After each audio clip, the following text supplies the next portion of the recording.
Here we go. Here we go. Here we go. Shabbat shalom. Shabbat shalom. Shabbat, Shabbat, Shabbat shalom. Greetings, everyone, on this beautiful Sabbath day. Today is August 2nd, 2025.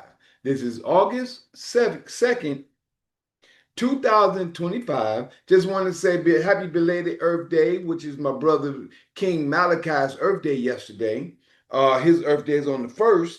My brother King Malachi, mine is 6 days after his. Mine is actually on the 7th. My Earth Day is on the 7th. His is on the 1st, which we both kind of coincide. My life path is a 1, which his is 1, and my birth path is a 7. So for y'all that know and understand that, you know what I'm talking about. Others that don't, you may come across that later. But other than that, Shabbat Shalom, everyone. Hopefully everyone's having a beautiful Shabbat Sabbath day.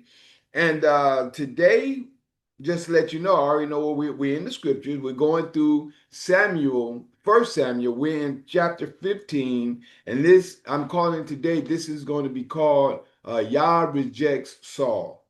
Yah rejects Saul in chapter 15. This is going to be the lesson for today, or the information, the lesson, how you want to call it, for today. And but we're going to start off with first our theme song, which is Fast and Pray. And here we go.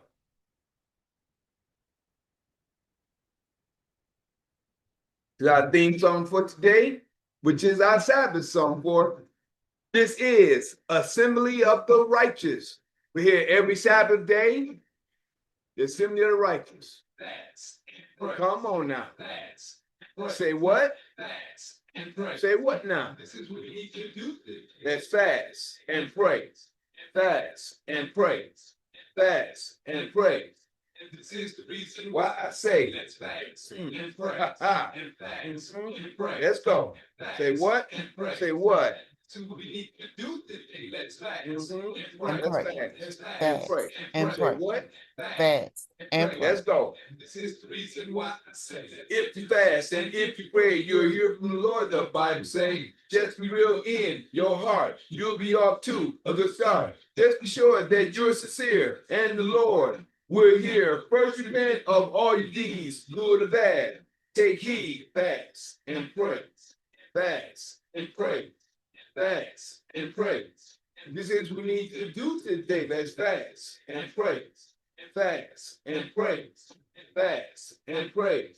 This is the reason why I say let's fast and pray. And fast and pray. Fast and pray. This is what we need to do today. Let's fast and pray. And fast and pray. And fast and pray. This is the reason why I say, and why I say.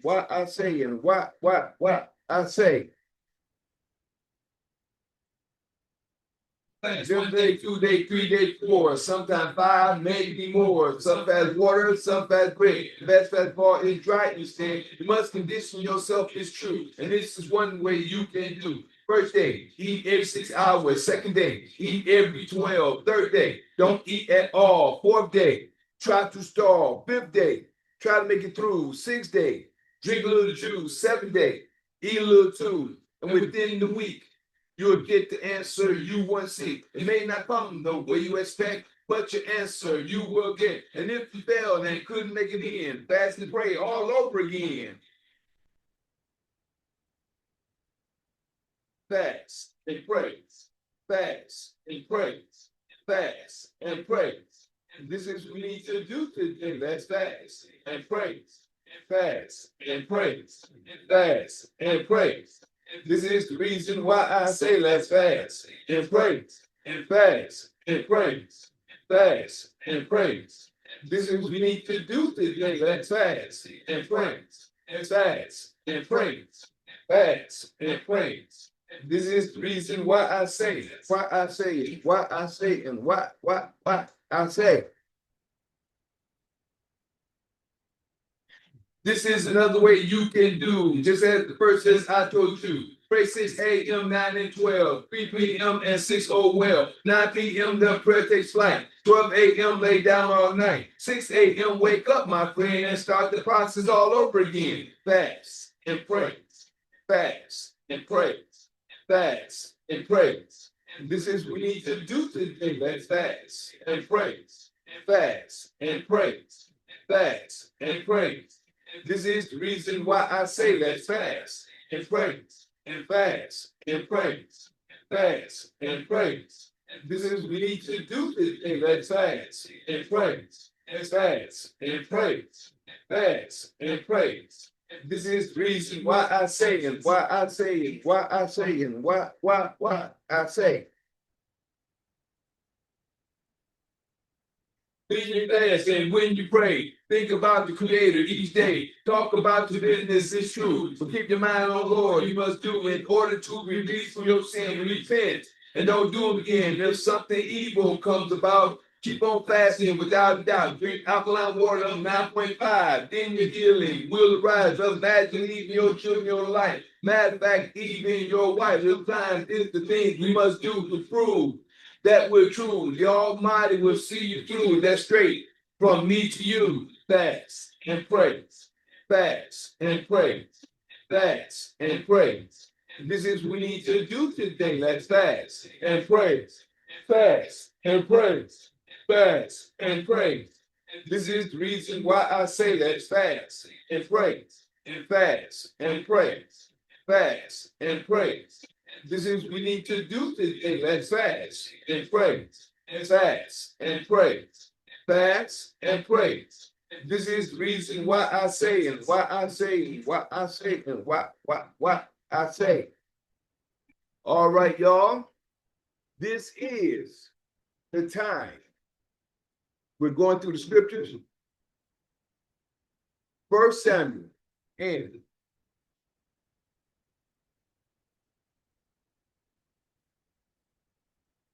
going through the scriptures. This is 1 Samuel. We're going through week by week, and we're actually seeing things that's happening today in the scriptures according to what's happening today, according to the scriptures as well.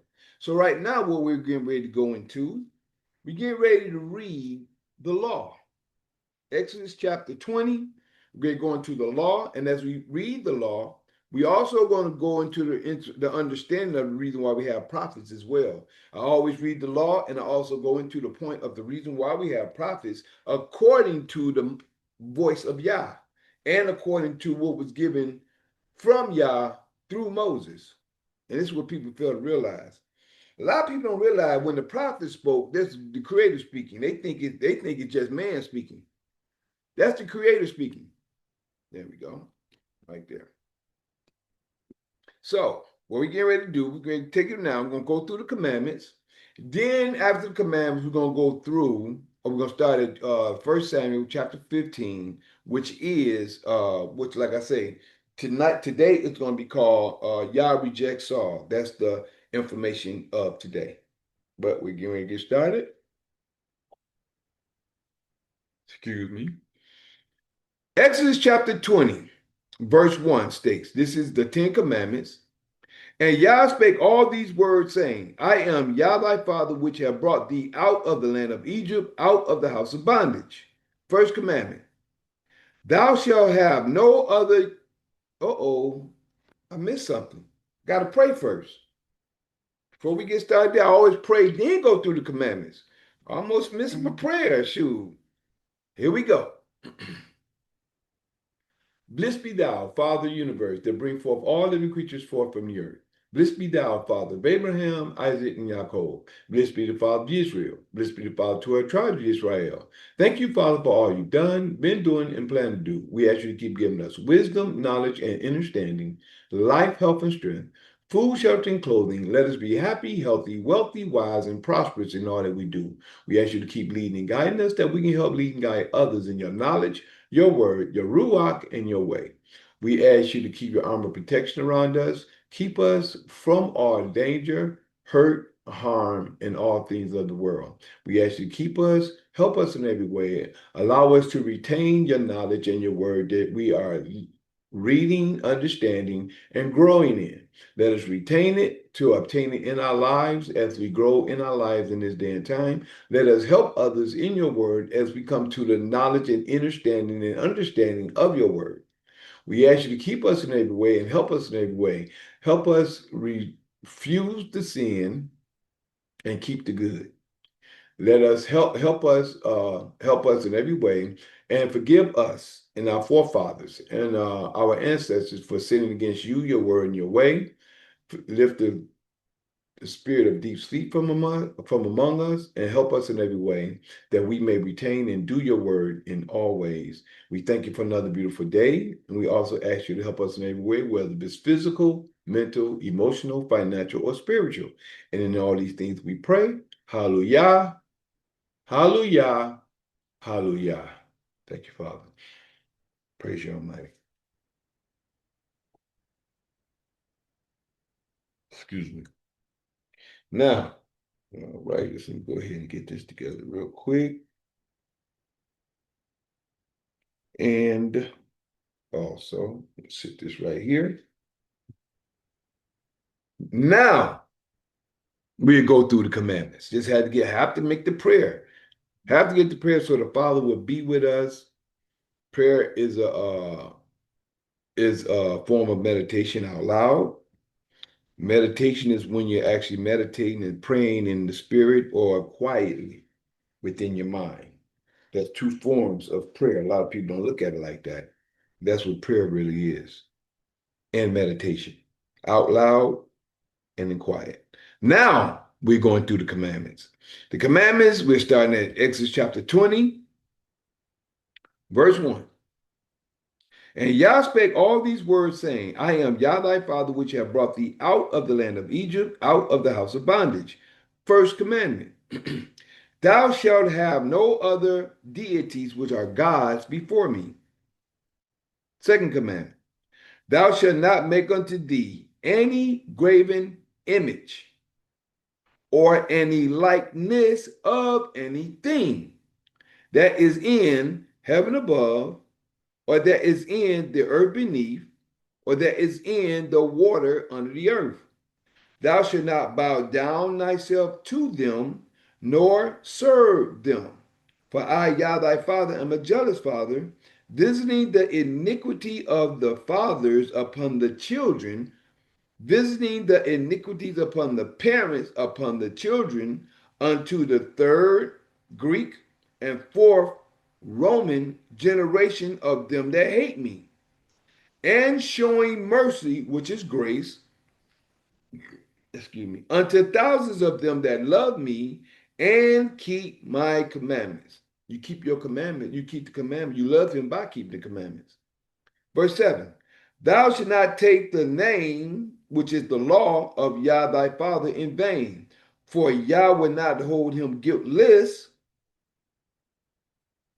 that taketh his name, which is the law, in vain. Fourth commandment. Remember the Sabbath day to keep it hallowed, which is set aside. Verse 9. 6 days shalt thou labor and do all thy work, but the seventh day is the Sabbath of Yah thy father.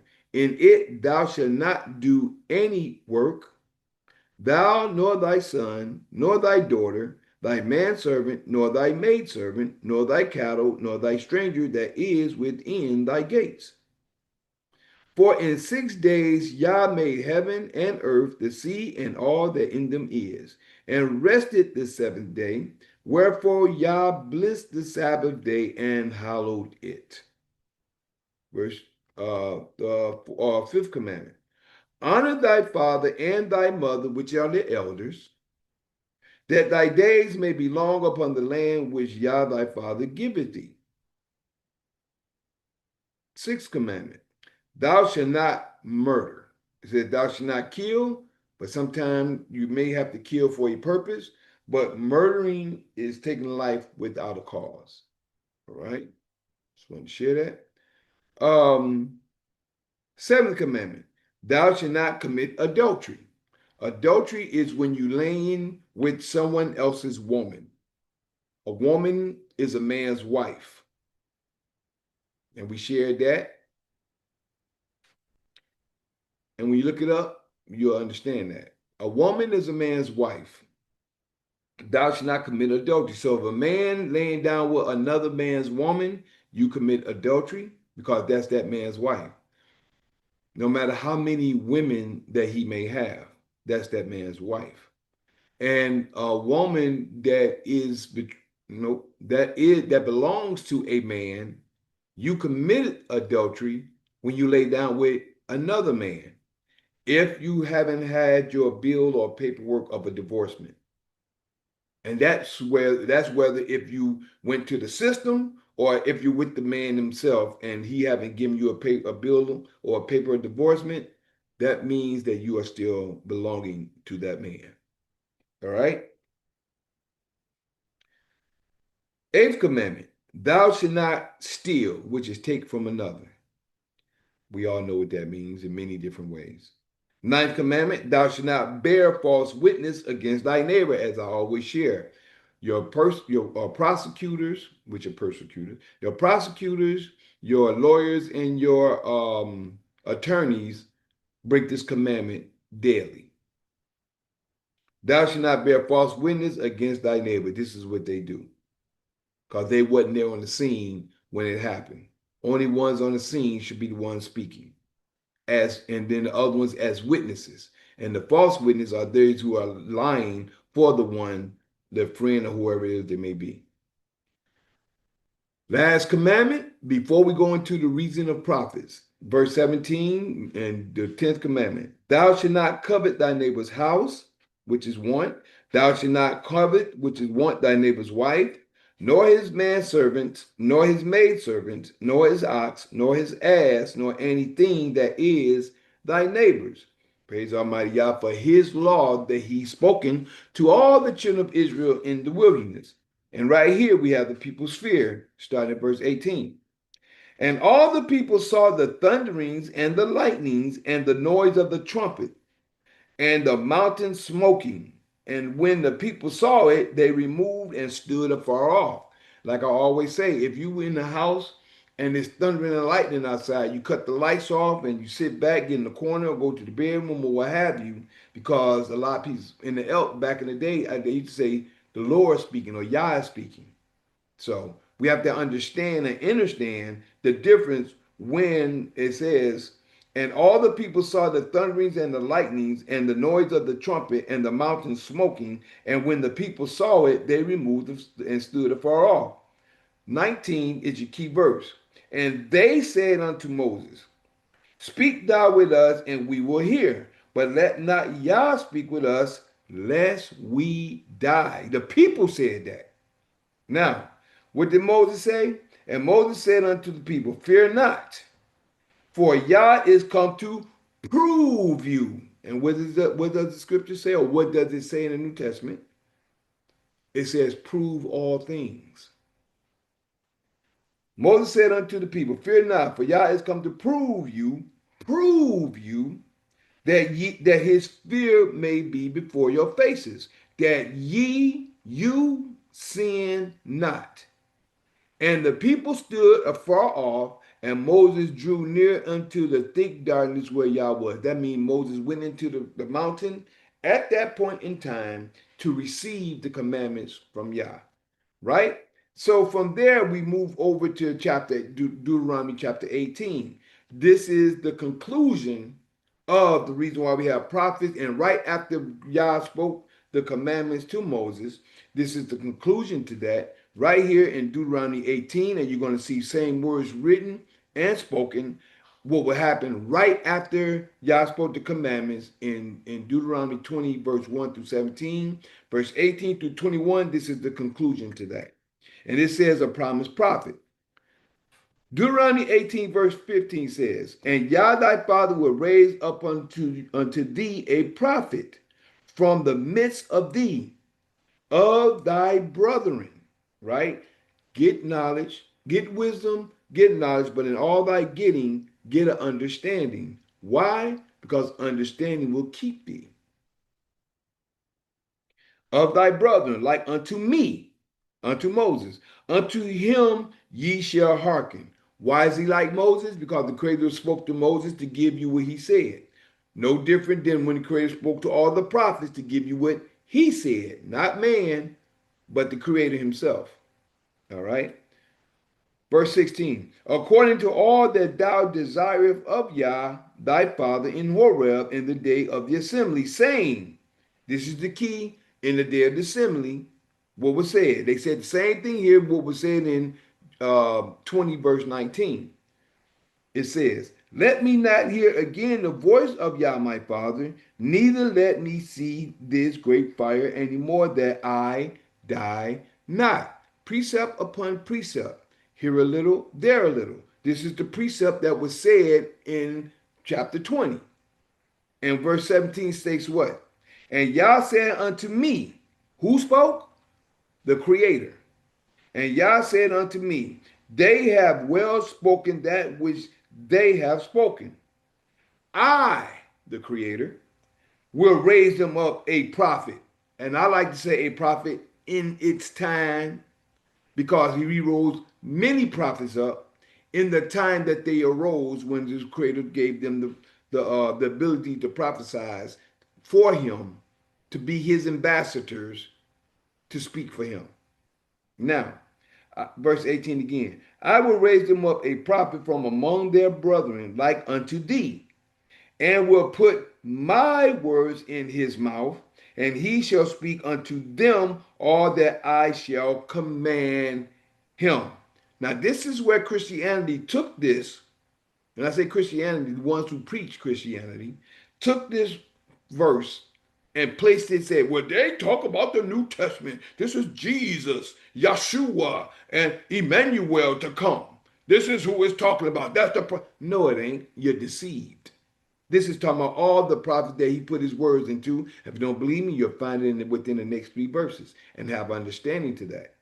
Verse 19, and it shall come to pass.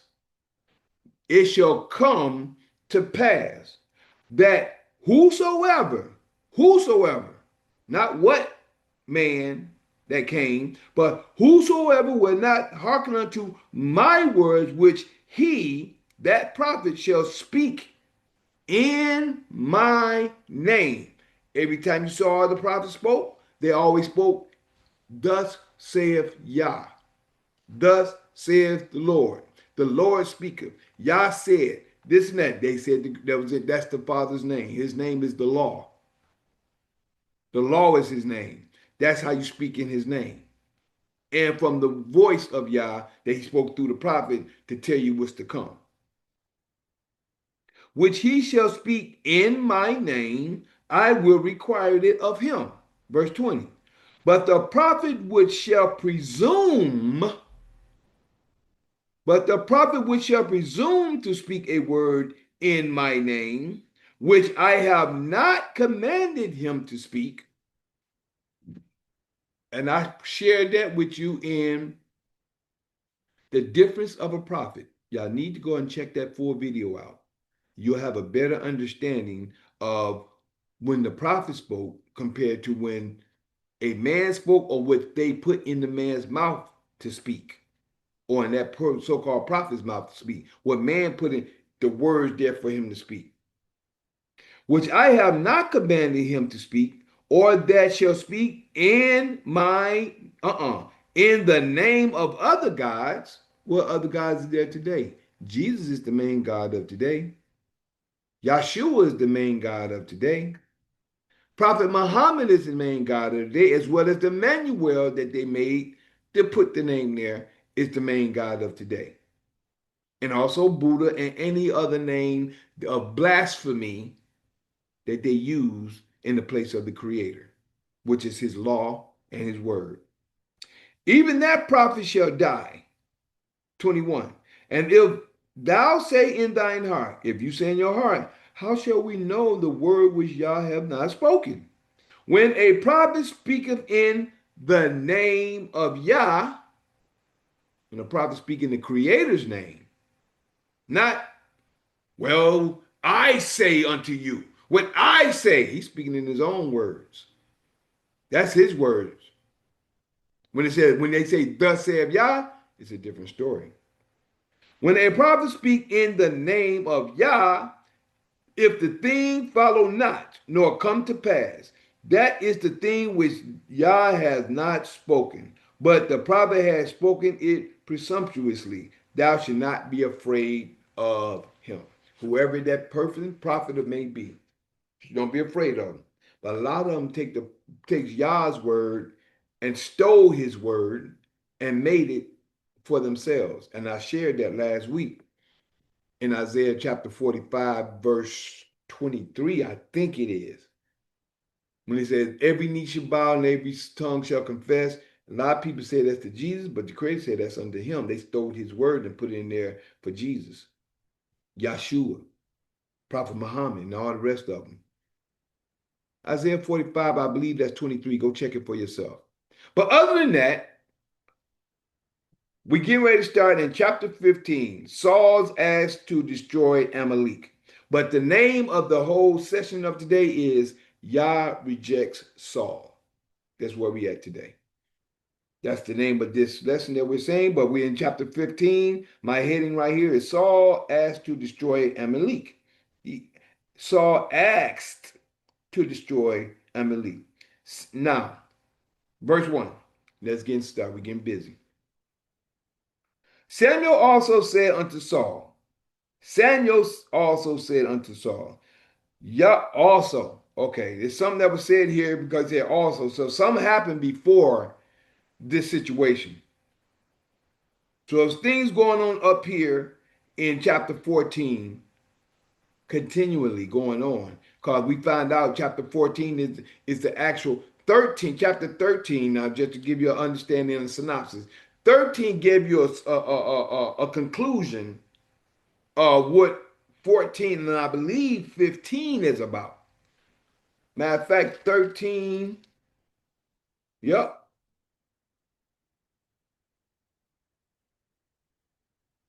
13, 13 is the conclusion of,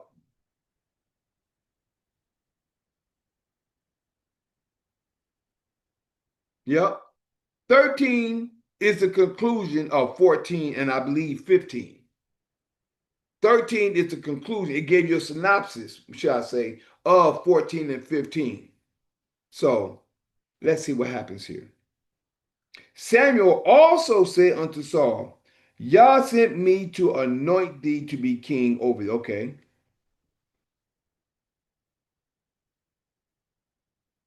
Samuel also said unto Saul, Yah sent me to anoint thee to be king over his people, over Israel, right?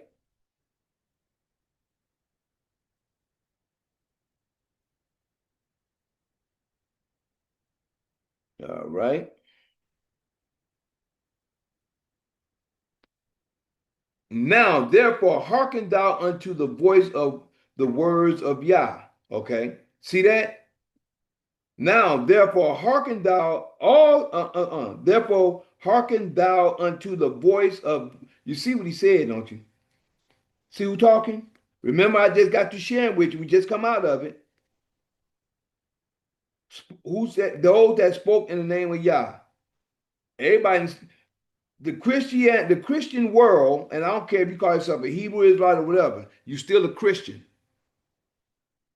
If you call yourself a Hebrew Israelite, you are still a Christian if you're going according to the words that they place there for you, because that's Christianity. Whether y'all know that or not, look at this. We got baby. We ain't gonna hold for you too much. Look at y'all. So I ain't gonna be holding for Facebook like I used to. It's either gonna come in and when it go out, I've just started over. So I don't know if you can see me or not. If anybody's on here can see me or whatever. But we gonna move. Yep.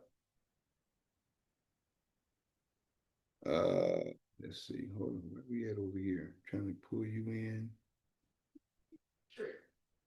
Exactly. Usually I pause it,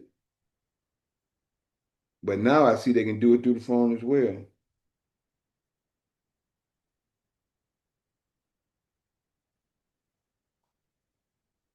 All right. We're bringing Facebook back in.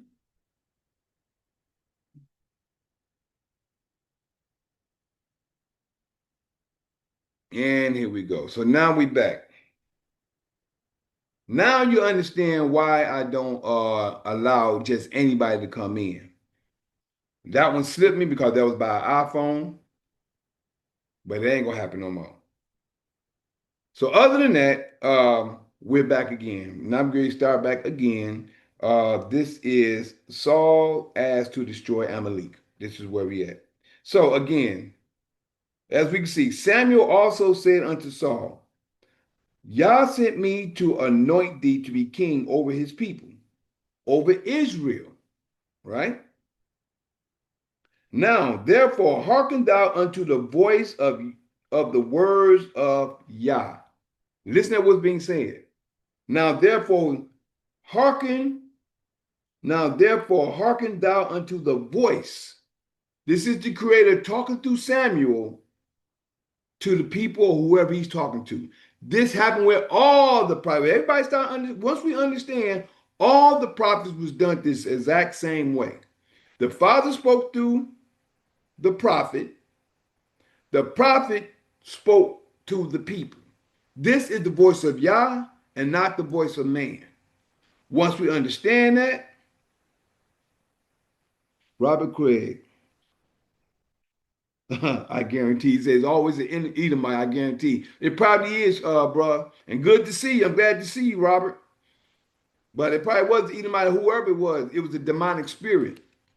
That's the point. It's a demonic spirit.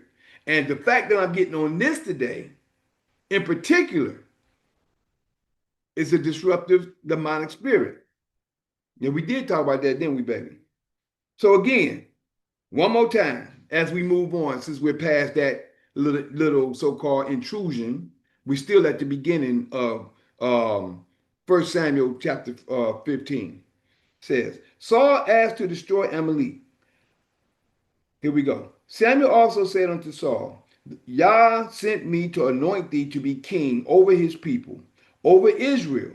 Now, therefore, hearken thou unto the voice of the words of Yah.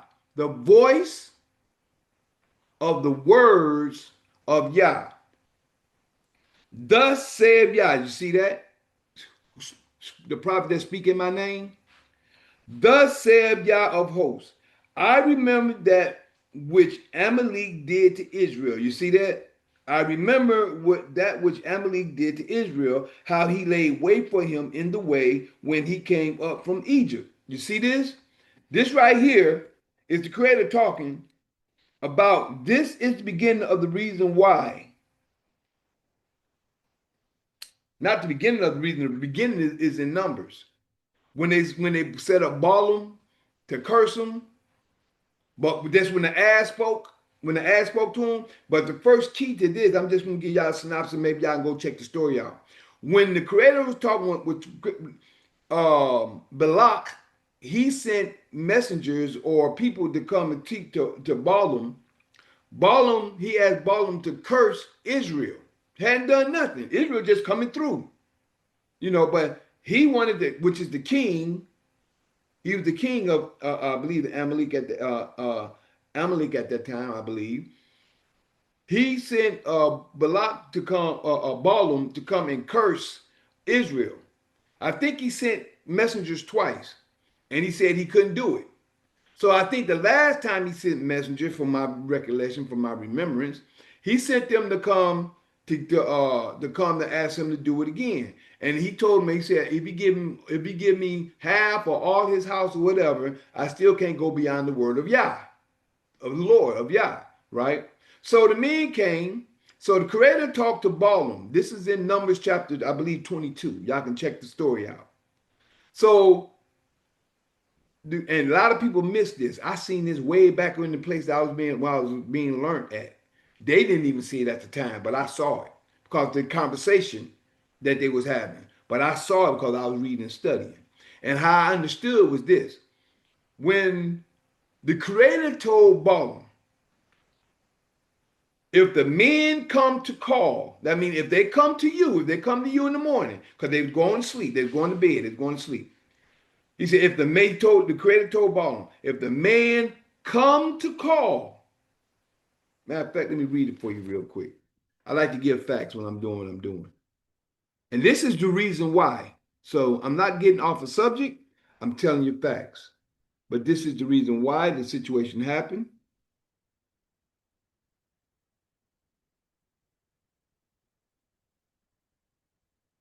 I'm in I'm in Leviticus. It's in Numbers. Numbers 20, around 22.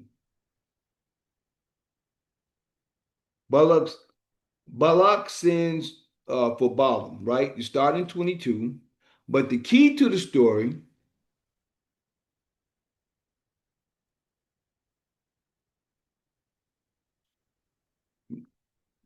right here. Here we go. It's chapter 22, verse 20. I'll read from 18 to 22. I'm taking from 18, I believe, to 22. Okay. This is Numbers chapter 22, and I'm giving you to understand the reason why he said he remembered, right? Started the whole chapter. I'm giving you the understanding why this happened to the situation which a lot of people miss. Verse 18 says, and Balaam answered and said to the servants of Balak, right? If if Balak would give me his house full of silver and gold, I cannot go beyond the word of Yah, my father, to do less or more. See, he told them, I don't care what. Whatever he do, I can't go beyond the word of Yah. Verse 19. Now therefore I pray you, tarry ye also here this night. He told them to tarry here this night, that I may know what Yah will say unto me more. So now he said, okay, y'all go to sleep here, and I'm gonna see that y'all know in the morning whatever Yah say to me. Right? Verse 19. Now therefore I pray you, tarry ye also here this night, that I may know what Yah will say unto me more. Verse 20. And Yah came to Balaam at night and said unto him, if the men come to call thee, this is the key. This is the reason why you got to understand and study Yah's word. When you study, you see the flaws and you see the truth. You understand. That's why you got to be particular in when you're studying and knowing Yah's word compared to what man gives you. Now it says, if the men come to call, which is your key verse, that's your key sentence right there. When the men come to call, rise up and go with them. But yet the word which I shall say unto thee, that thou shalt do, shalt thou do. He noticed the key is if the men come to call. This goes to show if you study or not. This shows if you study or not. But yet the word which I shall say unto thee, that thou shalt do. Now the angel and Balaam's ass. Now verse 21. And Balaam rose up in the morning and saddled his ass. You see that? Now Balaam rose up in the morning and saddled his ass. The Creator didn't say that. He said, if the men come to call. And went with the princes of Moab. You see that? And went with the princes of Moab. Who is Moab? The Moabites.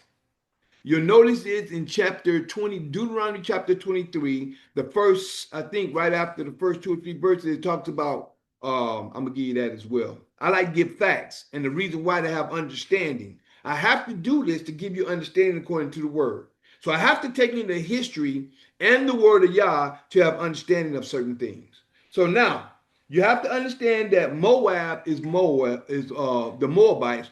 Who are the Moors today? Today are the Moors. These are the Moors today, whether you know it or not. So, and went with the princes of Moab, right? 22. And Yah's anger was kindled because he went. You see there? Now, when I was going to the place of worship, when I was learning this information, which was the house of Israel at one time, they couldn't understand why he got mad. I seen it right here in the word because I studied and seen what was being said. So 22 says, and Yah's anger was kindled because he went, and the angel of Yah stood in the way of for an adversary against him. Now he was riding upon his ass, and his 2 servants were with him, and his 2 servants was with him. So it was Balaam. Excuse me. It was Balaam and 2 servants. So he had 2 people with him, one him by himself. but he was the head of the two servants. And the ass saw the angel of Yah standing in the way, and the sword joined in his hand. And the ass turned aside out of the way and went into the field. And Balaam smote the ass to turn her into the way. But the angel, now if you think about this, imagine us being the ass a lot. When I say us, the stuff that we do, we're doing correctly, but the people, the world, see how stuff coming? Thank you, Father. Thank you, Almighty. Thank you, Spirit. We're like the ass. We're trying to protect the people, trying to tell people what's going on, but the people want to be of the world. Who was the world? Balaam was greedy, but the world was Balak and his servants. That's the world. Thank you, Father. You see how the Father give me information? It's just come. When I'm telling you, it's just coming to me. I'm giving understanding of what I'm seeing. The world is like Balak and the servants, and Balaam, who is supposed to be the father's servant. Greed is what he's running after. He's running after greed. He's going because the father told him if they come to call. He didn't listen to what the father said. He only said, okay, if they come to call. Or he listening to if I go. Because he still, why? It's because the world had riches for him. Balak had riches for him if he went.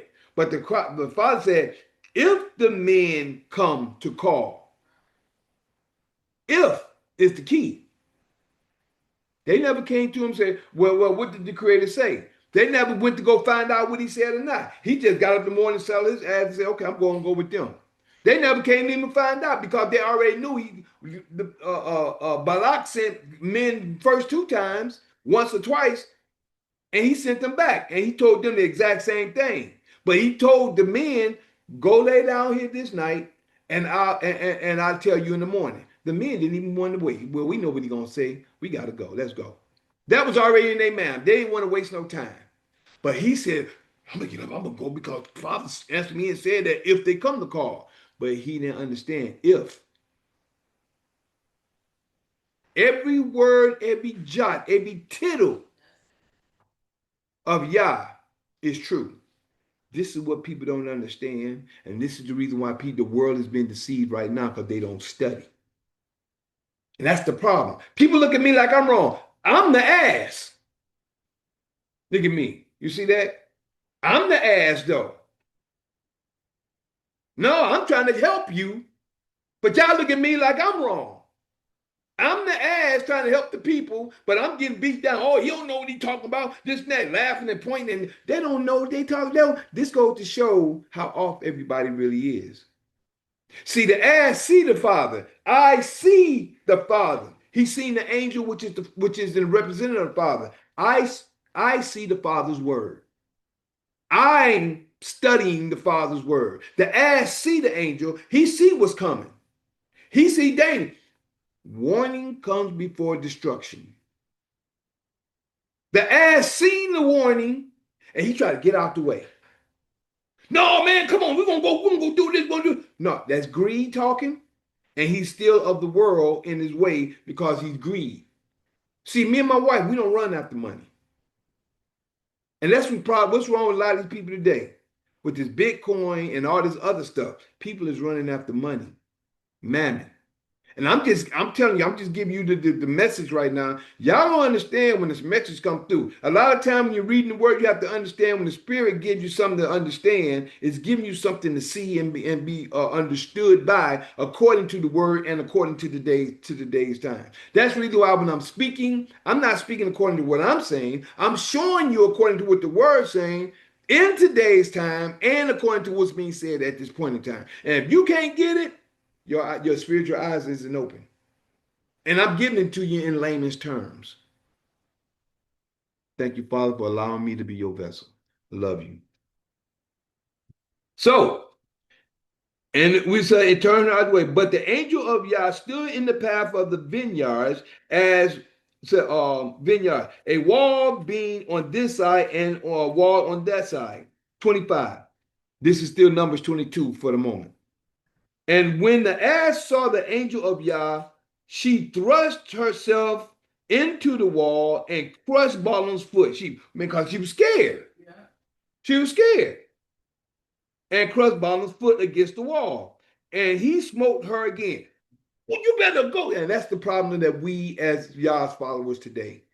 We, those who are doing Yah's will, who see the danger coming, trying to warn the people who won't listen.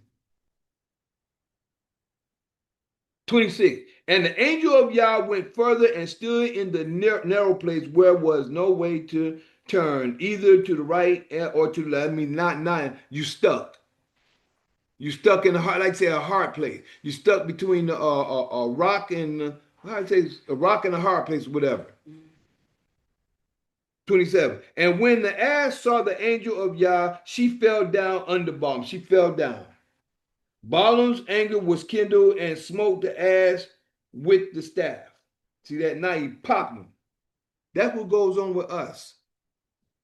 For those who are trying to help the people doing the creators, we're the mediators. We're in between the world and Yah by the Spirit of Yah. Give you the word, giving you the law, giving you the word, giving you the Spirit of Yah. But a lot of people choose to still go on their way to hell. About to get there. Dang, thank you, Father. Thank you for letting me see it the way I see it. That's the Spirit out of the word.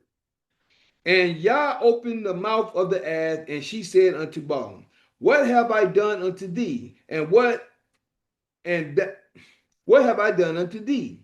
That thou hast smitten me these 3 times. You hit me 3 times. And Balaam said unto the ass, he didn't recognize what he was talking to. Because thou hast mocked me, I would there were a sword in my hand, for now I will kill thee. Ain't that how our people do? They go against us for trying to help them. And a lot of them do it in what? Do in what way? The 9th commandment, bearing false witness. We're trying to help you and you're bearing false witness against us because we're trying to show you certain things and you can't see what it is. And they're bearing false witness against those who are trying to help them. I know this one. Now y'all see why I don't just let people into my Zoom. G1, glad you're here, bro. Glad you're here, man. We're in 1 Samuel chapter 15, but we made a detour to Numbers chapter 22 to give them an understanding why the father wanted to get rid of Amalek. And the whole story begins in Numbers chapter 22, just so everybody will know. The reason why, matter of fact, look at the twos. 1 Samuel chapter 15, verse 2 is accordance to precept line upon line. Hold on, make sure everything is good here. Hold on. We got something going on over here, Mike.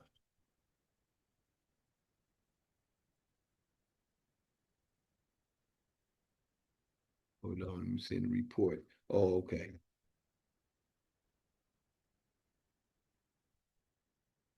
Okay, good. That was asking me to send a report on that.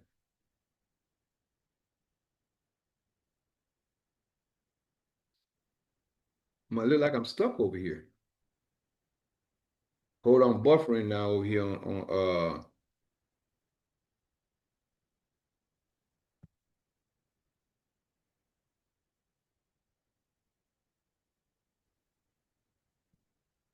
oh, my Zoom looked like some. Hold on, y'all. Let's see what's going on. Yo, you said Samuel, what you in? I'm in Samuel. 1 Samuel chapter 15. Yeah, we're in Samuel chapter 15, but we're at the point we made a detour to Numbers chapter 22. So whole Samuel chapter 15. And can you see me? Am I still moving? Can y'all see me? No, we can't. Yeah, because this thing is buffering for some odd reason. You know, y'all see what I'm going through right now? The information, this is a vital chapter. And see the information come through, and now I'm getting all this interruption. Y'all can hear me and everything, though, right? We did talk about that, didn't we, baby? I did pray. Well, Prince, against that spirit. It's not on, but the audio is good. The audio is good, good. But it's still recording then. But we got to see what's going on here. Don't worry about it. The audio, if they can hear you, that's great. Yeah, but I want to make sure that. Well, maybe if it's recording.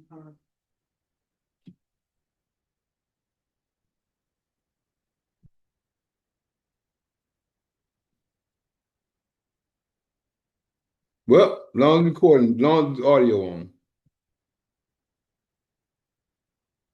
I got to understand what's going on in this day and time. The truth is trying to be told, but it doesn't look like it doesn't want to get out, but it's getting out. So we're still here. We're just waiting for the response to come back on the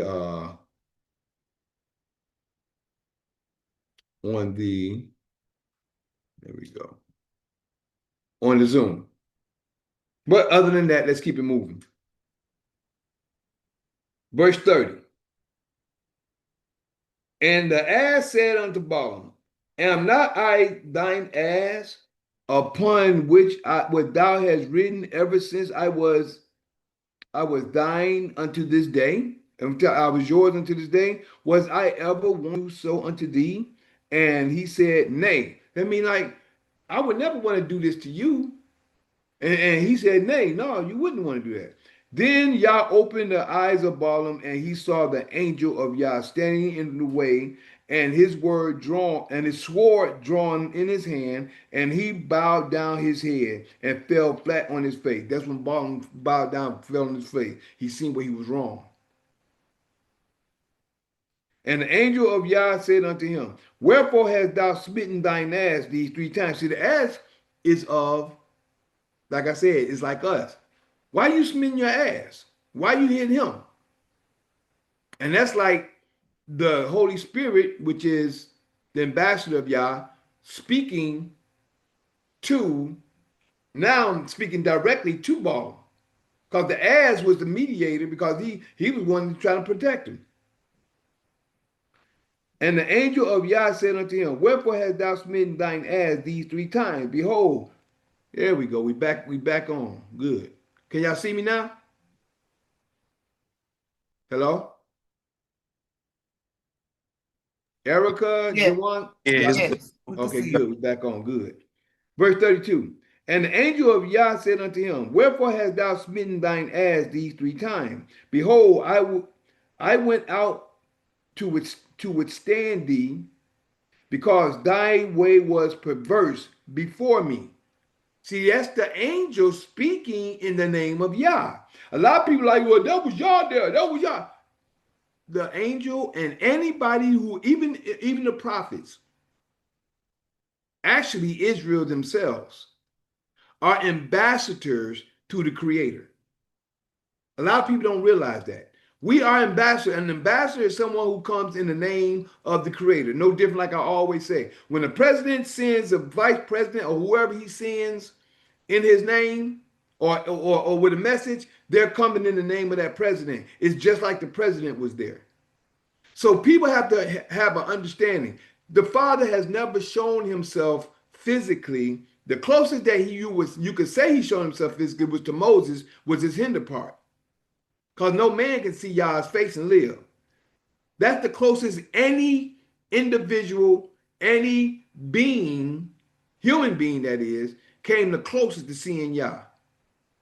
So, but other than that, or the prophets or the angels, anything else is an ambassador, and they come in the name of Yah. So when they speak in the name of Yah, is Yah speaking, but they are standing in the name and as the face of Yah.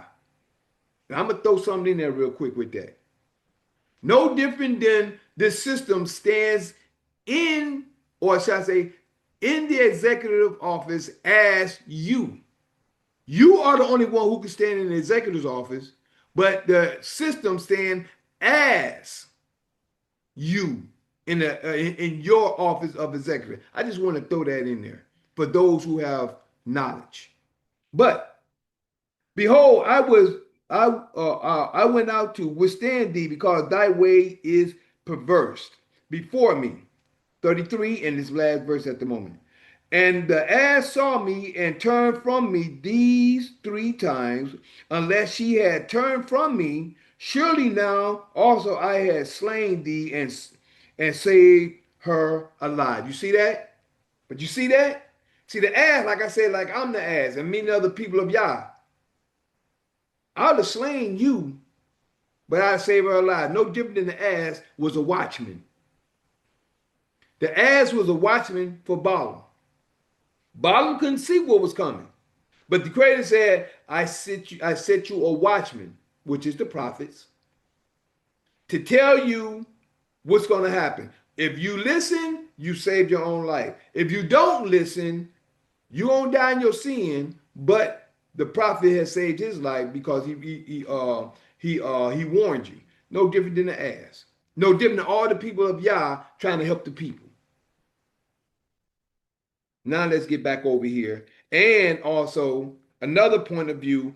Now that's the beginning. Chapter 22, the Moabites. As you read, it said the men of Moab. They went back to Balak. Right? Now let me give you Deuteronomy 23. Just to give you understanding. I have to give you understanding because when I'm speaking, I have to show you the understanding line upon line, precept upon precept, so you can have an understanding of Yah's word compared to what man say. Man gonna give you whatever they want to because they're gonna tell you what they want in their own mind and use Yah's word for it instead of give you the true word of Yah according to the way that the Creator put it. So a lot of people is lying on Yah by using his words as well. But now let's go to Deuteronomy chapter 23. I'm give you the understanding to the reason why the Father said what he said. 23, and we just going to start at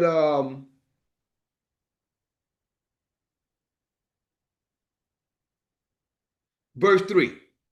Right here. Verse 3 is your key. I'm going to take 3 down to 6. 3 to 6 is your key. The reason why the Father don't deal with the Amalekites, the Amalekites. And then verse 3 says here, Deuteronomy 23 and 3 states, an Ammonite or a Moabite shall not enter into the congregation of Yah.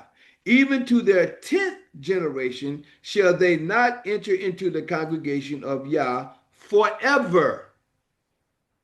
Until they 10th even to their 10th generation, to the 10th generation shall they not. So I think the 10th generation is the end. Whatever the 10th generation is of the Moabites and the Ammonites, even to their 10th generation shall they not enter into the congregation of Yah forever. That means that I don't care how long it is, I don't care even how nice they are or whatever it is, they can't enter in until that time or it's forever altogether. So I'm unclear on that point, but for what I'm seeing, it's saying even until their 10th generation. That means that I don't care how good you've been to them, to us, whatever they have done between the time of Balaam until the end of their 10th generation, they cannot enter to our congregation. They can't be among us. They can't help. We can't help them in any type of way. They can't, whatever it is among us, they have to be separated until after the 10th generation or until forever. But my understanding is that no matter what they do, they can't get with us until after their 10th generation. That's what I'm seeing. I could be wrong. It could mean forever. But the Creator have to reveal that in one way or another. Hey, pardon me. How do you get to this where you read? I'm trying to use this Bible app and look for like where you exactly are you again? Right now, I'm in Deuteronomy 23, giving you an understanding of the Amalekites. We're actually going through 1 Samuel. Oh, okay, that's why I couldn't. All right. We're going through 1 Samuel 15, but I'm giving you line upon line, precept upon precept for certain situations that happen. If you got a pencil and paper, if you're writing down the things, you can go back and check out some of the things, because if you don't have a pencil and paper, you actually have to go back, listen to the video to understand the connections to what I'm sharing with you. That's why I always tell a person when you come in, get you a pencil and paper so you can write down the connections to see the links to what's going on according to history, according to prophecy, and according to Yah's word. You with me? G1, are you with me? Uh, yeah, I'm not in Deuteronomy. I'm still holding on Samuel. Where Okay, yeah. Hold on to Samuel because we're going to come back there in a few moments. But I just went to Numbers chapter 22 to give you an understanding of the beginning of the reason of the Amalekites. That's the beginning. And this is the reason beyond. This is in the law in Deuteronomy telling you an Ammonite or Moabite shall not enter into the congregation of Yah. The reason why, you have to go to Numbers chapter 22 and read the whole story to have the understanding why.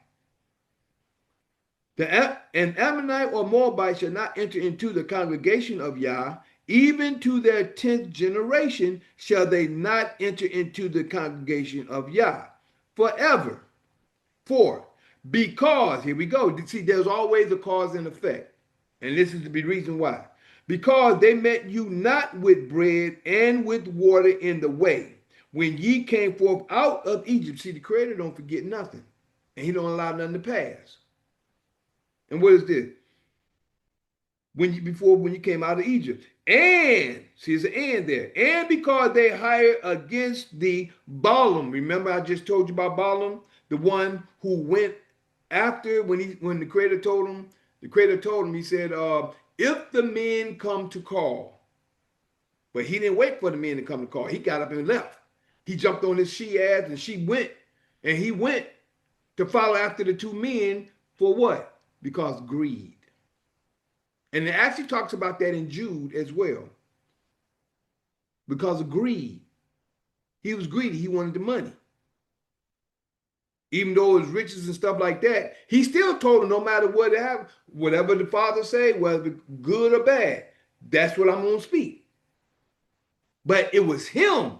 This is why I come in my growth of dealing with people to understanding the person and the mission. A person can be of themselves, but you have to watch that individual. I don't want to call him a person because a person is a person, place, a thing, is of the system. But the individual, the being, the human, whatever you want to call it, has a mind of their own. You have to watch that individual and you have to watch the mission that's being done as well. I've been through several different situations and I understand the difference between the one who is in charge and the mission. The one who's in charge can have the mindset of the mission going through and going forth, but their mindset can also be greedy, can be not only greedy, they can be lustful, they can be murderous, they can be all kinds of these different things, which is the aspect of the individual. But the mission is the key, if you understand what I'm saying. I want to put something out there, but I don't because I don't want to make someone look bad because people have to see what I'm saying by what I'm sharing. I don't want to put somebody out there to make people look bad or think of someone. So I'm just going to tell you just like that. You have to understand the mission compared to the individual. I will say this though, on a part of it. Me and my wife was just with a certain group. I seen the individual and I see the information of the mission. And I actually gave several times. First time I pulled the person aside in an email and told them that the information is beautiful, that all this information is great. But I also said, but you on the other hand, you're prideful. But I said it in a nice way though. But I did it to the side to let them catch them. That's how I learn about myself. When people tell me about me, I sit back and I observe myself to better myself, to get a better understanding of me. This is how you get a better understanding of self and self-awareness. Because sometimes you don't know you. You have to see yourself through other people's eyes. If someone everybody can't be telling you the same lie. If several people come and talk to you about it, you need to observe and examine self. If seven people telling you this and that about you and you are not listening, Something's going on with you, and watch yourself because you'll come reprobated. Because it's some people I know that's like that right now. They're reprobated with what they think, not knowing that they are off and wrong. And if several people come to you, observe and examine self to understand who you are and where you are or where you're going, so you can correct yourself. Because people have spirits on them and they don't even realize it. That's why you have to examine yourself through other people's eyes, and then examine yourself through the Word. The Word gives you how we should be, supposed to be, and are to be. But back to the information right here.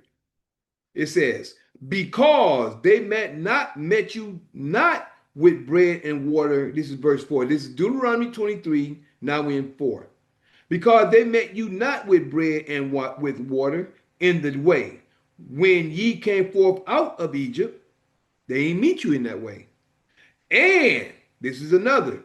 And because they hired against the Balaam, at one we just read out of Numbers chapter 22, the son of Beor, of Pethor, of Mesopotamia, to curse thee. See, the Father had people all over the earth to do his will. He wasn't of Israel. See that? Y'all's only with Israel. Yah speaks through people. It used many people in many different ways, but Israel is his chosen. This is how you understand the word. You see what I'm saying? This is how, that's why you treat everyone accordingly. You treat people right, and you treat people with respect. I don't care who, I don't care just because they Caucasian, black. I mean, I don't like saying black. It's the only way that even came out my mouth. Caucasian, Indian, Asian, Indonesian, whatever kind of, whoever another person is or individual is, you treat them with respect. Treat them how they treat you, or how you want them to treat you. You treat them the same. And don't go by hearsay, because that can influence you as well. Someone can tell you about somebody, you come through them, and you're going to start treating them a certain type of way, and you ain't even know them. And you ain't like what you call them saying. That's just the way they see him, or that person, or that individual. Judge for yourself. That's the key. But again, and because they hired against the Balaam, the son of Beor, of Pithor, of Mesopotamia, to curse thee. Verse 5. Deuteronomy 23, verse 5. Nevertheless, Yah thy father would not hearken unto Balaam. He would not hearken unto Balaam, but Yah thy father turned the curse into a blessing unto thee, because Yah thy father loved thee. See, he didn't hearken unto him because he turned the when you read the story, you'll see what happened. Numbers chapter 22, verse 6, last verse. Thou shalt not seek their peace, nor their prosperity all thy days forever. That's the Ammonites or the Moabites, which is Moab. Today they're called the Moors. We ain't supposed to seek their peace. We're not supposed to seek their peace. We may be out of the 10th generation. Who knows? I don't know. I can't say yay or nay to it. I'm just going by the word of Yah. But last but not least, 7 and 8. I'm going to go ahead through 7 and 8, just to add to give you an understanding. Thou shalt not abhor an Edomite, which is actually the abhor an Edomite, meaning other people that's in the same position you in today, that we call Caucasians. We should not abhor an Edomite, for he is thy brother. Thou shalt not abhor an Egyptian, because thou was a stranger in his land. An Egyptian. And we're not talking about the Egyptians today, I believe. I believe it's the people of the land that we're living in today. Because right now, if this is modern day Egypt, they have their mindset in the ways of the Egyptians. Verse 8, the children that are begotten of them shall enter into the congregation. You see that? The children that are begotten of them shall enter into the congregation of Yah in their third generation. And right now, far as I know, the third generation, third generation is either because in that time that the father was speaking here, that was Babylon. They was in the time of Babylon. So they had to go through the Medes and the Persians, the Greek, and then in the Roman generation. We're in the Roman generation. We're at the end of the Roman generation now, which is in the feet of the great statue. That's where we at today, which is of iron and clay. The clay is the separation. The iron is the strength of Rome, the ending strength of Rome. But the clay is the separation from the Roman Empire, coming into your private office. Separation is actually when you come into your executor's office. That's the separation. Now you're becoming your own man and you're separating yourself from the system. Zephaniah chapter 2, verse 1. Actually 1, 2, and 3, but the key verse is 1. So now let's get back to Samuel. Let's get back to Samuel. And what we're going to do is, since we did the examples, matter of fact, let me hit this again. Because what I'm going to do is, I'm just going to take this on to verse 5. Then we're going to pause this and go into part 2. You see this right here, y'all? Y'all know what that means, don't you? See what's happening, baby? Mm-hmm. Mm-hmm. What they say, but it's itching. Thank you, Almighty. Huh? Mm-hmm. So, verse 2, again, the reason why I went to all that is because of verse 2. Thus saith Yah in my name of hosts. I remember that when Amalek did to Israel, how he laid wait for him in the way when he came up from Egypt. This is the reason why I went and shared with you Numbers chapter 22 and Deuteronomy chapter 23, verse 3 through 5, and then 3 through 6, and then 7 and 8. That's why I just shared that. But verse 3. Now we're back in 1 Samuel chapter 15. Excuse me. Now go and smite Amalek and utterly destroy all that they have, and spare them not, but slay both man. Now listen to this, what the Creator said. Slay both man and woman, infant and suckling, ox and sheep, camel and ass. This is now. Guess who? Guess who's the same right here? Saul was no different than Balaam. Put the two and two together. Saul is no different than Balaam at this point when you read the whole situation. Verse 4. And Saul gathered the people together and numbered them of Telem 200,000 footmen and 10,000 men of Judah. You see that? 200,000 footmen and 10,000 men of Judah. And Saul came to a city of Amalek and laid wait in the valley. Laid wait in the valley. So what we're going to do now, we are 100. We're an hour and 15 minutes in. So what we're going to do is, we're going to pause this as for and of part 1. Erica said the Zoom was frozen again. Really? Yeah, it is closed again. Can I get the charger? I'm giving it to you now. So, I don't know what's going on with this situation. Thank you, baby.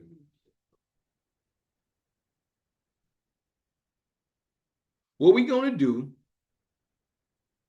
we're going to pause. It's still recording, so that's good. As long as it's recording. Yeah, as long as it's still recording. What we're going to do, we're going to pause Zoom. We're going to pause Zoom, and we get ready to go into part 2 on Did you need the light on, sweet? I keep it on. Okay, I'll turn.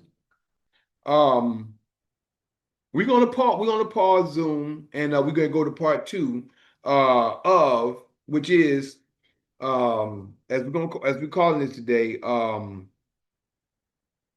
Yah rejects Saul. But I just gave you the understanding to the reason why this is about to happen. Just gave you understanding. So when we come back to part 2, we're going to start again at Samuel 1, but we're not going to go into the example and understanding of why this happened. So now we're going to go into the full chapter 15 in part 2. But other than that, I just like to say that I am that Mikael in Daniel chapter 12, verses 1, 2, 3. Yeah, that's me. Showing the holy people who they're really supposed to be, waking them out of their dead beds, which is really in their heads. For all of you who's living in the new, this is for you. I'm that same Mikael in Revelations 12, battling that red dragon where Satan dwells, who deceiveth the whole world but prevaileth not, because the horn is blown without a doubt. This was prophesied for you to see that Mikael is really me. Other than that, you can always call or text me at 770-572-5315. That's 770-572-5315. And also, you can email me at lkhyym@gmail.com. That's lkhyym@gmail.com. And you can always catch me on YouTube. This will be the last one. I give all the information at the end of the broadcast, but and at the end of part 2. But you can always catch me on YouTube, and you can put in your search engine, put in there the at Juice Pro 2012. That's at JUICEPRO 2012. Or you can put in there Michael the Juice Harris, which is, you can put in a search engine MICHAEL space THE space JUICE space HARRIS. That's Michael the Juice Harris. And please like, subscribe, and share. That's like, subscribe, and share. And you can connect with me. And like I say, before I start putting or allowing people to get into the Zoom, I have to get to know you and know who you are. And what I should have did, what I usually do, my and I'm gonna start doing that again for those who I think I may know compared to who I don't know at all. So I'm gonna start pausing my Zoom when that happens again, if I'm allowed them to stay in or not. If not, I'm just gonna take them out and I'm just gonna keep it going. Other than that, I thank you for your time, your patience, your listening ear, your seeing eye, and we'll be right back. Zoom, we'll be right back. In a few more, I'm gonna pause you. Maybe you should come in before the end, but if not, we still gonna take it on, and people just have to see the frozen. But sometimes it might be good that they're listening to this frozen because then now they can hear me instead of seeing me. You know what I'm saying? And they can go and do the research for themselves. Other than that, Zoom, pause me for the moment. Peace. All right, all right, all right, all right. Shabbat shalom, Shabbat shalom, Shabbat, Shabbat, Shabbat shalom. Greetings, everyone. Today is August 2nd, 2025. This is August 2nd, 2025. And I'd just like to say happy Earth Day to my boy, Sheriff, now he calls himself Sheriff King Malachi. Sheriff King Malachi, yesterday was his Earth Day, which was on the 1st. Just want to say hey to him. He's a friend of mine out when we was in Atlanta together. You know, he's making his way, doing his thing, getting his music career off the ground. And happy Earth Day, my brother. Stay in Yah as always, my bro, as I always ask. So also wanted to share that this is Assembly of the Righteous. This is Assembly of the Righteous. And for Facebook, this is your part 3. There you go. It's your part 3 Facebook. Before I went out in part 2 for everybody else, that was your part 2. But we're in part 3 for Facebook. But other than that, this is Assembly of the Righteous. And today we're in 1 Samuel chapter 15. That's 1 Samuel chapter 15. And today we're calling this Yah rejects Saul. That's Yah rejects Saul for a purpose. So Right now, what we're getting ready to do, we're going to the scriptures, and we're going to start back at the beginning of 15, because we didn't get no further than verse 5. And the reason why we didn't get no further than verse 5, because we had to go into history and prophecy. Now, the history part of verse 2 is of the Amalekites. Now, the reason I'm sharing this at this moment in time is the reason why we have to go into history and understand when the Creator says certain things, it's history behind it and it's prophecy within it. So we have to understand the understanding to it, because some people read stuff, just read over it. They never read and understand the history and understand of the stories beyond or before the situation. So, in verse 2, it talks about the Amalekites, where the father said that he wanted Saul to go into, which we didn't get through the full story of it. But what I want to share with you, since we're right here, which the Amalekites and the Moors and the Ammonites, they was all together, which is a family, and they were trying to curse Israel, which is in Numbers chapter 22. If you read Numbers chapter 22, you'll understand the full version. And also parts of the information is in Deuteronomy chapter 23, verse 3 through 6. 3 through 6, but I added information in verse 7 and 8 of Deuteronomy chapter 23. So if you go to part 1, you'll understand the full understanding of the reason why the Amalekites and why the Creator wanted to destroy them all. And you also going to understand Balaam. Saul is in a sense like Balaam. Balaam was the prophet that was supposed to go and do the work. But so, just like Saul is the king that was supposed to go do a work, but there was a difference between the work and the individuality of what they did outside of Yah's word. This is your key. Yah's word is your key. All right. So here we go. Now, you'll have to do your research from that point. I gave you information in part 1. We're not going to go through all that again. Now we're going to go through the scriptures and the study of the scriptures. We got through the Amalekites and the reason why in part 1, according to Numbers chapter 22 and also Deuteronomy 23, verse 3 through 6, plus 7 and 8 as an added addition in that point. But right now, we're going to start back over. And we're in chapter 15, 1 Samuel chapter 15. Saul asked to destroy the Amalekite,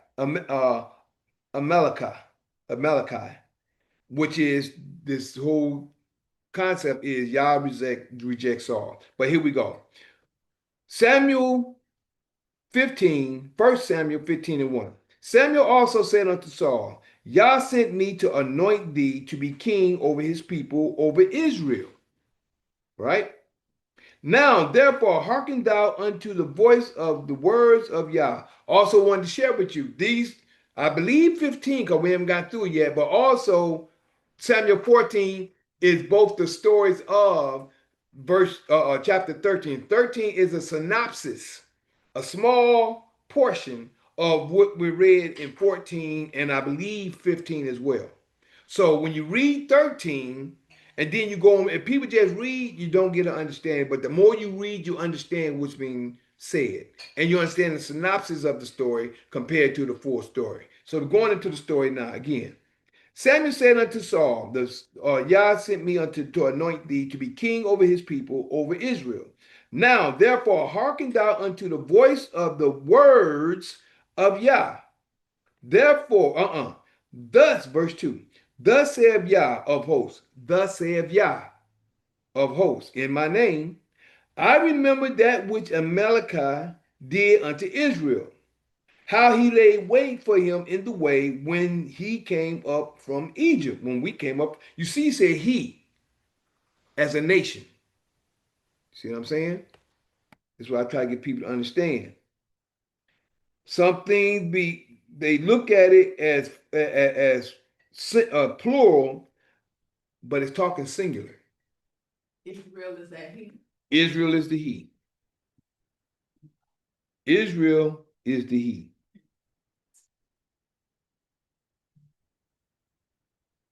He came up from Egypt. Now go and smite Amalekah and utterly destroy all that they have. Now, this is the Creator speaking, and it's the same thing he told when he told Balaam. When he told Balaam, if they come to call, then go with them. And everything I speak, thou shalt say to them. But he didn't even wait to see if they was coming. He just went with them. But that was his downfall. Now go and smite Amalekah and utterly destroy all that they have. It was on the table, baby, looking for your glasses. But slay both, listen, but slay both men and women, infant and suckling, ox and sheep, camel and ass. You see that? He said utterly. I mean, all of them. Everything, right? He said man and woman. But he left the king. The king is a man, ain't he? Y'all see that? Y'all see the difference? Huh? That was his excuse to do it. And that was his excuse. But the point is, He said everything. he said everything. He said, utterly destroy all that they have and spare them not, but slay both man and woman, infant and suckling. That's everything, all the way down to the baby that's sucking on the nipple. I like to say titty, but we know what we're talking about. Ox and sheep, camel and ass, that means everything. And Saul gathered the people together and numbered them in Telium, 200,000 footmen and 10,000 men of Judah. And Saul came to a city of Amalek and laid wait in the valley. Right? Now, Saul spares Agag. We already know this is what he's supposed to do. And that's a curse against him.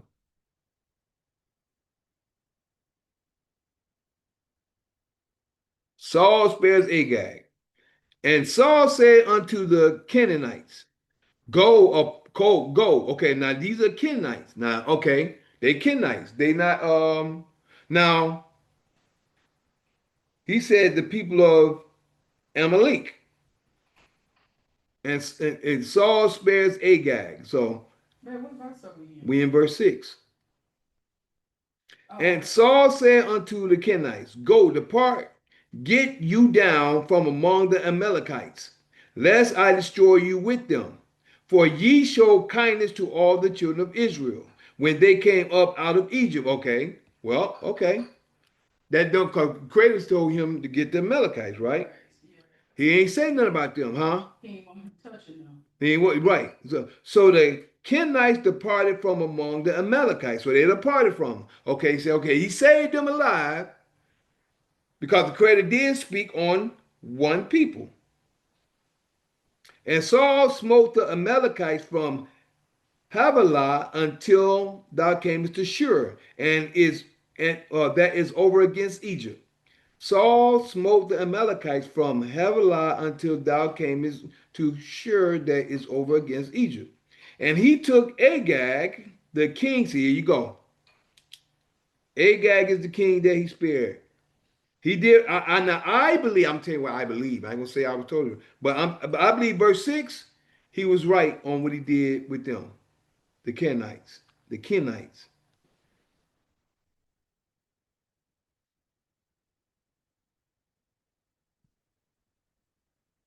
Again, verse 8. And he took Agag, the king of the Amalekites, alive, and utterly destroyed all the people with the edge of the sword. Now, this is where he messed up at. You know, he took the king, not the queen. Well, Well, we seen in the movie what we saw. right. Remember, the queen, I think, escaped. Yeah. She either escaped. She escaped. She did, didn't she?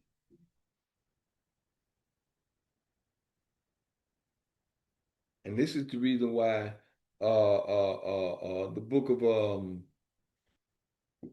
what's her name? Hadassah.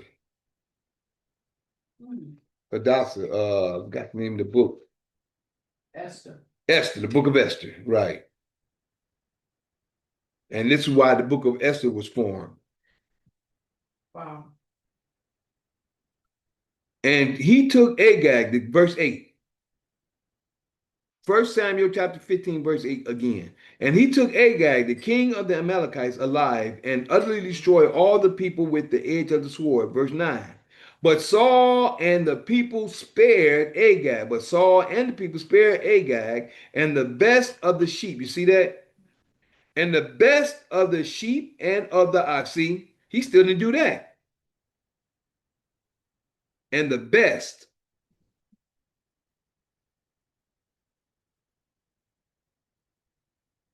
Saul had his own Uh-huh. mindset.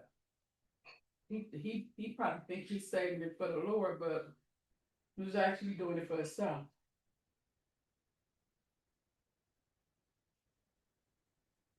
He had need of that. That's why he told him to destroy it. But the whole point is that he was an excuse to try to keep it for himself. That's an excuse. He'll say, "Oh, I did it because I'm going to sacrifice to the Lord." He But should not follow instructions. there you go. There you go. Verse 8, one more time into 9. And he took Agag, the king of the Amalekites, alive, and utterly destroyed all the people with the edge of the sword. 9. But Saul and the people spared Agag and the best of the sheep and of the oxen and of the fatlings and the lambs and all that was good, and would not utterly destroy them. But everything that was vile and refused, that they destroyed utterly. You see that? Look like I done froze again over there. Man, something going on with this for some odd reason today. This first time I can ever remember this happening. It's freezing over there like that. But it's recording. Now, verse just before we get to 10, Yah rejects Saul. Yah rejects Saul. Now, Hey, yo, verse 1 second. Hey, bro, my the last sentence mine say all that was despised and worthless they devoted to destruction. that's because of the book you in. What kind of book you in? It says the English Standard Version. That's the difference because I'm in the King James Version. Okay, so I gotta get the King James. Yeah, King James version is the author the revised King James version is the shall I say the next closest one, which is I said the first one after the authorized King James version. The authorized King James version is the 1611, and you won't find even in the New Testament there you won't find the word Jesus. You'll find Jesus.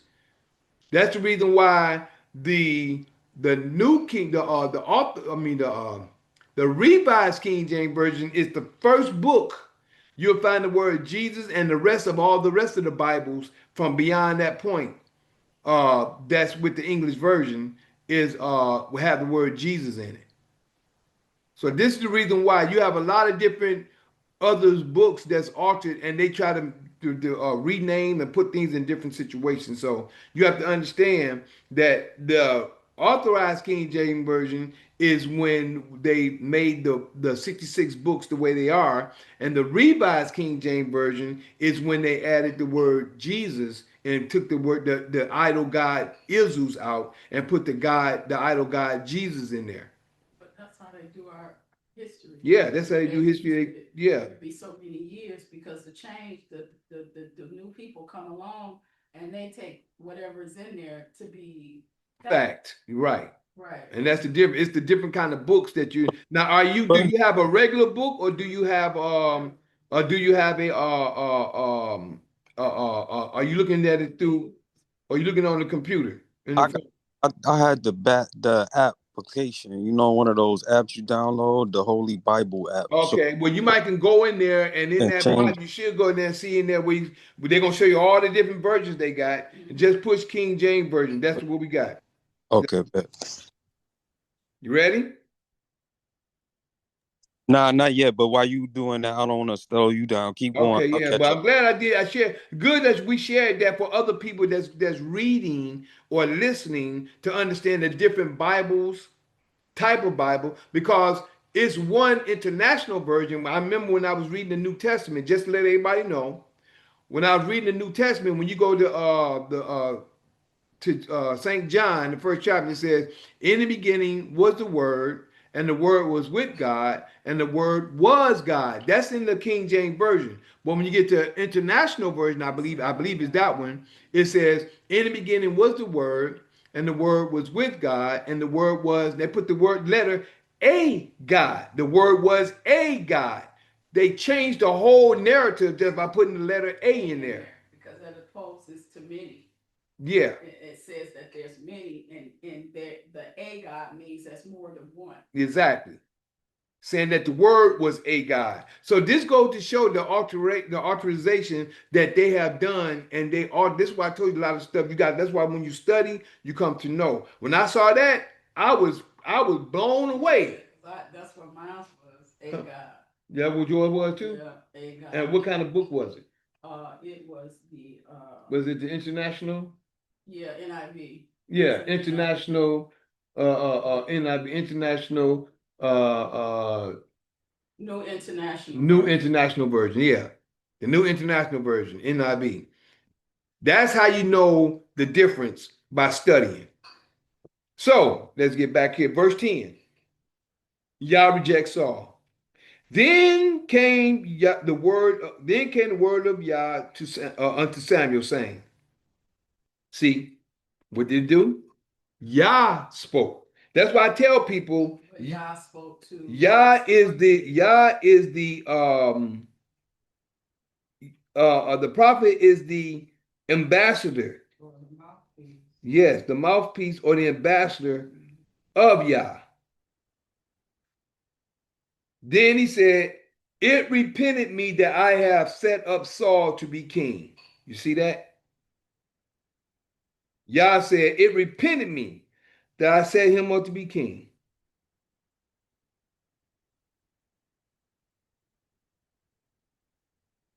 I set up Saul to be king. It repented me. Dang.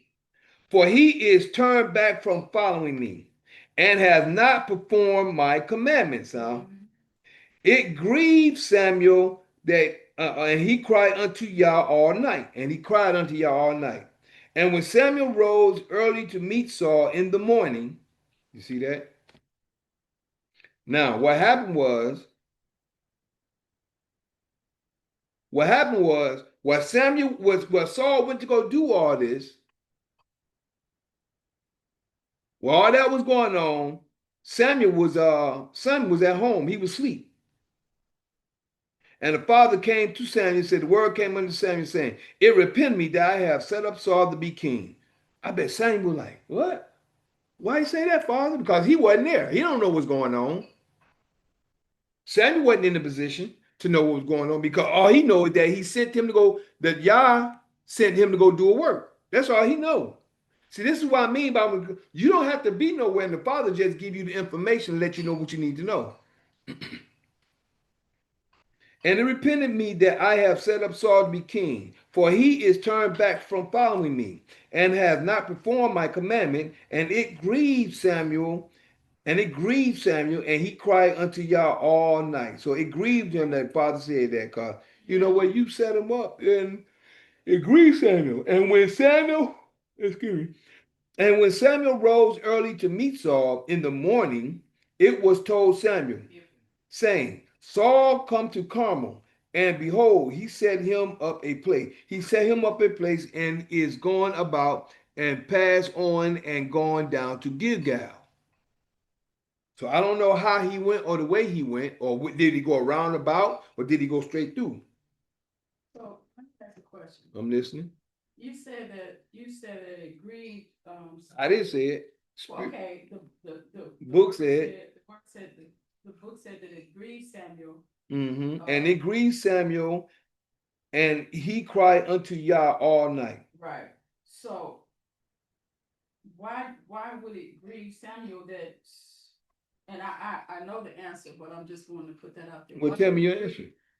Because let me tell you the question. Uh-huh. Why would it grieve Samuel that grieved Samuel that father was so disappointed in him setting up Saul, and he talked about how he didn't do his commandments, so it grieved Samuel all night till he cried to the Lord all night. Right. Answer would be, to me, this is what I'm picking up. Uh-huh. The answer would be when you know the Father and his love for his people, Right. when you know it in your heart and you've seen him use you in a capacity, yeah, you've seen his work done in a capacity, and you've seen what happens when you obey the commandments that he give you, you will cry and grieve, because this is something that someone else done and they don't even know what they messed up or what they passed on. Because certain things that you don't do when the Father tell you to do, he'll get somebody else to do it, but you lose out on the blessings that was coming for you. Just your whole inside, seeing what happens because you could obeyed the commandment, the joy that takes place, all those things when you obey what Father tells you. That's right. So that's why I just want to. Yeah, but not only that, just the fact that you know, like you saying, but just the fact that you know the Creator said something. Look at this. He's just a mouthpiece. Right. He don't know what's going to happen in the future. No. He don't know what's going on. All he knows is what he knows of the Father. He knows the Father's will, and he knows the Father's presence. And for you or anyone to be chosen of the Father, you're special. Yeah. That's what I'm talking about. Yeah. So by you being special, you're supposed to follow whatever the Creator say. And by following him, you're in good graces with him because you're the king now. Right. Even though the Creator's the real king, you're the one that the Creator set in place. You're going to go against what he said. It's going to hurt you because you love the Father. Just like a lot of people say, well, if you ain't following the Father, I ain't following you. If you ain't following him, and that's true, we ain't supposed to follow him. But it hurts us that when we try to give the information, it's just like us, like we were saying. When you try to help and reach out to your people and give them the information because you know the blessings behind it, just flat out.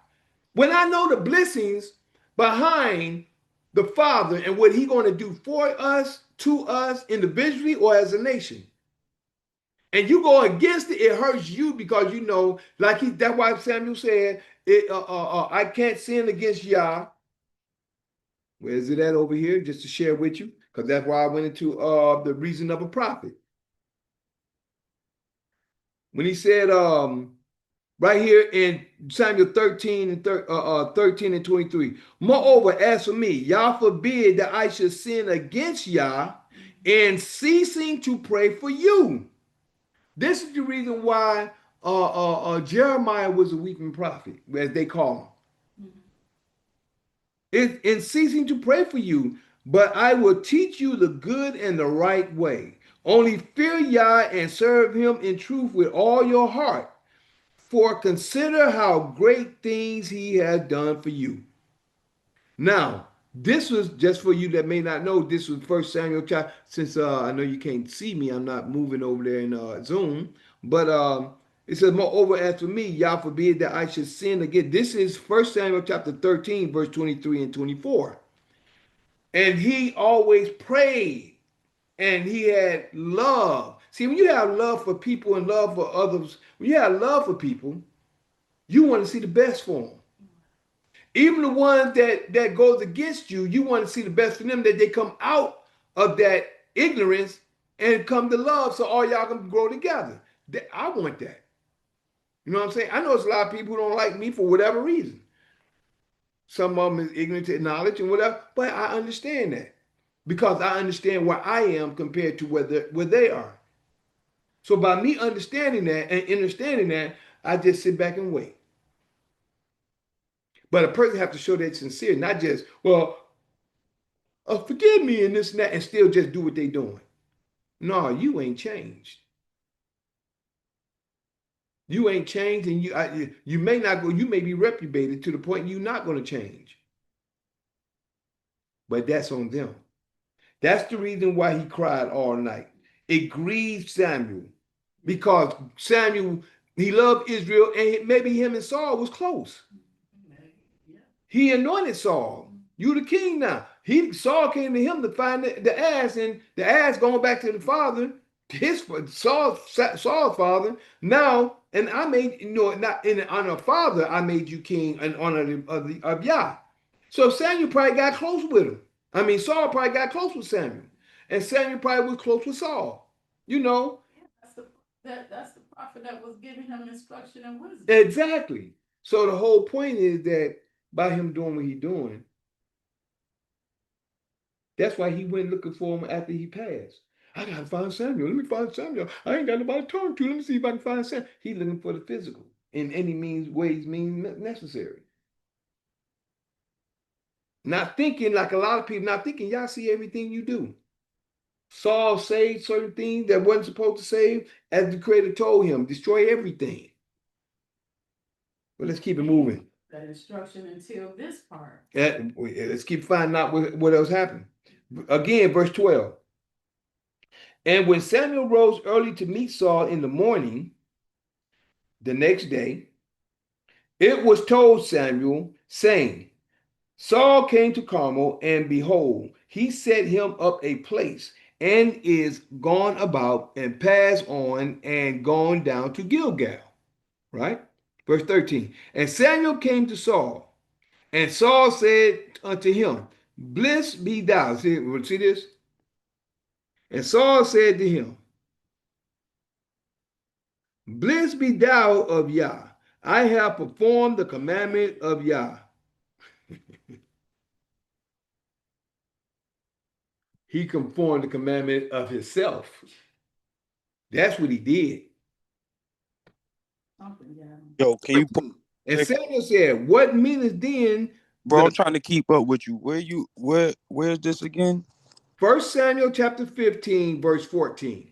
Where you at? Wait, hold on. You said verse Samuel. 1 Samuel chapter 15. Okay, I thought you said 13, so I was in 13. No, I was in 13. I went there. I forgot you can't see me. But yet still, I went to 13 to give you the understanding. Verse 13, to give you the understanding of the reason why he prayed. The reason why Samuel prayed for the people. And I was going to 1 Samuel chapter 13. The reason he said, in ceasing to pray, say, should I sin against Yah in ceasing to pray for you? Praying for the people and for Saul at that time. But the people in Israel. But also, this is what we're supposed to be doing today. That's why the scripture said, the prayers of the righteous availeth much. The prayers of the righteous avail much. So you can actually start at 20 in verse Samuel verse 13, verse 22 to 24. But we're in 1 Samuel chapter 15. I'm glad you, just in case those who didn't follow me, I'm glad you stopped me. Just in case you didn't follow me. So we're back in 1 Samuel chapter 15. I gotta say that when I'm going back and forth, so I know what people will be with me. Because I forget, like I say, I'm still stuck over there, and you can't see me moving back and forth. We're back at 1 Samuel chapter 15, verse 14. You with me, bro? Yeah, I'm here now. Okay. Verse 14. And Samuel said, What meaneth this? Well, let's go back to 13 again. And Samuel said to Saul, and Samuel came to Saul, and Saul said unto him, Blessed be thou of Yah. I have performed the commandment of Yah. Verse 14. And Samuel said, What meaneth then this bleating of the sheep in mine ears, and lowing of the oxen which I hear? He asked that question. And Saul said, They have brought them from Amalek, the Amalekites, for the people spared the best of the sheep and of the oxen.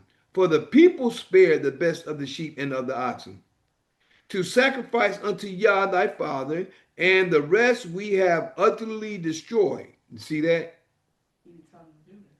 No, he didn't tell him to do that. But look how he blamed it on. They have brought them from the Amalekites.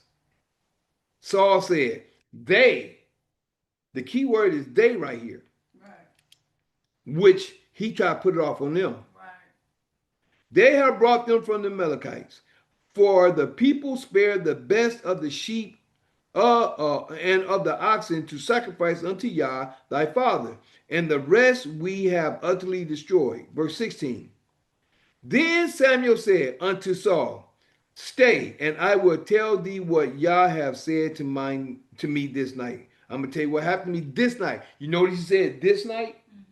This night was the night before the day, meaning that this night was the night connected to the day. That means the night is before the day. Like they start a new day in the middle of the night. Right. So it's still connected, but it's not day. Right. That's the middle of the night, meaning the night begins at darkness. Mm-hmm.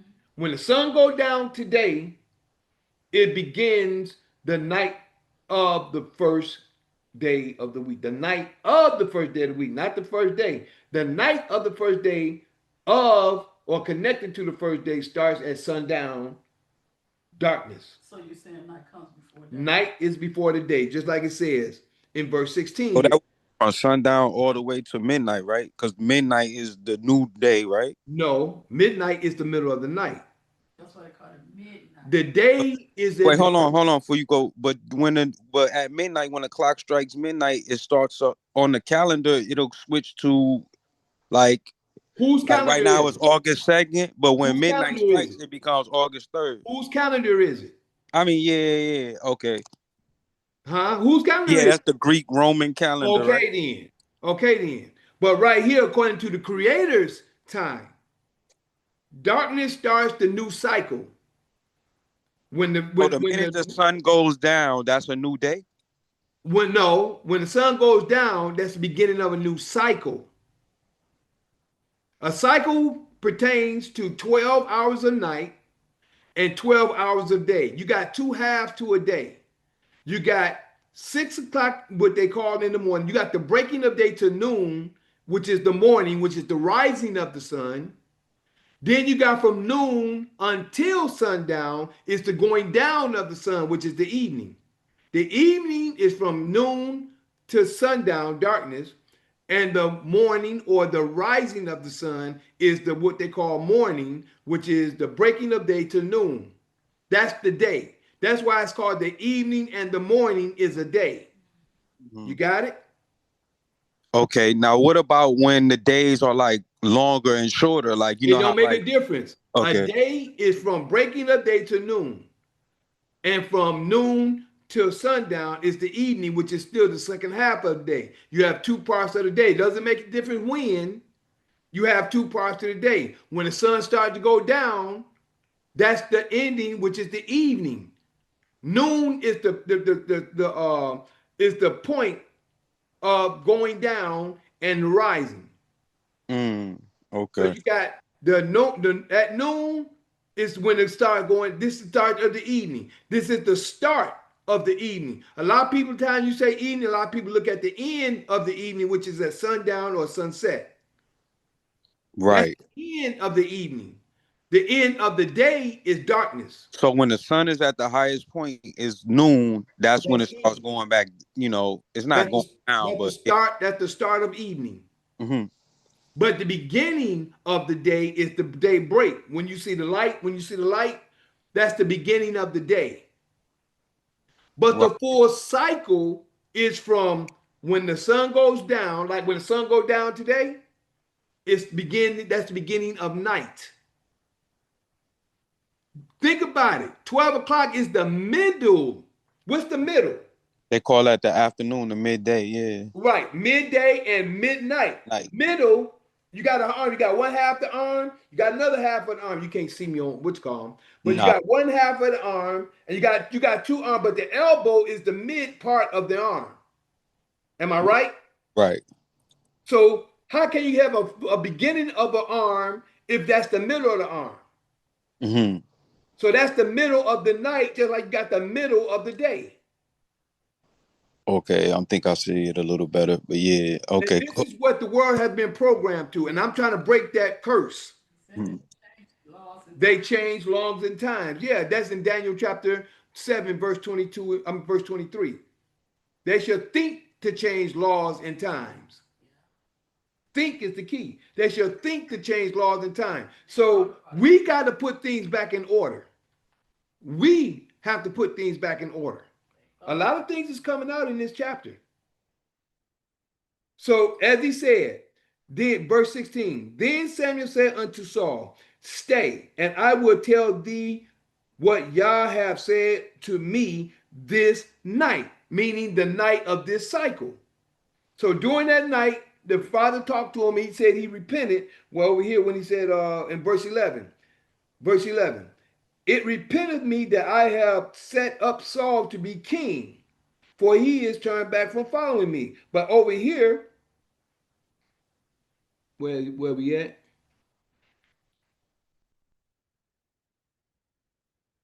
And so and agreed Samuel and cried unto the Lord. Right here. See, and agreed Samuel and he cried. This is the end of 11. And he cried unto Yah all night. See that night? All night he cried unto Yah.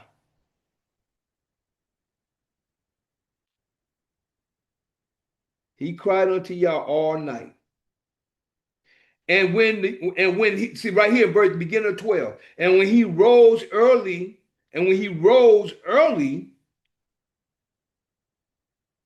to meet Saul in the morning is the breaking of the day. You see that right there, bro, in verse 12? Yep, I see it. Mhm. Okay. To meet Saul in the morning, it was told Samuel, saying, Saul came to Carmel, and behold, he set him up a place and is going about to pass on and going down to Gilgal. And Samuel came to Saul. See, this was in the morning. And Samuel came to Saul, and Saul said unto him, Blessed be thou of Yah. I have performed the commandments of Yah. 14. And Samuel said, What meaneth then this bleating of the sheep in mine ears and the lowing of the oxen which I hear? Then Saul said, he tried to put it off on the people. Saul said, They have brought them from the Amalekites, for the people spared the best of the sheep, see, but you the king. For the people spared the best of the sheep and of the oxen to sacrifice unto Yah thy father, and the rest we have utterly destroyed. 16. Hey, Then said, why did they utterly destroy them? Like, what does that mean? did you listen to when we was reading when the creator gave him the understanding and told him? Are you reading along with us? Yeah, remember I was trying to keep up. I had to switch up and get a whole different app because the one I had before didn't have Oh, it. okay. I got you. Over here in verse number 1 through I'm just gonna give you an understanding. Nah, you don't gotta go to the verses. I just want you to give me your understanding of what the utterly means. We don't, I don't want you to keep having to go back utterly over mean something. that means it's not my understanding, it's what was said, what he told him to do. Verse 3. You got verse 3? Verse 3 of the Samuel 15. Yeah, read that real quick. I want you to read it. Yeah, I'm looking for. It says, "Now go and smite Amalek and utterly destroy all that they have, and spare them not, but slay both man and woman, dang, and infant and suckling, ox and sheep. Can't just destroy their whole everything, So what does that mean to you? just everything." Okay, then. Now you know why I said it? I Now mean, you have an understanding? according to the word of how it's going, yeah. Okay, then. That is the reason why. That's the instruction that the creator told him to do it. And like I said, I know you came in a little late, but in part 1, I gave the understanding of why all this is about and why he told him to do this. Are you Okay. with me? Are you with me now? Yeah, I'm still here. Okay. Now, I'm glad you're asking questions because this gives you an understanding of where we're going. And not only that, what you're asking, other people may want to know. And that's why it's good that we converse and talk, you know what I'm saying, according to this, not according to outside of what we're talking about. You know what I'm saying? Just give me one. Right. Maybe. All right. Okay. So we were at verse 16. Then Samuel said unto Saul, stay. Okay, matter of fact, go back to 15 because that's where we stopped there because you asked why that I asked about the utterly destroy. This is the reason why when we study the word, we see what was really said and not about my interpretation. Because you asked me what I think. I told you I had to take you back to 3 to see you would have said, right? Right. So now you have an understanding why. Not because of what I think and my interpretation, I give you what the word say, correct? Right. Okay, then that's what we got to go by. We got to stop going by what we think because this is the same thing Saul did. Saul, he told Saul what to do, and Saul still went and did what he wanted to do. This is the problem we have today. So let's go again. Back at 15, it says, and Saul said, they have brought them forth from the Amalekites. For the people spared the best of the sheep and oxen to sacrifice unto Yah thy father, and the rest we have utterly destroyed. 16. Then Samuel said unto Saul, stay, and I will tell thee what Yah hath said to me this night. Stay here. I'm going to tell you what the Father told me this night that just happened. This is what we got to understanding of the night and day, what a day and night is, and the difference between evening and morning. Evening and morning is a day. The night is separate from the day. I was actually talking about the coffee. Oh. It's all right. It's good. It's good. Thank you. Also, And too, hold on, before we move forward with that, I guess what I was really trying to ask with that utterly destroyed versus the ones that were sacrificed unto the Lord, what's the difference between, the sacrificing of those ones, sheep and oxen unto the Lord versus the rest that was just utterly destroyed? So, because Mhm.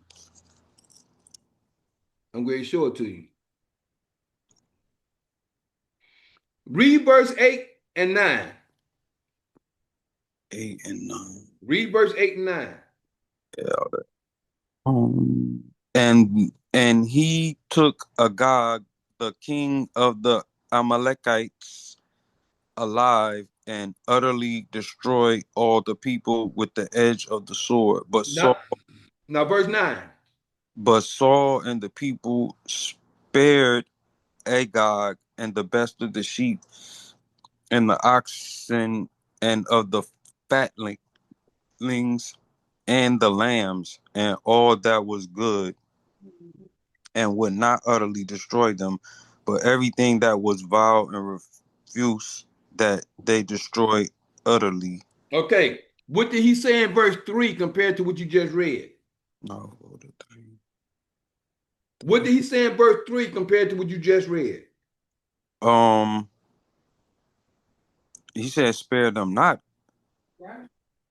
Okay. What's the difference? He could spare some. So what's the difference? So sacrifice. Not about sacrificing. He had nothing about sacrificing. When he told you to do one thing and you did something else, what's the difference? He did what he wanted to do. There you go. He was disobedient. He told you to go sacrifice. Told you spare. He told you to go and destroy all, both men, women, little children, oxen, and everything. So him sacrificing unto the Lord was him doing his own work. No, it wasn't that. Oh, The fact that he didn't obey. The father told him to go destroy everything. Do you understand that? mm-hmm.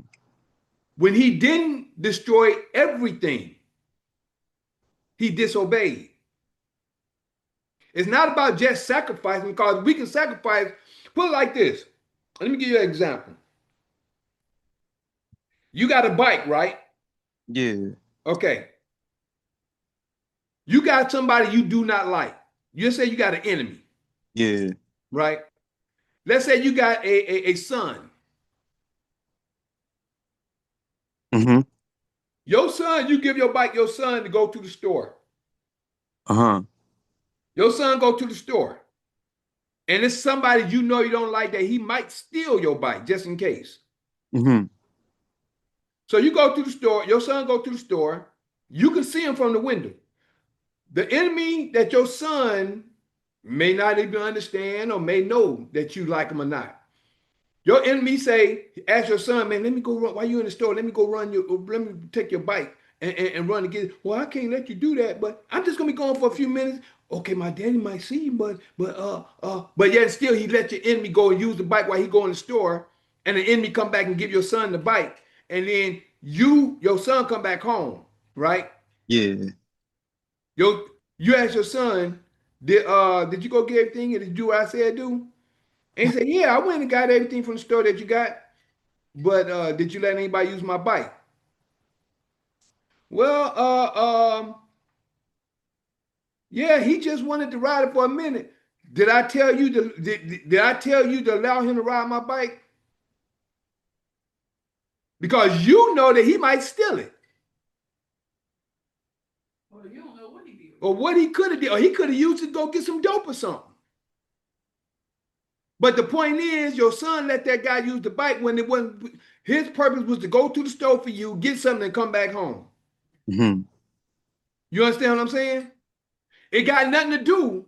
It ain't got nothing to do about what the guy did and got the bike back. It's the fact that you let him use the bike. Mm-hmm. Do you understand what I'm saying? Yeah, I understand that. What I'm trying to really get though is what with that part where he says some of those oxen was sacrificed onto the. But why you keep talking about the sacrifice when he said you ain't supposed to bring nothing back to sacrifice? Everything's supposed to got killed. He killed everything in the So land. the ones brought back to sacrifice was doing something he didn't supposed to do. Say again. So him bringing back some to sacrifice onto the Lord was something he wasn't supposed to do. Exactly, because the Creator told him what? Now go and smite Amalekite, utterly destroy all that they have, all destroy. He didn't say sacrifice it. Did he say sacrifice in here at any time?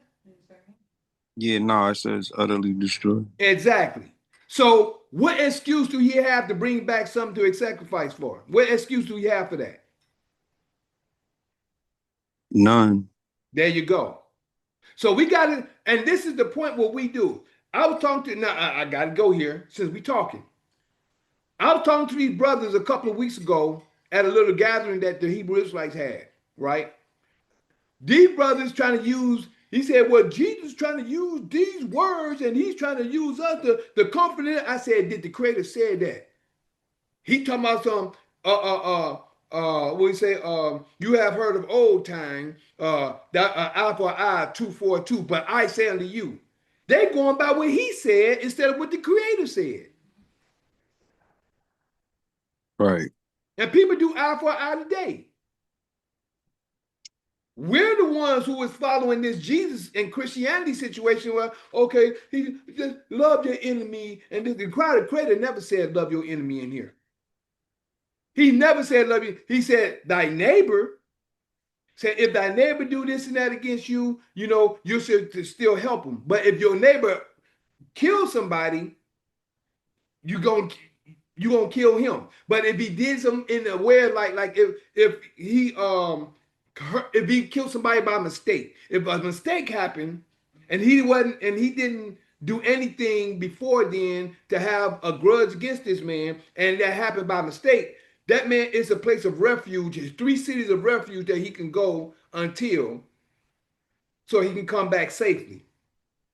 But if someone murders someone, purposely murder someone, or do anything like that, they gotta die. So the whole thing is people don't really understand the father of the words of Yah, but they use excuses. So the whole point of this point of sacrificing, and if you look at everything is preparation.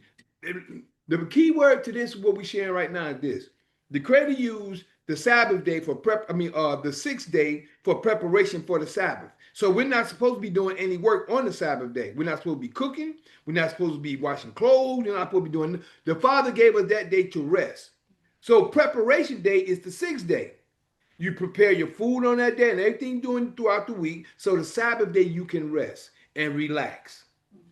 Whether you're getting into the Word or if you resting from your work all week long, you Or your watching. Friday? Say again, bro. So you're supposed to like make your food on Friday night. You're supposed to do all that. You're supposed to make a double portion on Friday. Okay. Make enough for you that day and for the next day, or just make you another meal for the next day so you can be ready for. You don't have to cook on that day because You cooking, don't do nothing but just rest and rest and relax. We ain't supposed to be working. okay. No housework, nothing. That is the day of preparation, and no different than right here. The Father told him to destroy everything. So if he destroyed everything, you don't have to bring nothing back for a sacrifice because everything's gone. You understand?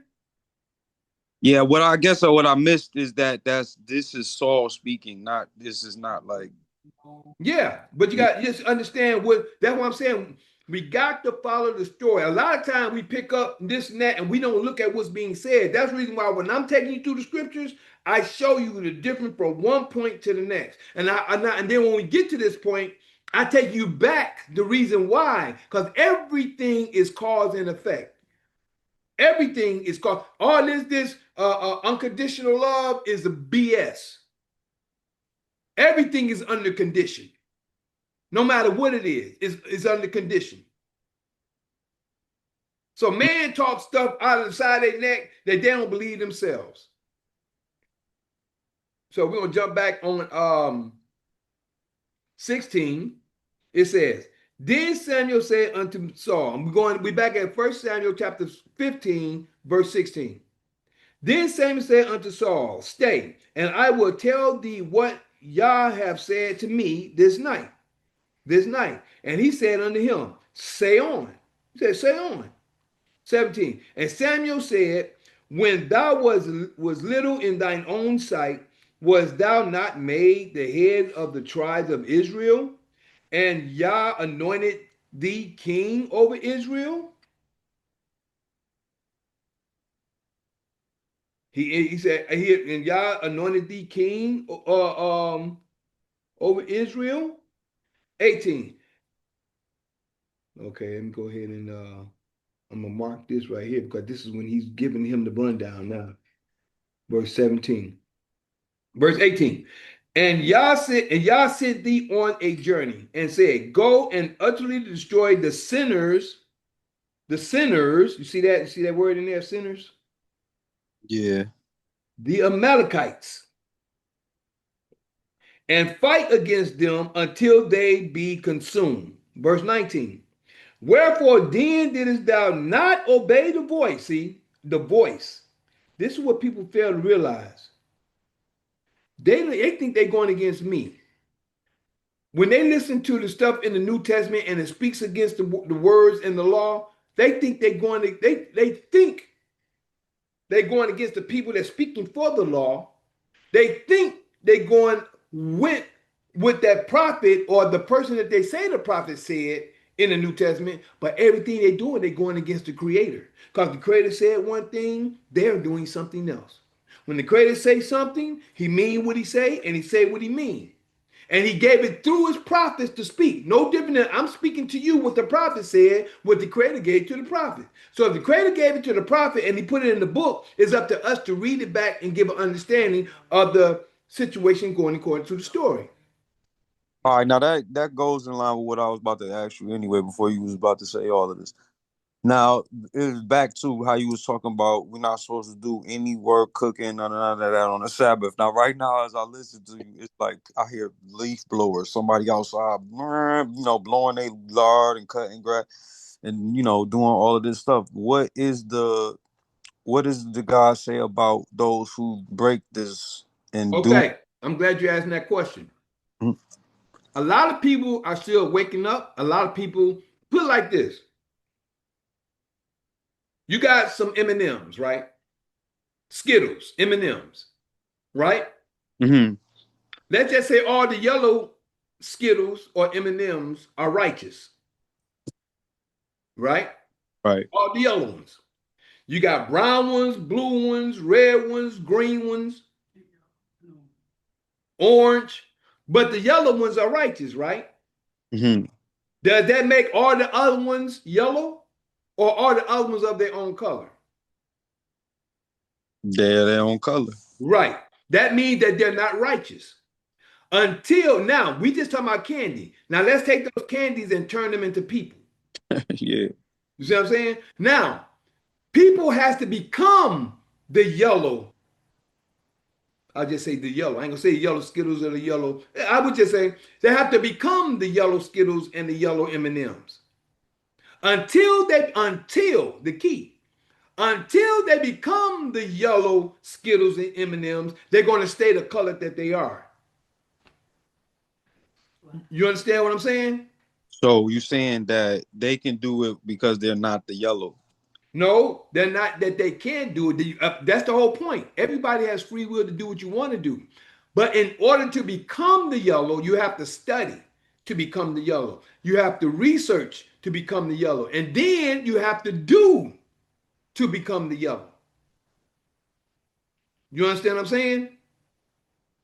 So until you decide, and not just you, not you in general, but just people in general, until people decide to become the yellow M&M, They're free to do whatever. no, they're not free.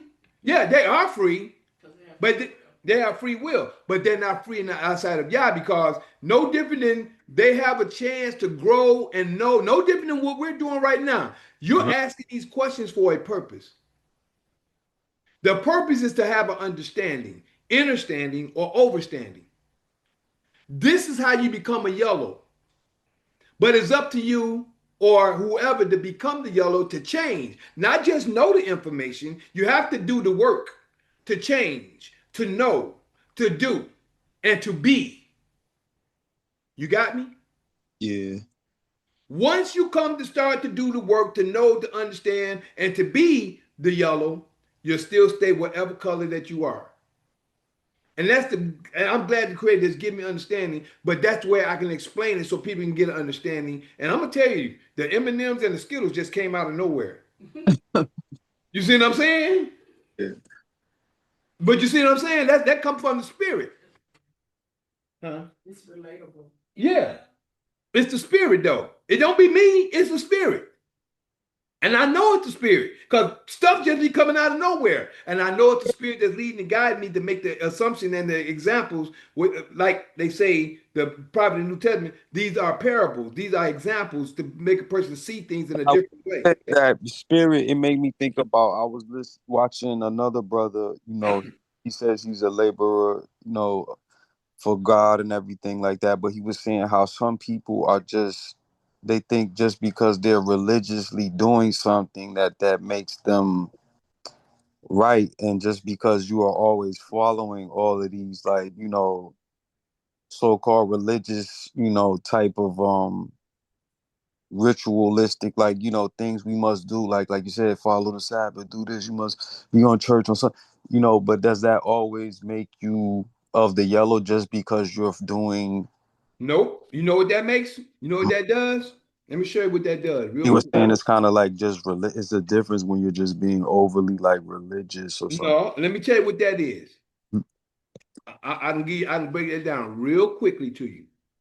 And I'm gonna give it to you out of what it says in the New Testament. I think that's Ephesians. I'm gonna say that real quick. I'm gonna tell you what it says in the New Testament according to that. Matter of fact, I think it's Timothy. I think it's, hold on real quick. I'll make sure I'm gonna give you this what is right here. 2 Timothy chapter 3. You don't have to go there, but I'm just gonna give it to you. And you Okay. can just remember it. 2 Timothy chapter 3, verse 7. And what that is this: ever learning and never able to come to the knowledge of truth. They're ever learning, but they're never coming to the truth. Why? It's because they're just they're doing stuff religiously. What is religious? Religious is something that you do continually over and over again. Am I right? Right. Something repetitive. That doesn't mean they're coming to the truth. They're just ever learning. They're just learning to do this. They ain't coming to find the facts of what the creator said. They're not coming to the facts of what's really been written of the creator. They're going by the precepts of men, and they're going by whatever it is that they think is right. Got it. Okay, so now that leads to this part of the side of the question. Then, okay, so if that applies for someone who could just be religious, doing something, and they could still not be of the yellow or not get the truth, can someone maybe not always observe the Sabbath but still be righteous and still be yellow? Like, say you still have to cook on. Like this. Now that goes to the commandment. When commandment says at the end of the second commandment, in the second commandment, it says, third and fourth generation of them that hate me. And it says, but showing mercy unto thousands of them that love me and keep my commandments. See, this is where mercy and your grace come in at in this day and time. But this mercy and grace is going to run out. Okay. You understand what I'm saying? Yeah. So the God, like you said, Yah will always know. Oh, he know. A lot of people say, "Oh, God know my heart." Yeah, he know your heart, all right. He know if you for him or if you against him. He know if you know the truth and you just acting like you don't, or if you really want to do what he say do. Like you said, that's grace or mercy when he knows your heart. It's grace and mercy when you start to. We've been through grace and mercy all the time. Through the third and fourth generation, this Greek and Roman Empire, they changed the world. They taught us lies. No different than you just thought the middle of the night was a new day. See, you thought that. Now you come to know that a new day starts at the breaking of day, and the night starts at the beginning, or shall I say, at the end of a day. That's when night starts, and that begins a new cycle for 12 hours a day, and or what shall I say, 12 hours a night, and then 12 hours of a day. You understand what I'm saying? So the whole thing, everybody have gotten grace and mercy, but that's going to run out because everybody's going to learn the truth. And if those who choose not to keep and do the truth, they are going to be wiped out. They're not going to be here. Wherever they're going, the Father's going to use their spirit to take them somewhere else, but I don't know what he's going to do with them, but they ain't going to be here. Because this is going to be the kingdom, and the kingdom is growing daily as people turn to the law and turn to his word. Okay. Can I say something? Yes, ma'am. Okay. What's your name? Harvard? Yeah. G1. G1. All you gotta do is study your commandments. The commandments tell you all about what he don't want you to do in these different religions, these different gods. Your commandments are gonna keep telling you over and over again. Read your commandments, and they're gonna tell you. It's telling you in your commandments every day about what people doing and what you should not do. But all these different religions and all these different gods that they worshiping. All you gotta do is go back to your commandments and read. Just like Mikael said, go to the commandments and read the one he just read. What was that one? That was chapter 20. Yeah. Verse 4 through 6. Yeah. And showing mercy unto that.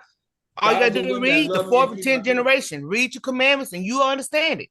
All these different religions, all these different gods that people worshiping and talking about is in the commandments what he telling you he don't like, and he wants you to command and do commandments. You're not only talking about the 10 commandments, you're talking about basically the commandments of God, the words of Yah, basically. Exactly. That's it. Exactly. There you go. Exactly. Your commandments. The 10 commandments. The 10 commandments is the basis that he gave everybody at the tower at Horeb. That's why everything actually pertains to those 10, but he said a lot in order for us, and not only just the commandments. It's more than just those 10 commandments. Say what? It's more than just those 10 commandments. Yeah, because you also have the Hammurabi Code. You also have the there's laws in the Hammurabi Code. There's laws in the Ma'at. There's laws in the Quran. There's Mhm. laws Right. of Yah, but Yah gave the commandments to Israel, and the law has been here since day one. Mhm. The laws has Just always like been here. So some people try to go against the law and try to say, well, you got this and you got that. The laws has always been here. But the Creator has exactly. established the law to come through Israel. You understand? Yeah, I got that. Mhm. Just like you asked that question about the guy out there cutting the grass or blowing leaves or whatever he was doing. You know why he doing it? Because he don't know no better. Some of them do know better though. Some of them know better, but he don't know the commandments neither. That's why he continue to do what he doing. Mhm. It's a tradition. There you go. Tradition. That's what it is. Tradition. That's what they've been taught all their life Right. until they ready to change their mind and their thoughts. That's why they're gonna continue to do what they do. Right. So let me get through this because this is gonna be a long one. We had an hour and something in, so let me get through this. But Okay. I like the fact that the questions is being asked because this is stuff other people gonna want to know as well. But this is a particular conversation that everybody need to understand the reason why Saul lost his kingship, even though he was king until he passed. If y'all understand the situation, the father put, even though Saul was still king, the father put David as the new king. But still, you got to understand, David had to learn. He had to go through all the situations to understand things, no different than we do today. Everything we learn, we have to learn in order to stand on when we get to be adults. We go through our childhood. As we go through our childhood, we learn certain things from women, other men, children, the world. We learn these things in order how to stand to be the person we're going to be in the future. So once we learn, then we can make the world a better place to teach our children that is of us, to keep in the Creator's word, to keep the way.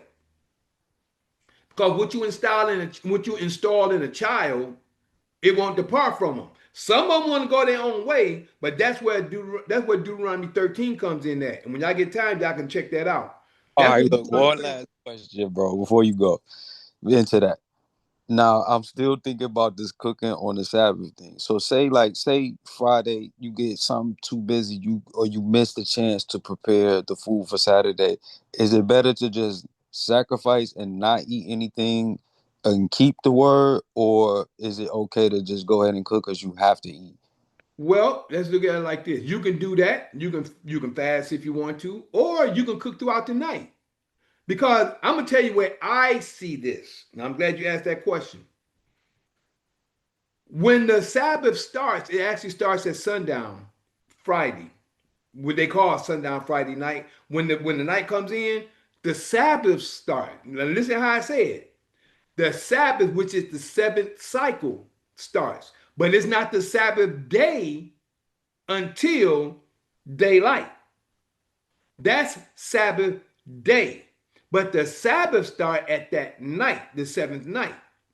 So when you get home, you can make something that night and still, because the Creator just don't want us to, mainly his main thing and what he's saying is he don't want us to be out here working, doing all this other stuff, and then we can snack. Whatever it is, wherever we can get something to snack on, we can make ourselves that night for the next day, or we can just go to the refrigerator and make, you can get a snack or something. I'm talking about cooking. When I'm talking about making a full course meal, we shouldn't be doing that on the Sabbath. Okay. You see what I'm saying? We Yeah. shouldn't be doing a full course meal on the Sabbath. Now they do it on Sunday. You call it, they call it Sunday, Sunday dinner and stuff like that. Maybe on Sunday they can do it. That's the first day of the week. But on the Sabbath, we're not supposed to be working. Mhm. We're supposed to prepare before the Sabbath day. So when I don't worry about what other people say, I have an understanding that when I'm out there working and I'm making my sales, the night come in while I'm still out there. I'm still out there doing what I'm doing. I'm selling and whatever I'm doing. I may be going to the store to get food. Whatever I'm doing, I'm getting before I make it home. When I make it home, I'm gonna shut down. When I get home, it's shut down. My wife probably making food or whatever, or she might have to take some of the food that I got to bring it in. She started making some food for the next day. The whole thing is that night and the day before is to get to prepare before this day. Are you not supposed to leave your house either? Well, I can't speak on that. I know it speak on that at one point when they was in the wilderness. I can't say if you need to leave the house or not because some people left to go to the temple. They left to go to worship. So, all I can say, use your own discretion and talk to the creator. He'll let you know from that point on. No spending money either, right? You're not supposed to touch money or any of that, right? Well, like I say, if you're not out there, if you ain't leaving the house and if you are out there working and if you ain't out there having other people work, we shouldn't. But in this day and time, the Father has given us grace. Mm-hmm. We're learning to get back to the Father. And I don't know nobody's in a 100% true form doing the law. Nobody that I know of. And if they is, great, and praise Almighty Yah for them. I can't say that I'm doing everything totally correct, but I'm on that road, like they say, that road of Doing that. Yeah, I get. Yeah. All right, well, carry on. I don't know. I'll ask more questions after you continue. Okay, great. So, but write down what you want, bro. But I am glad you're asking questions. That lets me know you're more intuitive now, more now than in the past. Well, it's because I'm reading along with you, so now it's better than just listening to you and try. There you go. And all that is progress, though, bro. Mm-hmm. That's good. It's progress. I'm glad you're here, bro. I mean, I'm actually glad you're here. If you understand what I'm saying. Yeah, and I hear, right? Yeah. There you go. That's what I'm talking about. All right. Now, back at verse 19. Until they be consumed. Verse 19. Therefore, then didst thou not obey the voice of Yah, but didst fly upon the spoil, see, and didst evil in the sight, see. Anytime you go, see, this is what people don't realize they do. When they go against the Creator's word, it's evil. I try to get people to understand that. And didst evil in the sight of Yah. And Saul said unto Samuel, Yea, I have obeyed the voice. See there? You see that? Mm-hmm. See, in his mind, he convincing himself he obeyed. But the Creator clearly told him what to do. He said, and Saul said unto Samuel, Yea, I have obeyed the voice of Yah, and have gone the way which Yah have sent me, and have brought Agag, the king of Amalek, and have utterly destroyed the Amalekite. He didn't tell you to do that. He told you to destroy men, women, infants, children, everything. Everything. That's what he said. He didn't tell you to bring Amalekite, the king of the Amalekites back. I didn't tell you to do that. That's what you wanted to do. That's what you planned to do. You didn't have to show me. See, the whole thing is, people think Yah, I'm saying Yah because people is looking at man. And this is the difference I be trying to get people to understand between man and all kinds of distractions coming in, boy. This is the difference between man and the creator. When the creator say do something, he already see what's going on. He's already with you.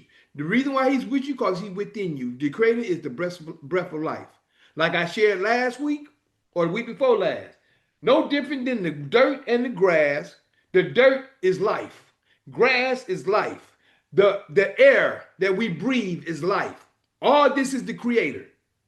All this is the creator and Almighty. He sees everything because he's within you already.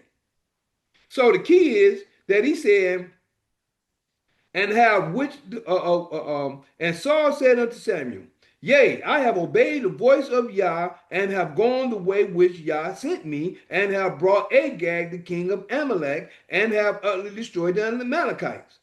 But he didn't tell you to do that. He told you to get rid of everything. 21. But the people took, see, now you're going to blame it on them. But the people took of the spoil, see, but you the king. And like I said last week or the week before last, the Father don't put nothing off on nobody. Every time something is happening in the earth, the Father take credit for it. Whether it's good or whether it's evil, Yah takes the credit for it. Yah takes credit of everything that happens, no matter who did it. Yah takes the credit for it. But the people, see, he's blaming it on the people. But the people took the spoil, sheep and oxen, the chief of the things which should have been utterly destroyed, to sacrifice unto Yah in Gilead. Verse 22. Now here go your keys. This is your keys right here. Verse 22 and 23. And Samuel said, have Yah as great delight in burnt offering. And this is why I keep trying to tell these people in this New Testament, with this man that died that they murdered. I'm gonna say it like that because I don't want to disrespect the prophet that did come. They did murder him, but he wasn't the sacrifice. Because the sacrifice is what the Father gave the priest to eat, the people to eat, and to be a sweet smelling savior unto the Creator. So, and y'all smelling when y'all out in the world, when y'all smell these stores cooking, I will almost like to say pork, but they cook it. You can smell the aroma in the air. Oh boy, that smells good. I said that yesterday to my wife. I said, you smell that, baby? It smells good. Whoa. My baby says, somebody around here cooking. It wasn't no pork, I knew that. But it was the aroma in the air. And Saul in verse 22. It was Captain Jerry that was near, baby. Whatever it was cooking. It was in the air. Whatever, it was smelling good in the air. And Samuel said, have Yah as great delight in burnt offerings and sacrifices, as in obeying the voice of Yah. That's the key. Obeying the Creator, and that's all he's been asking from Genesis to Revelation.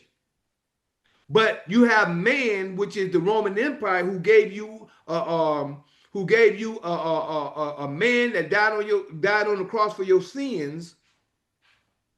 This is idolatry, and this is way out of his actual word when he spoke. It says, and Samuel said, have Yah as great delight in burnt offerings and sacrifices, as in obeying the voice of Yah. Behold, here go the key. Behold, to obey is better than sacrifice. To obey is better than killing an innocent man on the cross that y'all think that died for your sins. And I say y'all, I'm talking about the world. The world think that this man died for the sins of the world when the Father never gave an unclean animal, let alone a human being, to die for anything. Never. And that's why the world is going a-whoring after Rome. That's why it says in Revelation 13, the world has gone a-whoring after Rome. And this is the Roman Empire. In the New Testament, that is, Christianity. And your Jesus, Yeshua, Emmanuel, is your image. In Revelation 13, verse 14 and 15. That's the image of the beast. The beast is the system. The image is your man that died on the cross. That's your image. And your symbol is the cross. The cross is the symbol of Christianity. The man on the cross is the image to Christianity and Rome. And the deadly sword that was healed is Christianity itself. The deadly wound that was healed. A lot of people don't understand it, but the Father has let the books is being released and unveiled today. And I'm one of them that's doing it. I am that Mikael that's sharing the information. But let's keep it moving. Again, behold, to obey is better than sacrifice, and to hearken, to hear, and to do, than the fat of rams. Hearken means to hear. That's why you got the word hear in there. H-E-A-R. And hear means to do. Not listen. Listen is like you sitting back, okay. Okay. That's listening. But when you hear, that means to do. That's why I said, do you hear me? Yeah, I heard you. Well, why ain't you doing it? Verse 23. For rebellion is as the sin of witchcraft. Rebellion to what? Rebellion to the word of Yah. And stubbornness, who's ever stubborn against his word, is iniquity and idolatry. Hey, yo, and then that answered my question. Remember, I just asked you about sacrificing by fasting or versus actually doing The what I heard. Against the law. Yeah. Yep. That's why I said witchcraft and stubbornness. You got a lot of people who stubborn, and this right here talks about this right here explains Ezekiel chapter 2 and chapter 3. A lot of Israel see, and we as people that's coming to talk to them, we're like Ezekiel and Jeremiah and the prophets that's coming to try to get people to turn to, but the people are stubborn and wicked. That's why I said, for rebellion is as the sin of witchcraft, and stubbornness is as iniquity and idolatry. Because that now is talking back to Saul. Here you go, baby. To Samuel. No, it's talking back to Saul. Because thou hast rejected the word of Yah, he has also rejected thee from being king. Now, what I like to tell people is turn that around to us. Verse 23 and 22 and 23, imagine that being us in general, individually. I like for people to look at that. Look at this, what it's saying. Imagine the Samuel, which is the words off this book, is speaking to the people in general. And the people is supposed to be Saul. So we're either one or the other. Again, verse 22. And Samuel said, have Yah as great delight in burnt offering and sacrifices? Has Yah great great delight in Jesus, Yeshua, Emmanuel, Prophet Muhammad? As in obeying the voice of Yah, as in obeying my law, my word? Behold, to obey my word is better than sacrifice. It's better than your Jesus. I'm just giving it to you the way I'm seeing it, according to what's written. Behold, to obey my word is better than your Jesus that you say sacrifice for you, that this world and the Romans gave to you, and to hearken to my word better than the fats of rams, than the fat of your sacrifices. Now, for rebellion of my word, I'm talking it like in the name of Yah, for the rebellion of my word is as the sin of witchcraft, and stubbornness to my word and laws is as iniquity and idolatry to other gods. Now listen to it like that, and you can see things in a whole different aspect. Now, because thou, whoever you may be, because you have rejected the word of Yah, because you have rejected Yah's word, he has also rejected thee from being my sons and my daughters. I have rejected you from being my sons and daughters. This is why it says,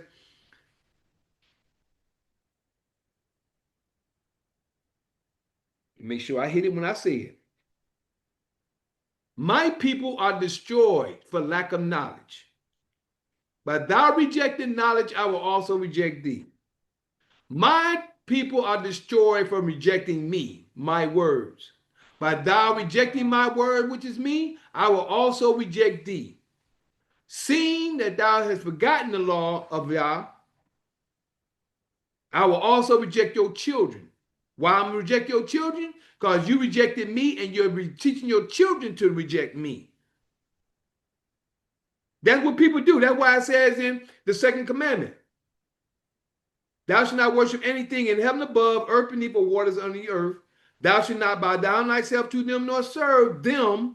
For I, thy God, am a jealous God, visiting the iniquity, the ignorance, the sin upon thy fathers, which is thy parents, unto thy children, which you teach your children, unto the third, which is the Greek, and fourth, which is the Roman generation of them that hate me, which is the Greeks and the Romans, but showing grace, which is mercy, unto thousands of them that love me and keep my, all he's doing is keep his commandments. But right here it says, because thou hast rejected my words, my commandments, my law, which is the word of Yah, he has also rejected thee from being my people until a time appointed. See, until we turn back to the Creator, we're rejected. No different than He has rejected Saul from being king at that time with better understanding. That's all I'm giving. Now, Saul's confession and humiliation. Now he's going to confess. And this is what our people do. Once we come to understand the sins we've been in, the things we have done, that's when this confession comes in at.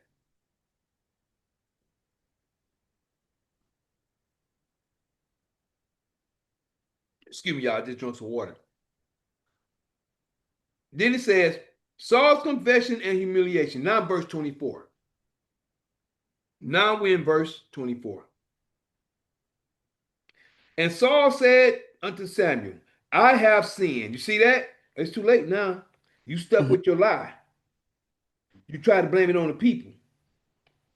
And Saul said unto Samuel, I have sinned, for I have transgressed the commandment of Yah and thy words, because I feared the people. See that? I feared the people and obeyed their voice. So right here, when he's saying this, is he continuing the lie, or is he really? No, he's confessing right here to verse 24. Okay, listen to 24. And Saul, this is the king, said unto Samuel, I have sinned. You see that? You see that, bro? Yes. Mm-hmm. He said, I have sinned, for I have transgressed the commandment of Yah and thy words and your words, because I feared the people and obeyed their voice. But you the king. How you going to fear the people and obey their voice? You the king. And how you gonna be more worried about what other people think versus the, Yah, what Yah thinks? And there you go. See, but hold on. I always try to get people to put themselves in the same position. See, this is what's going on today. People go along to get along. Instead of going with the creator said, there are a lot of people out here right now. They see something going on and they're gonna side. They're gonna side with that's not right instead of stand for what's correct. That's why I said a lot of people don't like me, because I come correct. And when I say something, people want me to get on that. No, I'm gonna tell you the truth. I'm gonna be straight with you. I'm gonna tell you the truth. I might not be like, "Rrr." My wife thinks different, but to me, I may not be like that. I may be trying to be nice and stuff, but my wife be saying that, no, Mike, you hard. I don't think I'm hard. Being firm, yeah. I'm hard in the word. Well, my baby say I'm hard in the word. Well, I might be. I don't know. I just have the spirit of Yah on me, that when I share what I share, I say what it is. But it says, because I feared the people and obeyed their voice. 25. Now, therefore, I pray thee, pardon my sins. See, now he said, okay, no, I confess, not pardon my sin. I confessed it. No, you stuck with it, and now you ain't stuck with me. You stuck with it in front of Yah. And Yah told you what you did. And then you had another to turn around and say, but I did do what he said do. Listen, Yah ain't no man. Yah already knew your heart. Yeah. See, your heart was to go out there and do it, but you end up doing what you said. You feared the people.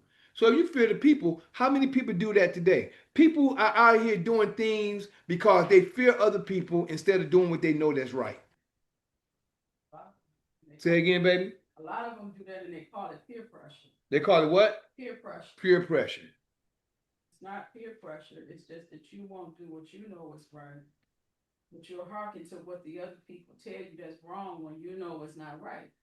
So now you're pressured, you feel pressured to do it because other people are saying instead the majority is against the smaller group of people. Right. So the more people that pressure you, the more you're going to hearken to what the people want you to do versus you saying, no, this ain't right. I'm not doing it. And Jesus gave you a parable of that same situation. Yeah. He said that woman coming to the king and she bugged the king, she bugged the king, whoever the king was or whoever's in charge. And he said, well, just give her what she wants. Right. No, you don't do that. You the king, you in charge. Exactly. How you going to allow someone under you to come and tell you what to do? We don't have kings. nowadays anyway. Ain't about that. You stand on your square. That's what kids do. Got to stand on your square.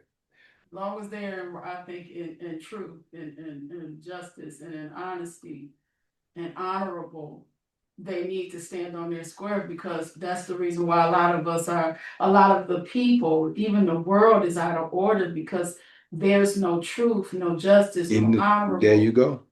Men, women, who's ever running, they're not in that area. They're too much geared to what the people want. Exactly. Versus them knowing if the people want all this stuff, and then what's going to happen when they get all this stuff. Boy, someone come and jump out of me real quick. Just want to say, I want to hold it, but it's going to come out anyway. No different than the people with these Democrats. These Democrats sit up there and they don't even do no checking. When a lot of stuff that I ain't saying I go with everything that Trump said, but a lot of stuff when he first was coming out, he was giving you laws, he was giving you information. No, everybody just going with whatever the Democrats say. They weren't going behind them to check it. They're trying to see what they're saying. Whatever the Democrats are saying, they just going with it just because they're Democrat. They've been in charge for years and years and years. But no, not only Democrat, so have Republicans been in charge. Yeah. But all of them have been doing wickedly according to the system, according to the people. But why did the creator always, even with Ahab, the creator always watched over the people through the person in charge. Yeah. Through the person in charge, he watched the people. Now Trump has gotten in there and he started doing certain things and putting things in place, but the people don't even know the laws to even understand what he's doing. They just going to get along because of what they say that they Democrat. These Democrats leading you to hell and you don't even know it. Don't even know it, sure, but you're heading that way. You can look at it. There's things that are an abomination. Yeah. To the laws of nature. And they want to go for it. Talking about this. Mainly, I'm glad you said that, baby. Talking about this. Abortion. This. Transgender changement. Children transgender. Oh. Say what? They want to start as young as 5 years old. That's evil. This is an evil and adulterous generation. It's abomination to Yah, which is nature. And you know, they even they even take out this kind of teachings from even being, you know, they've crushed all these kind of outlets to where people could teach this. Mostly, you know, it used to be church and school, but like it's like less and less prevalent in society that people go to church or read the Bible or study the word of God. And the real word, that is. Yeah, the real word, you know what I mean? And that was the premise for crushing it. By, you know, they spread the lie that, oh, everything is fake, the Bible is fake, and this. Exactly. And then so now nobody wants to even try to study the truth and find it. And like you said, so now the people it could be easily led astray because they don't even have a guideline to go by. They don't have any. But that's the agenda as well, to tell people that the Bible was fake and it was this, that, and the other, and that'll detour a person from not even, like you said, not even trying to find the truth. Yeah, what both y'all just said is true. And guess why? It was still of Yah. Remember I said Yah owns to everything? Yeah. It's too many different teaching, too many different words or teaching of the word. That's why so many people don't want to get into it, because everybody teaching different things. But so this nobody know what to believe or know what to go by. So I agree with you, Erica. Yeah, so many different denominations and right. But all of them is wrong. Because the only teaching that you're supposed to be doing, what we're doing today, going through the word itself. Every religion out there is wrong. When you look in Revelation 13, and it says that each head on top of it had the name of blasphemy on it. All of them are different religions and ways of life that people are living that's not according to the Yah. But let me give you the understanding to what we just got through talking about. The reason why. Remember I told y'all a few minutes ago that Yah owns up to everything? He owns, I said, Yah owns up to everything. Right here is your answer to that, right here in Daniel chapter 12, verse 7. And then we're going to get back to 1 Samuel chapter 15.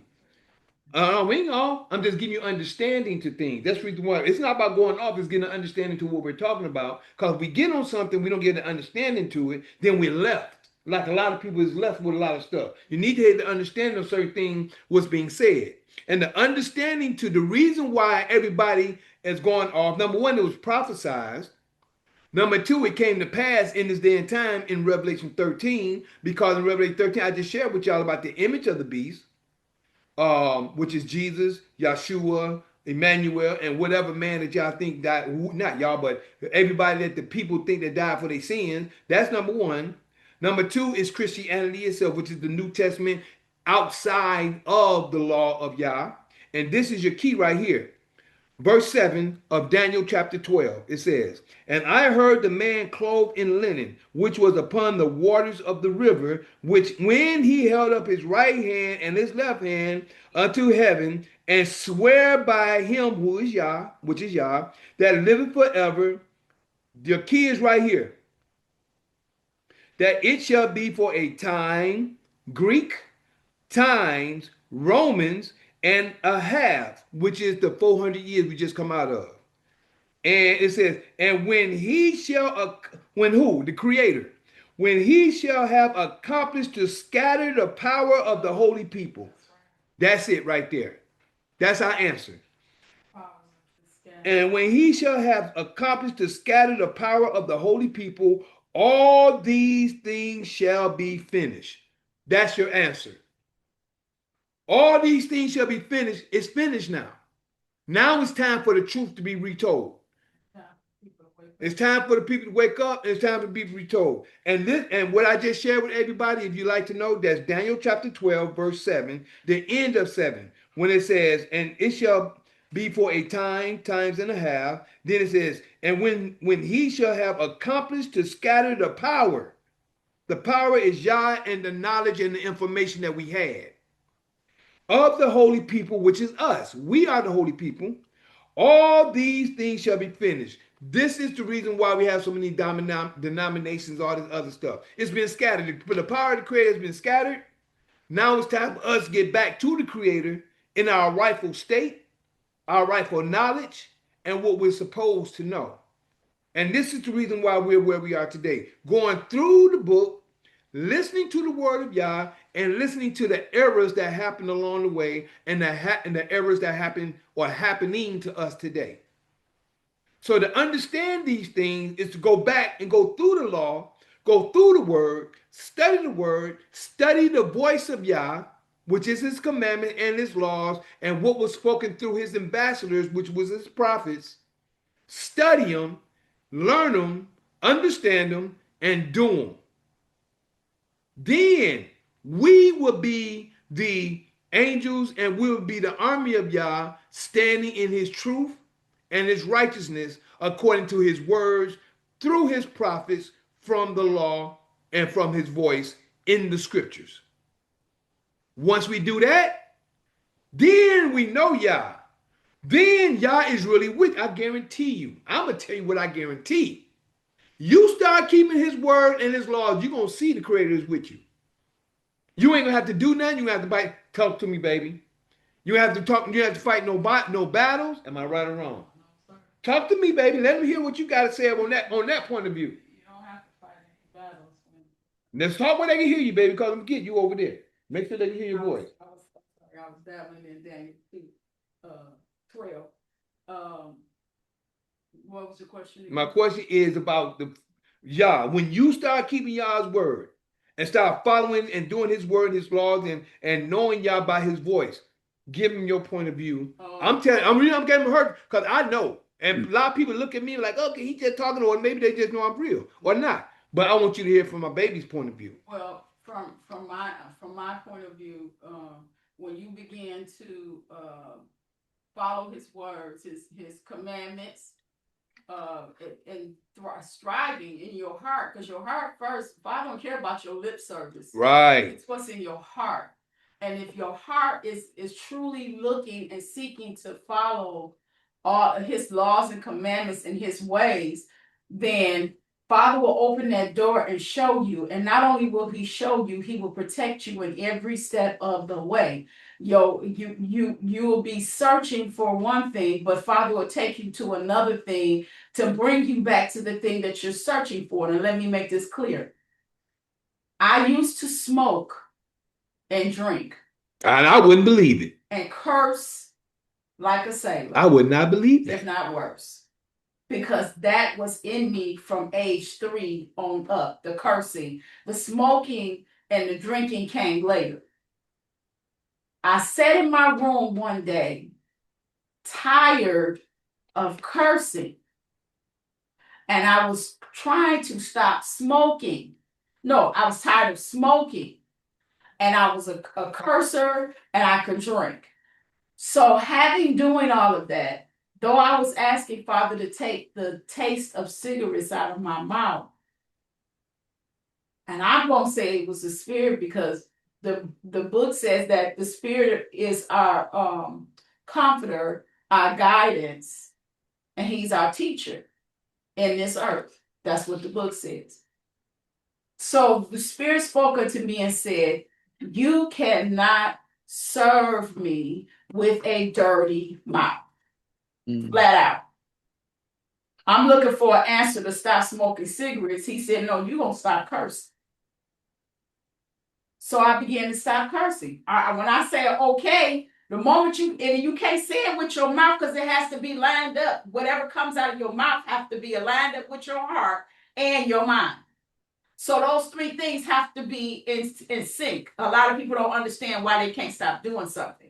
If you're just talking about it and you're not thinking about it and you're not feeling what you're talking about, you're just going to be talking about it. But that lined up for me, all 3 places, mind, heart, and spirit. All of it lined up. And my lips said, okay. I stopped cursing. When I stopped cursing, it wasn't even a month. I was done with it. And it was like it just was melting away when I said okay. Then after that, guess what else went away? The cigarettes and the drinking. It all went away. So therefore, the filth in my mouth was bringing other stuff. Sometimes we don't know what brings things in our lives. Sometimes you just need to get rid of one and the other ones will dissipate. But it was bringing along other things. So when you start to line up with the word of Yah and you start to begin to want to know more, like me, full-blown Christian, talking about commandments, you're telling me that we in Christianity, you no longer live under the commandments, you live under grace. But what they fail to understand, that's a lie. Because Father didn't say, you don't live under commandments no more. He said, I can't do away with that. Even in the book, it says so. If you love me, keep my commandments. So I'm thinking about, we under grace. When I'm reading, if you love me, keep my commandments. How are we? I think I know I love him. Then that means I got to keep his commandments. That's right. I'm veering off, but I'm bringing it up to this point. When you start to want to know your history, because you can't know the present until you know where you came from. If you want to know history, you got to go back in the past. Find out what your father said in the past. Because you can't, people can't change the past. That's right. The past is just that. It's the past. And those are the things you learn from, not to do, or you learn to do. Which is your history. Which is your history. So go in the past to find out how to live. This book is not telling us the whole truth. It's telling us half-truths, or it's watered-down truth. The book says, keep my commandments in the New Testament. It also said in the Old Testament. But you tell the well, which book is you talking about? Is half-truth. Okay, you got to make sure it be known. Okay. Because you know you got a lot of people out here taking... I know, but I'm just you got to make sure because people get out here and thinking, oh, you talking about the whole book? No. I'm talking about where the book tells us to keep the commandments. Well, that's on both sides. And that's what I'm saying. Mm-hmm. But Christianity says, no, you're no longer under commandments, you're under grace. Yeah, I heard that, don't you? That means that you can do whatever you like and you pray unto this dead man on the cross. I'm going to say what it is. Mm-hmm. The man that was murdered on the cross to forgive you. when they had a whole agenda for murdering this man, to forgive you and then your sins are forgiven. No. No, no, no, no, no. Because your father said in the past that every man would die for his own sin. Nobody can die for somebody else's sin. That's not even today. You go up there and say, Judge, I don't want to die for murdering all these people. Do they say, okay, well, we'll just give it to Jesus and then you can go on with your life and not get the death penalty? There you go. They kill you. Eye for eye, tooth for a tooth. Now today, what they doing is they put you in jail. Go. What they do, they put you in jail. And what they do what they do by putting you in jail? They extract funds from you while you're dead. They got you in jail and they're extracting funds from your straw man. And people don't even know that. But you're dead as long as you're in jail because you're not a part of the world. As long as it's like you in purgatory. Hey, thank you, Father. You see how I get thank you, Father. See how he gave me that? It's like you in purgatory when you in jail. You in jail and you sitting. You ain't out in the world, but they're extracting energy from you while you in jail. Right. Your energy is from your funds, from your trust, your estate. They continue to extract it after you've been executed. Yeah, they do that as well. Yeah. But yet still, they still got you sitting over here in purgatory, in jail. See, well, so I ain't gonna go there because that's a whole different concept. But the point is, for you who are awakening. Oh, well, go ahead, baby. I'm sorry. If you want to go ahead. Come on. I'm saying that until we learn that the whole book is our Father's doing, because he said that. He said, if you don't obey my commandments, if you don't keep them, you're going to go into, you're going to be suffering a curse if you don't obey. But if you keep them, you're going to be overtaken by the blessings and the peace. That's right. And the calmness of Father. So we chose as a people to want to do what the other people do. We still do that today. Exactly. We want to do what the other people do. We don't want to do what Father Yah told us to do. So we want to do what the other people do. And we chose to disobey and go over into the curse. That's why we, as the melanated people, are the most despised people in the land. Because he said it, that's part of the curse. That's why a lot of us back then, our ancestors was taken as bond servants, bondswomen, and bondsmen, that we were made to be slaves and servants, because that's what Father said was going to happen.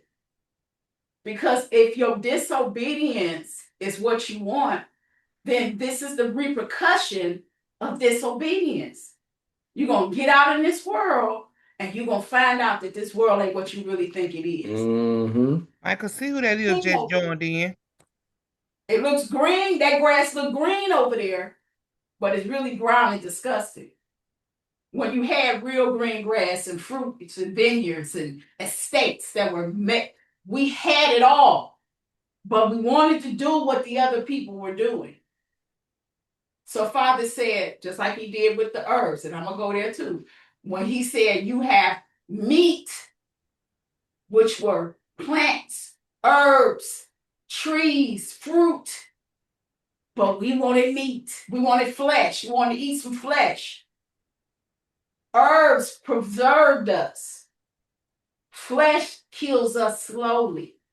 It starts to burn up our DNA and mess with the chemicals in our body. Our bodies were made totally different. We're made totally different from other people. That's why we don't age as fast. But we eat this flesh and it starts to age us even quicker. That's why back then they were living hundreds of years, and now we only live, best 75, 80. Some of us still get into the 116s. We got to learn to go back and look at our history and quit letting people fool us and trick us. They don't want us to go back there. They don't want us back there. Because if they know if we start to eat the way we're supposed to eat, things will happen. But guess what they done did? They done contaminated the food so we can't eat the way we're supposed to eat. A lot of stuff is going on because we chose to be disobedient people. and move against God instead of with him. There we go. And I'm done. So look, the major point that I'm getting from the lesson on today, which we've been building on so far, is like you said, the commandment, doing accordingly to The law. Law. That's the law. Yeah. You know what I mean? And so it's like he says that because thou have rejected the word of God, he rejected thee from being king. So think about, okay, you say the Roman Empire, which still exists to this day. We know it never Right. but Rome never really fell. It still continues in existence, and it goes on to this day, which makes me wonder, how come we aren't protected by God from Rome when it's more like it's not that, it's that we are being rejected because we aren't following the commandment. And so this is the Punishment. this is the position we are stuck in, and the suffering we got to go through until, like you said, people are willing to wake up and hear and study and start to do the work. There you go, bro. And we break Rome and, like you said, have the kingdom that we are supposed to have. But until then, like you said, that explains all the suffering, that we going through. There you go, bro. There you go. I'm glad you're getting it, bro. That's But I want to add something to you with that, though, bro. Mm-hmm. With what you just said, those who are changing to the word of Yah is experiencing heaven. This is the difference. See, a lot of the people are looking for the world to be like to change and transform all at once. No, it's going to transform for each individual that decides to change. See, this is the difference. See, a lot of us, and I said us, a lot of people think that, okay, well, they looking at everybody else. Okay, well, he ain't this and that person there. And this, no, it ain't about them. It's about the self. Once we change in self, and once we start doing, that's why my wife can tell you what happened with her. That's why I can tell you what happened with me. That's why other people can tell you about what happened for them individually. Because this is the reason why I said it's going to be a remnant that's going to be saved. It's only going to be a remnant that's going to be saved. So you got to understand the remnant is going to come out of those who choose to change. Not everybody going to change, because everybody's too busy thinking about everybody else when we need to be thinking about ourselves and everybody that we can help with. See, our job is to change self first, then everybody else. Save yourself first, yeah. So we got to get ourselves straight, learn the information, and as we learn, we share as we go. But you need the knowledge of yourself first, yeah. Uh-huh.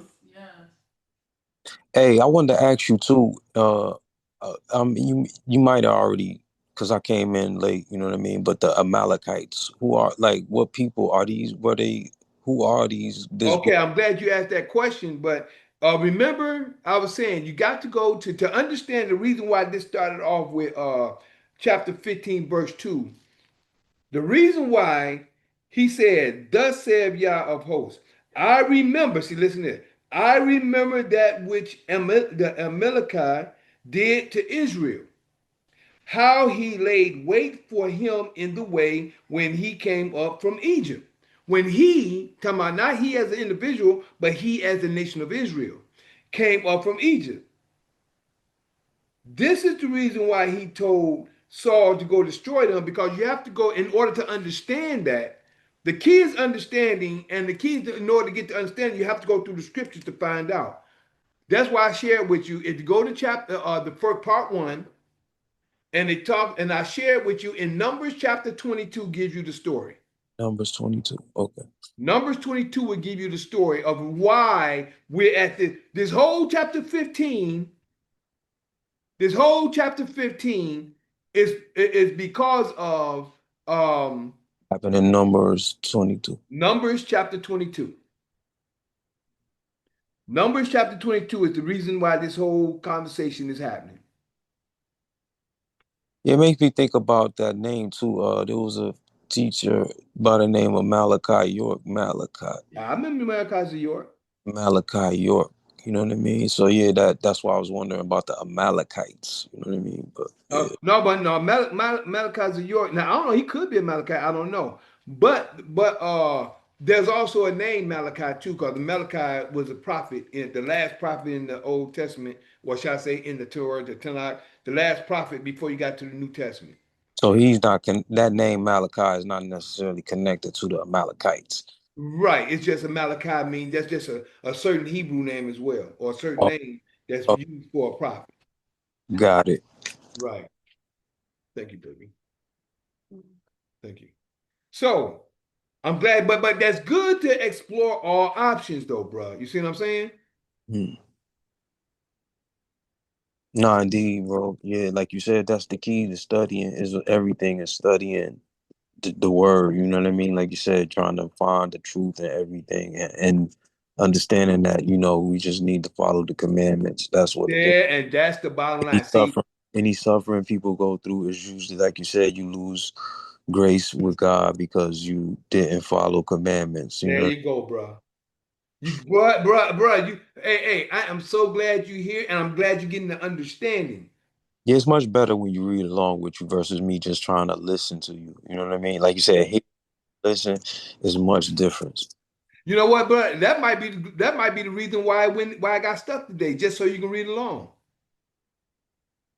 Yeah, I'm glad. Yeah, I'm glad. Yeah, maybe and maybe from now on, hopefully from now on, when we're reading, we can go through because when you read, it's like a subliminal message that happens. Yeah, it's It's better. subliminal. Class, everybody should read together like this, bro. It shouldn't just be about you doing all the reading and somebody. Thank you, bro. I'm with you, man. Toast to you today, bro. For real, I'm glad you're on point with us today, bro. Yeah, man. Some say go ahead and download this app and read along.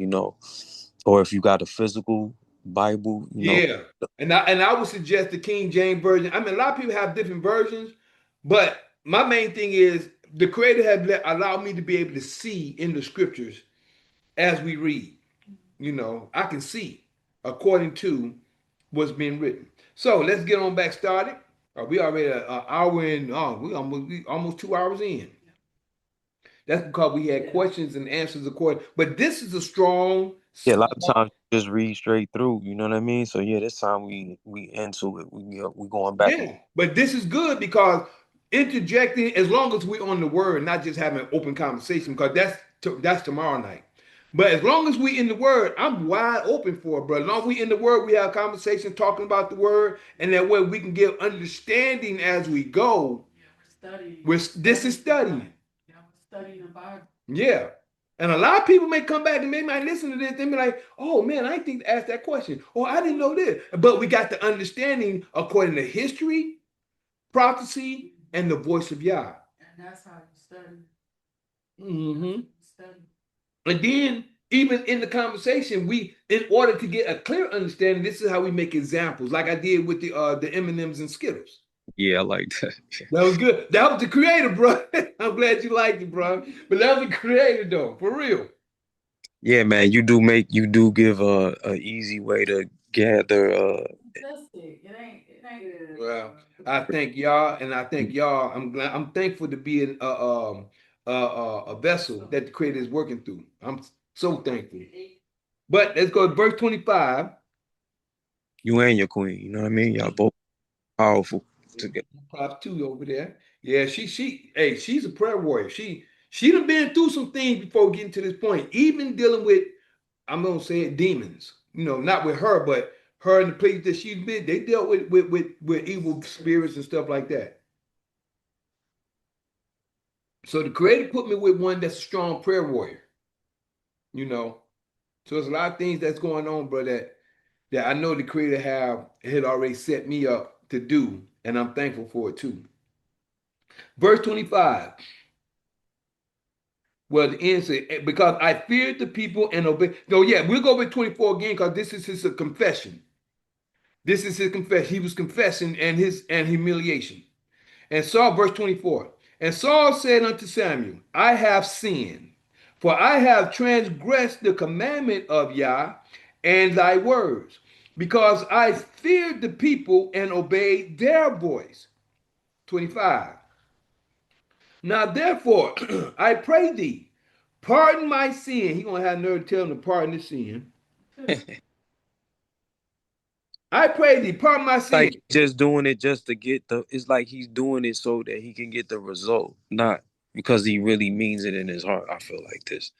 Right. He said, yeah, well, here you go right here. He said, therefore I pray thee, pardon my sin, and turn again with me that I may worship Yah. You see that? Mm-hmm. He's telling him to turn. See, he's talking directly to the man. He ain't, see, this is the concept. Ooh, this is, Yeah, it's like he's trying to finesse God. How can you? there you go. But not that. He don't see the spiritual. He's just a physical being. Can you see what I'm saying? He can't see the creator because his mind is focused on the man. Mm. He don't understand. He knows that Samuel is a man of Yah and a vessel that Yah uses. Right. But he don't understand the spirit. He already know that he sinned against father, so he won't even his spirit.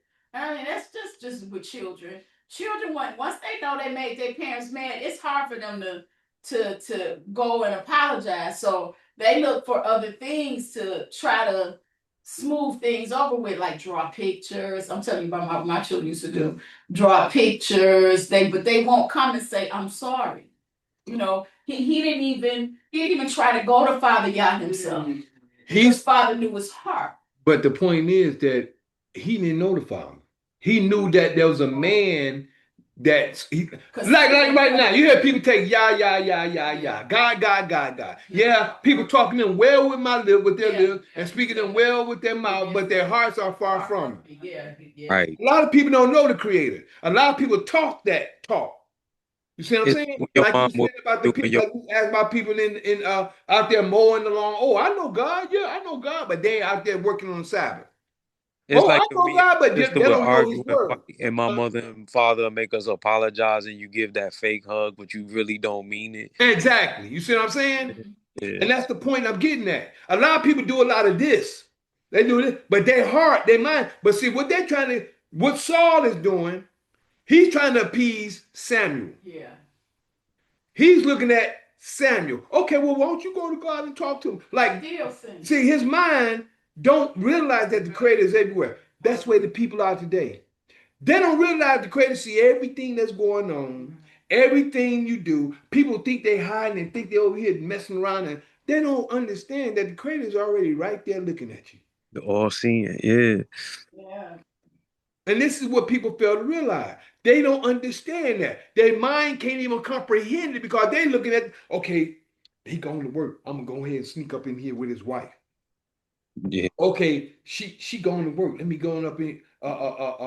She going to work. Let me go up here and sneak with him real quick. The Creator see it all.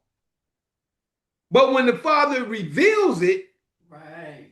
When it get revealed, they be like, okay, well, the Creator. They can't even admit it. You know what I mean? Like, yeah, but the Creator going to finesse it where you're going to find out anyway. He's going to put you in the place where you can see. He's going to put you in a place where, I seen it for myself. You get all, and it's up to you to make the decision to stay or to go. Right. It's up to you to make the decision. But the Father will always present you with a lot of people be so stubborn, like it talked about stubbornness is what rebellion and exactly. Yeah. Mm-hmm. Exactly, like bro. they can never get out of that position because they just don't get it. Yeah. And there you go. No different than Saul. Saul didn't get it. His mind is carnal. This is a great parable, you know what I mean, about everything. I'm glad you. That's why I say this is when we go through these scriptures, it shows us what we're living in today. But you have to see it in today's time. Yeah, I definitely see this one. Yo, it resonates a lot, man. Say that again, bro. I said I definitely see this one. It is resonating a lot with me. You know what I mean? Even in my own life, while maybe I might lose certain things or people, or you know what I mean? I'm with you because of my own actions. You know. And I'm glad that you can see, bro, for real. I'm glad you've been coming with me for a long time to understand me. But now that you're reading along, you're understanding the word. You see what I'm saying? Yeah. Yeah, he understands the Father. But he's been just listening to me until he sat down and started reading for himself. Better. Yeah. You understand what I'm saying, bro? And not only that, we was going back and forth to understand the different points of view and the reason why. Yeah, I love that, man. You got a full 360 view, bro. That's why I can deal with you. You know what I mean? I appreciate you, Almighty. Thank you, bro. I appreciate it, bro. Hey, I'm just thankful the Father can give me the understanding and understanding to show and share what people can see for themselves. But let's say we say, and Samuel said, say, and turn again with me. Oh, from 25. 1 Samuel 15, verse 25. Now, therefore, I pray thee, pardon my sin, and turn again with me, that I may worship Yah. See there? Worship the Father. 26. And Samuel said unto Saul, I will not return with thee, for thou hast rejected the word. See, now he thought it was easy. See, he thought, well, okay, well, we friends with. No, I ain't turning with you. You reject the word of Yah. Now he done turned against him. You know, he ain't probably turned his back, but he turned against. No, I ain't turning with you to worship with Yah with you. Who you think I am? You think you know, you done rejected the word of, and then you're gonna try to lie in our face. I'm saying our because me and Yah, but in my face and say you did do this, but you too busy thinking on the carnal instead of understanding. He don't understand. A lot of people don't have understanding today. Verse 26 one more time. And Samuel said unto Saul, I will not return with thee, for thou hast rejected the word of Yah.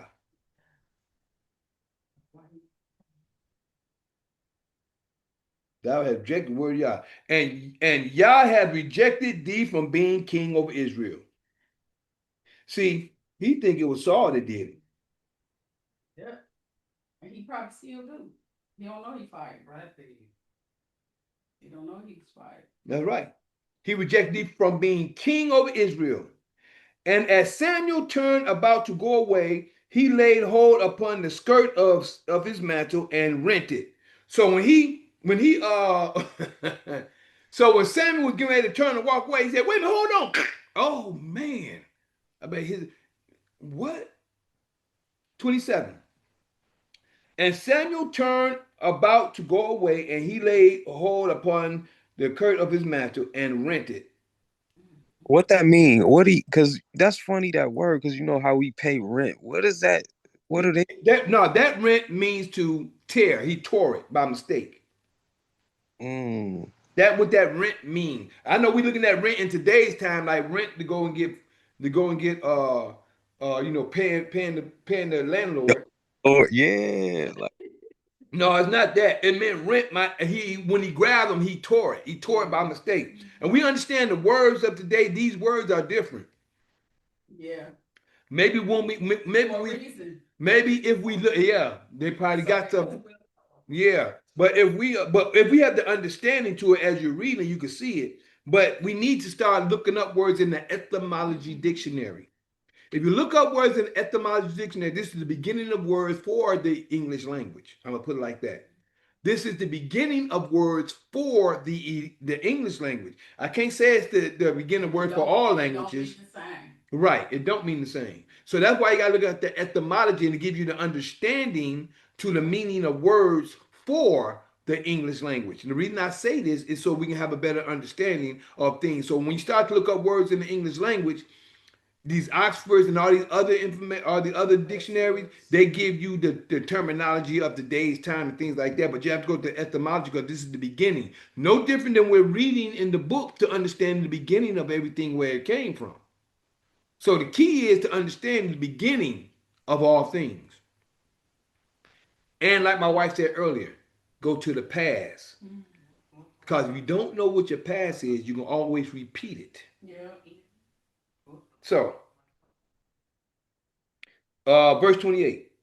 And Samuel said unto him, now Samuel turned after he rented, and Samuel said unto him, Yah has rent the kingdom of Israel from thee this day. See this here? And I got to explain this real quick. I got to make sure that understanding goes out from this point on. He rent the kingdom from thee. And Samuel said unto him, Yah has rent the kingdom of Israel from thee this day, and has given it to a neighbor of thine. You see that? That is better than you, which is thou. Now, before I go to 29, let me explain this real quick. A lot of people, and this is the problem with a lot of these so-called Hebrew Israelites who think they know the word. They think when it says, and Samuel said unto him, Yah has rent the kingdom of Israel from thee this day. Just like when he rent the mantle, that day is when the Creator told him that he rent the kingdom out of his hand. The key is that's the day he told him. You ain't under the kingdom no more. But you're in charge. But you're not, the kingdom is, he's already given the kingdom to someone else that day. Even though they hadn't been anointed yet, even though they hasn't been known of yet, Samuel hadn't even met him. But we all know who that king is because we know the book. And this is how his kingdom is. Let me share something with y'all. How many people know about David right now? Do you know about David? You know about King David? Everybody knows that's King David's kingdom through the imagination and the mouth of the mind of the people.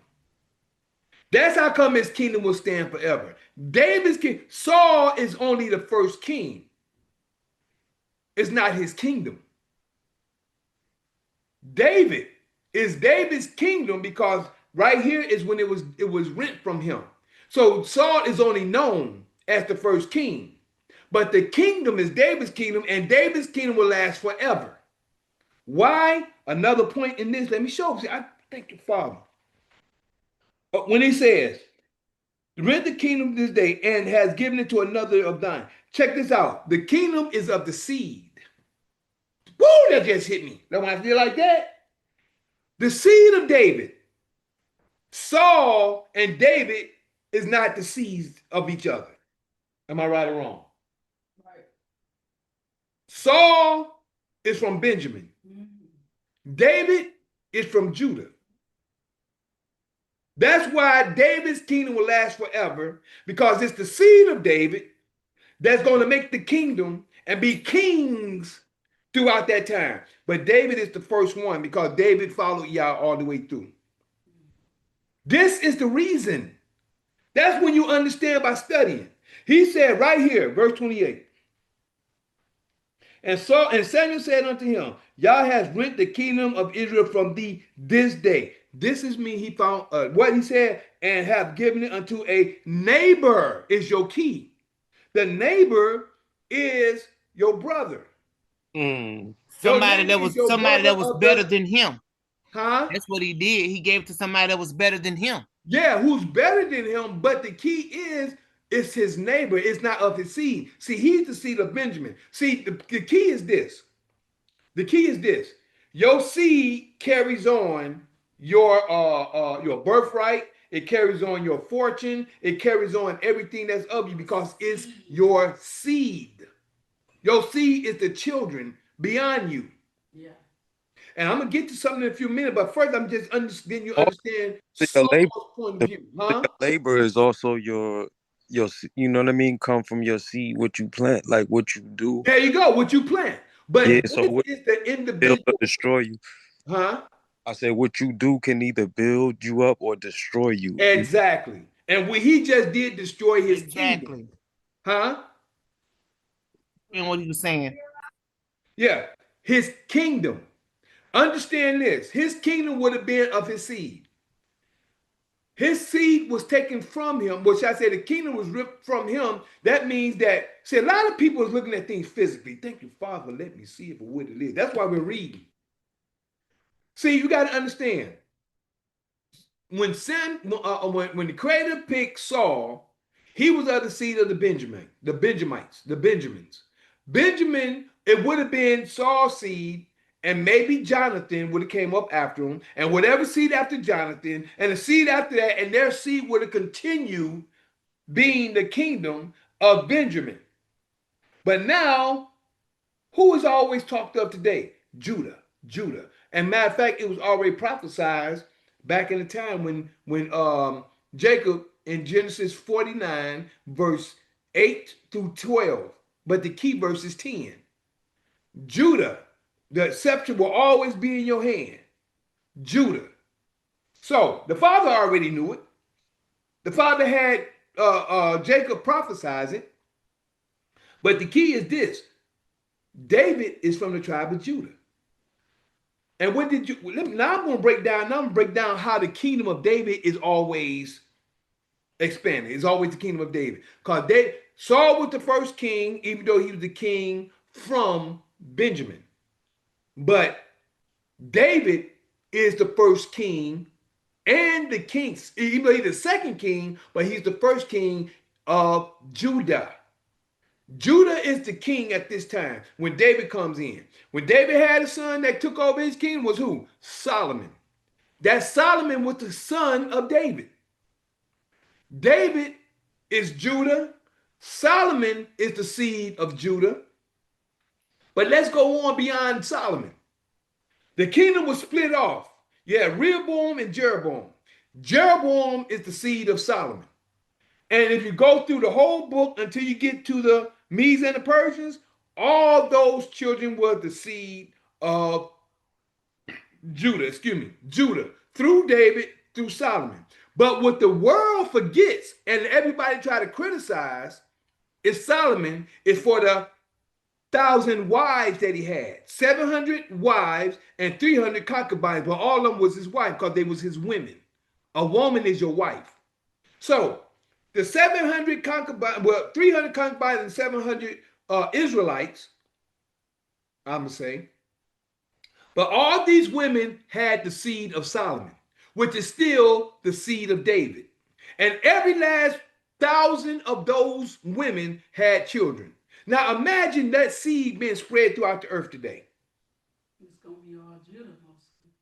Thank you. It is mostly Judah. But it's still all Israel. Mm-hmm. But the seed of David still expands throughout the earth. And the seed of David is Judah in his right. I know I'm Judah. What came out your spirit, baby? Judah. Say it again. Judah. One more time. Judah. Okay. How did it come out? Explain how Judah, how you know that you, just say it real quick. How did you find out that my baby is from the tribe of Judah? And the spirit came through her and she was a Christian and didn't know nothing about it. But go ahead and say it, baby. Didn't know nothing about the tribe of Judah. Didn't know nothing about Judah because they never taught us that. Mm-hmm. In Christianity, they don't teach you about the tribes. So anywho, I was at work and this Seventh-day Adventist lady came up to me and she was introducing me to her place of worship. And I'm set on where I worship. And she said, well, yeah, we don't serve on Sunday. We serve on Saturday. And I said, really? And she said, yeah, we have now coming up a foot washing ceremony and this, that, and the other. And I'm just listening. And then she said, well, how do you know that you're Christian? What makes you say that you're Christian? And I don't know where it came from. It was totally out of context. I didn't even know what I was saying. I said, well, what I do know is that I'm from the tribe of Judah. And after I said it, I was like, what? It was like that moment when you say something and then she said, what did you just say? I said, I'm from the tribe of Judah.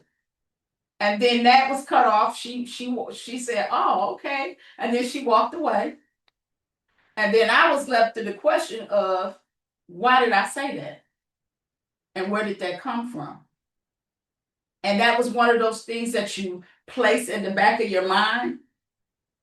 It's there from time to time, but you place it so far in the back of your mind that you keep on walking and you go on about your business until a time for it to comes back strong. And then you begin to understand who you are. I didn't know anything about Judah or we knew about David. We learned about David, but I didn't know until you just said it now that he was from the tribe of Judah. Yep, David. Yeah, they talked about David and Christianity as being a great king. Mm-hmm. You know, they tell the stories, and if they want to look for a little prosperity message, they go in Deuteronomy and grab that.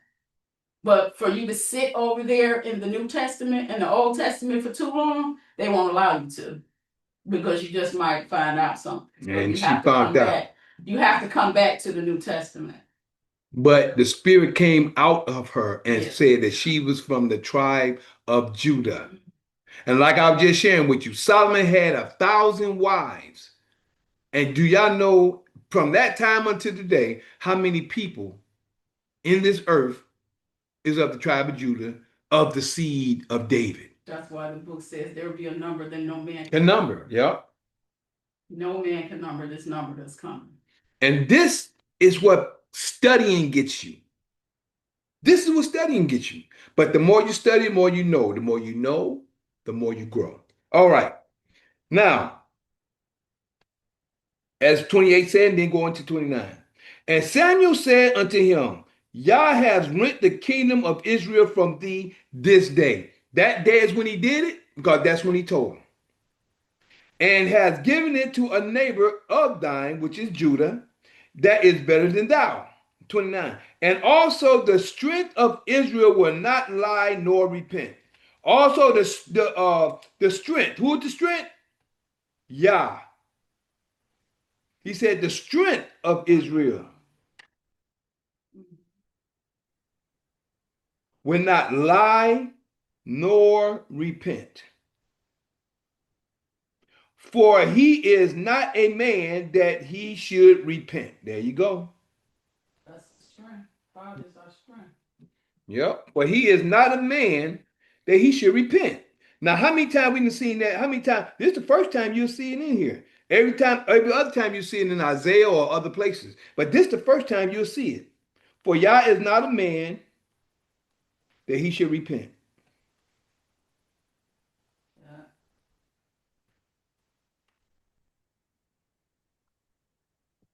Then he said, I have sinned, yet honor me now. See, he's still saying, I've sinned, honor me. He's still talking to Samuel. Samuel told him, I can't do nothing. Still not getting it. Yeah, I just told you, I can't do nothing. The creator. Someone did me like that one time. Somebody was trying to tell me, I said, bro, I told you, I ain't nothing I can do. They trying to look at me like I'm the blind. I said, hey, bro, I ain't nothing I can do. I keep trying to tell you, and no matter how you explain, they look at me all dumbfounded, like, oh, I don't know what you're talking about.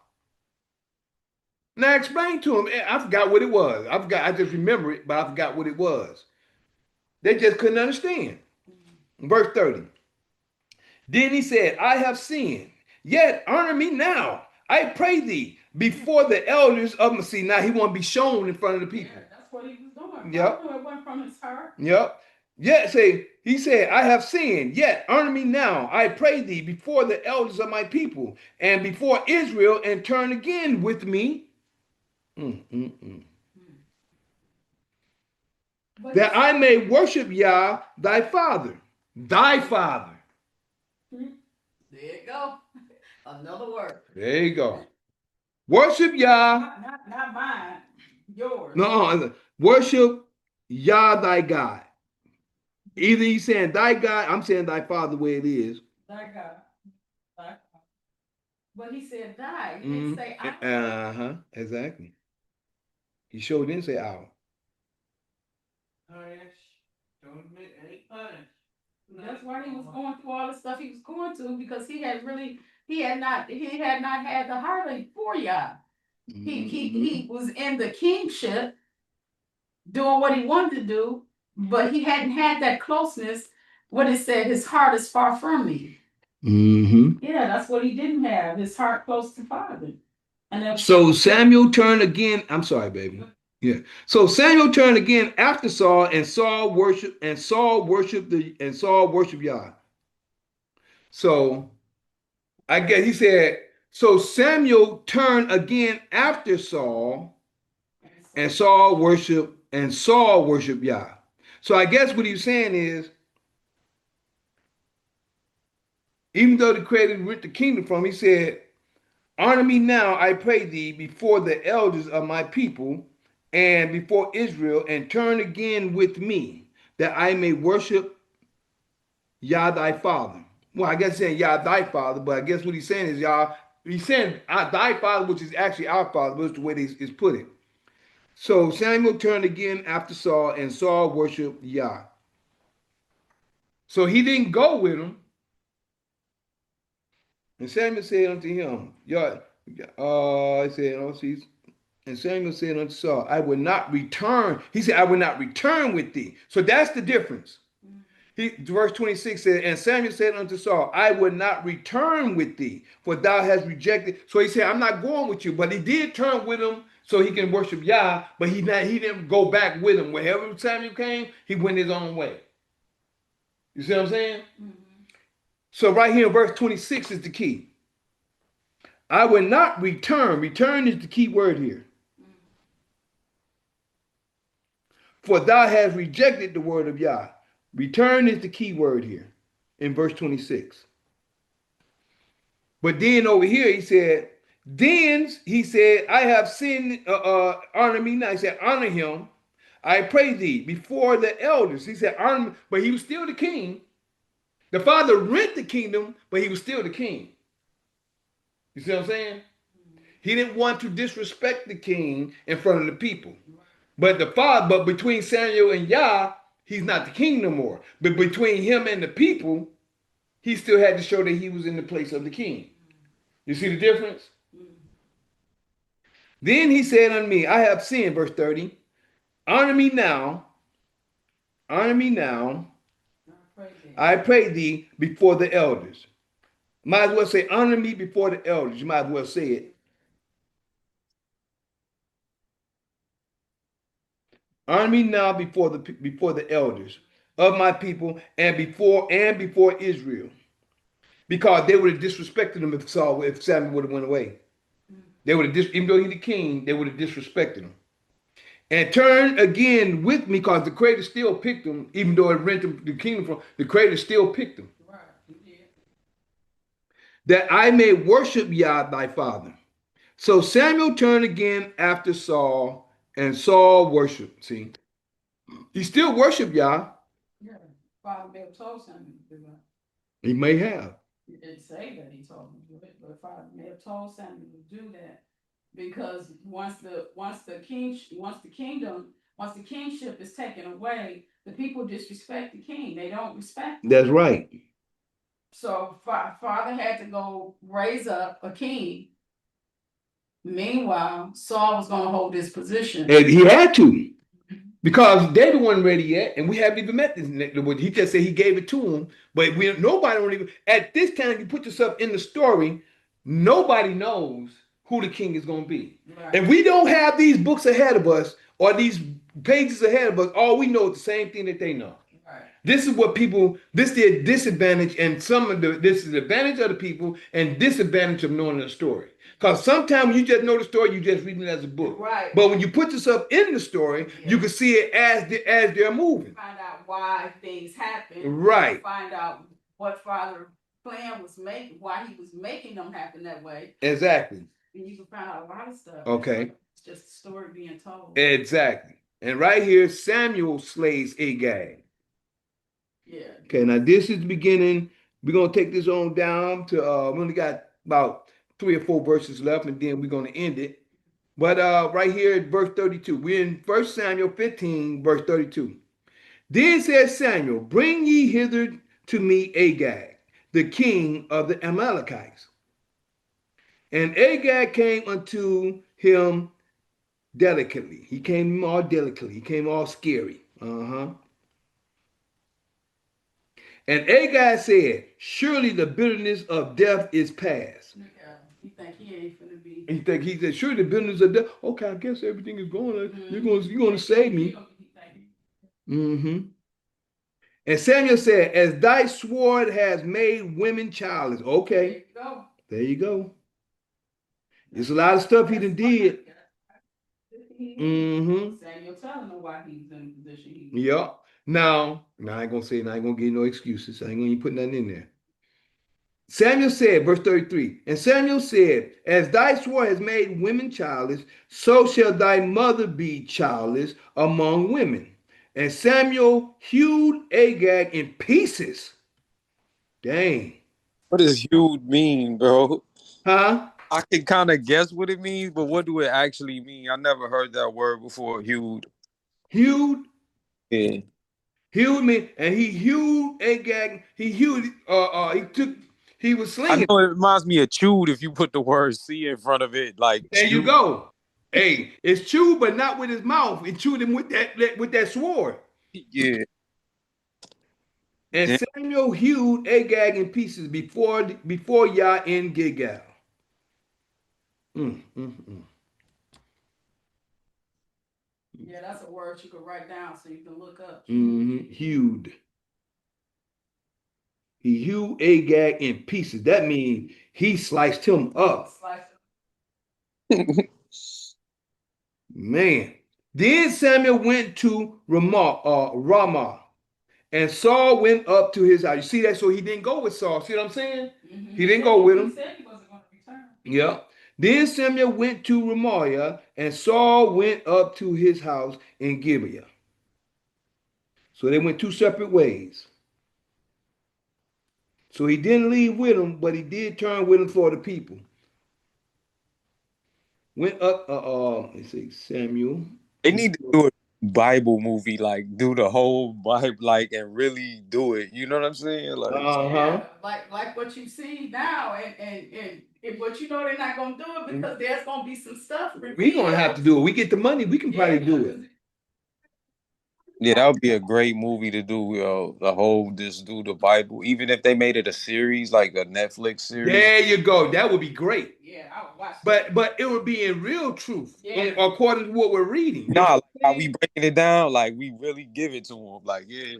And they can see the real truth in it. People are like, what? Verse 35 and last verse. And Samuel came no more to see Saul. Bam, you see that? And Samuel came no more to see Saul until the day of his death. You see that? He ain't go see him no more. Samuel wasn't assigned to Saul anymore. No, he wasn't. But I wanted to say this part about the book when he slayed Agag, when Samuel slayed Agag, because Saul didn't get the opportunity to do it because the opportunity you had was when Father gave you the instructions to slay him. The Amalekites were known as children killers. They were known as children killers. That's why he said, Samuel said, as thy sword hath made women childless, so shall thy mother be childless among Are you sure about that? Because it could just mean about just killing men. No. Remember when Father told them to go over there and destroy because of what they were doing? They were offering their children to the fire. And wasn't that the Amalekites? When was this? Because I know he's that's Amalek. Oh, that's Amalek? Not Amalek, Malik. Malik. That was Malik. So the Amalekites weren't doing that? I don't know if they would. Malik, I come to realize, just to share with everyone. Okay, Facebook went out. It didn't died on me. Yeah. But they were. Yeah, but what I come just to share with you, since we're at the end of 35 real quick. Yeah. What I come to understand, in my point of view, now I can't say it was a people. I think it was a religion like Christianity. I think Malik was a god that they used to put their children in. They used to burn their children to. So I think Malik was a religion, which was a god that they killed their children. But what were the people that were doing it? The people like Christians today. Many people was probably doing it. It's the people who was burning their children to Malik. Oh, okay. So it's probably different people, that were doing that, because I think some of the children of Israel started doing it.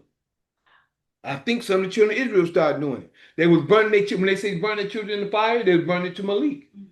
When they say burn their children in the fire, they was burning it to a god, which is Malik. Malik was the exactly, and no different than Christianity today. That's another form of Morley. Yeah, that's another form of Morley, because when they put Jesus up on the cross, how did he die? He died in the hot blazing sun. Yeah.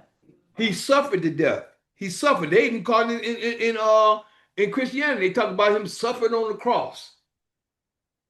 They hung him in the highest point of the sun. Yeah, they nailed him down. Some people, they just tied their hands up and stuff and let them sit up there and suffer.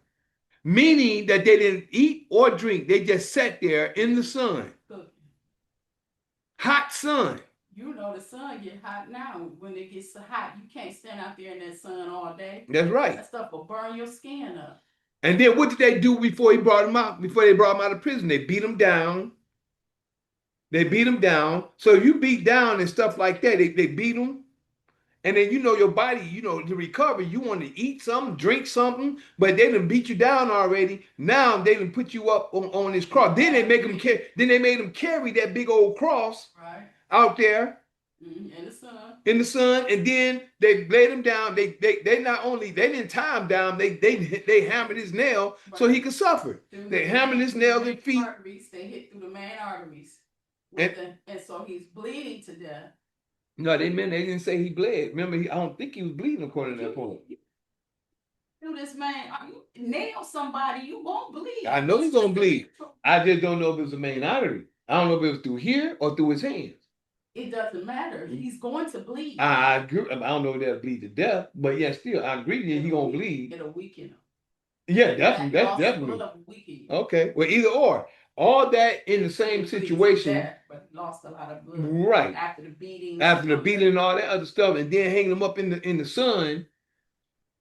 Oh man. And then think about it. What was they whipping them with? The book said cat of nine tails. Oh man. Straight off his body. Like bleeding, everything. He was literally bleeding out. Oh man. And then they hung him up. Oh man. And then the sun. Oh man. Yeah, that brother was murdered in the worst way. He was an example. They made an example out of him. And people glorify that. People glorify that. The Christians today glorify that. No different than they burning the children in fire. I remember seeing this one movie, and I'm just gonna say this, I'm glad we're at the end of this. This one, and I can't even go, I can't even watch it no more. I don't even want to look at it. It's this movie called I think it's Immortality or Immortal, I think it was. When it was more like in the days of the Romans and stuff like that. This one guy, he would put these people inside this big what they call it, bull, this Taurus bull. He'll put people in there, and I think people would walk past, and he had like a small fire up under it, right? Mm-hmm. And I think you could hear fire. Yeah, and then what ended up happening, it was this woman who was a prophetess, but she had two or three other women that they didn't know if they're prophets or not, or they was fighters. I forgot about it. Like I said, I seen it one time, but that disturbed me. And I'm gonna tell you why it disturbed me. And I look at this and understand when they see talking about it is when you see something, it's totally different than just talk. Just like when Juwan said he's reading now instead of just listening to me. He's reading it for himself. Yeah, that's when the words get in you. That's when the word becomes flesh. Right. So when in this movie, they was putting people in. When this guy was putting people inside, he would tie them up, he would bound them, and he would take their mouth. Listen to this. He would take their mouth, put them inside this. It wasn't golden. It was a silver bull. Okay. Silver bull with and you can see I think the smoke coming out of the horns. Mm-hmm.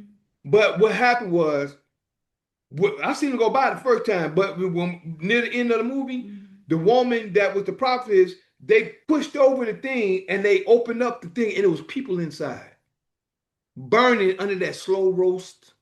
Mm-hmm. You see what I'm saying? Mm-hmm. And it was a slow roast burn up under, just like if you got like a small fire. Not a hot fire, but a small fire. And this thing is made of steel. This whole bull made of, how steel get when it get hot.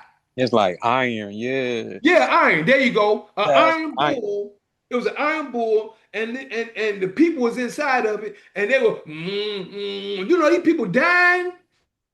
They getting slow roasted, burning to death, slow, and then, woo, man, they can imagine that.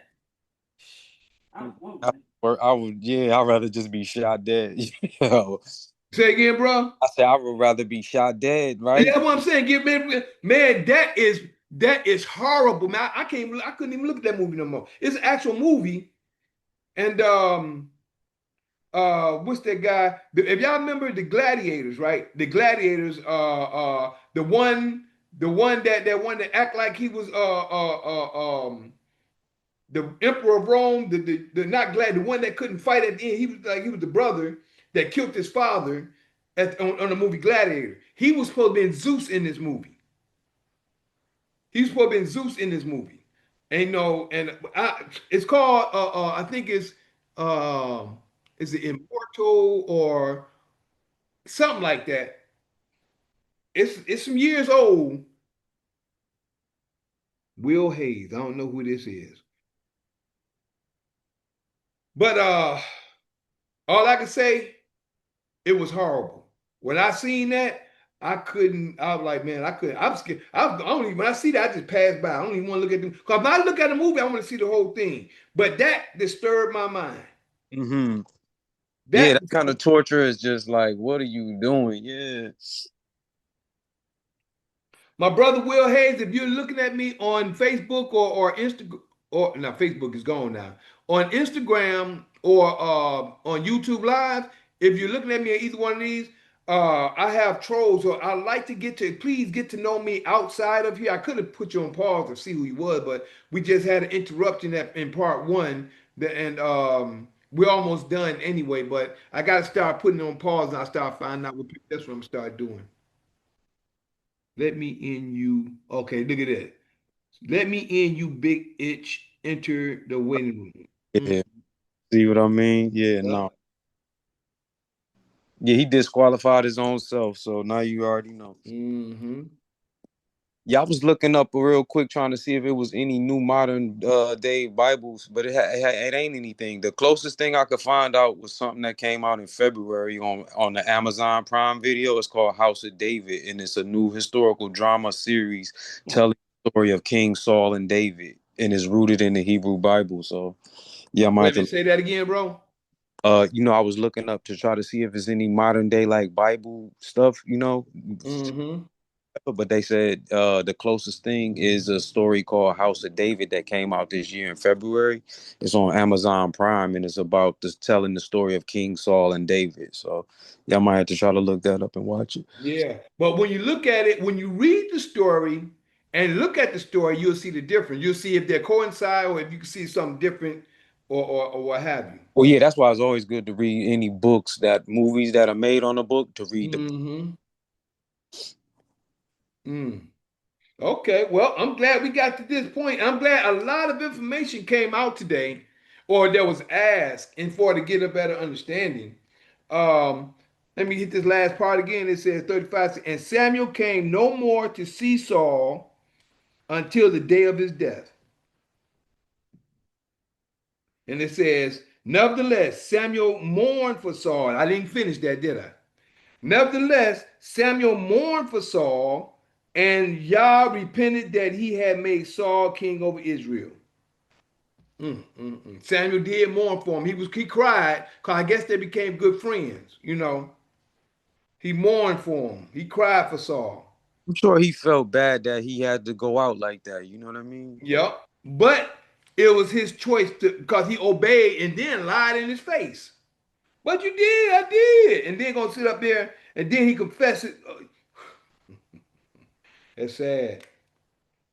Yeah, it's like you'll watch somebody lie, and then you gotta just bust them out and show them, look, we got you on video. You know what I'm There saying? you go. There you go, bruh.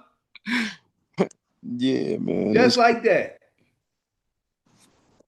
Then they want to say, okay, and now they gonna fess up. You know what I mean? But no, you had a chance to really just own up to what you did and try to make amends. But no, you had to fully get bust out before you So now you got to go through even a longer process of repentance, and you probably can never even come back after that. Now, like you said, I won't turn around. I'm not gonna turn you around. None of this. Mm-hmm. Gotta, like, which is probably even more painful. Yeah, bro. Man, but that is it's something when you can really see though, huh? Yeah, when you really watching and going along with it, and like you said, and your help too, brother, because it's like if I would have been on my own reading it, I'm sure it would have been a little more different, my understanding. But like, yeah, it's definitely good to have, be with your brothers reading, your peoples, and with like my. Get a better understanding by studying and going back and forth. Mhm. Yep, that's the best way. Because a lot of people out here, they believe in what people say, not realizing a lot of people don't even know what they're talking about. Right. You know what I'm saying?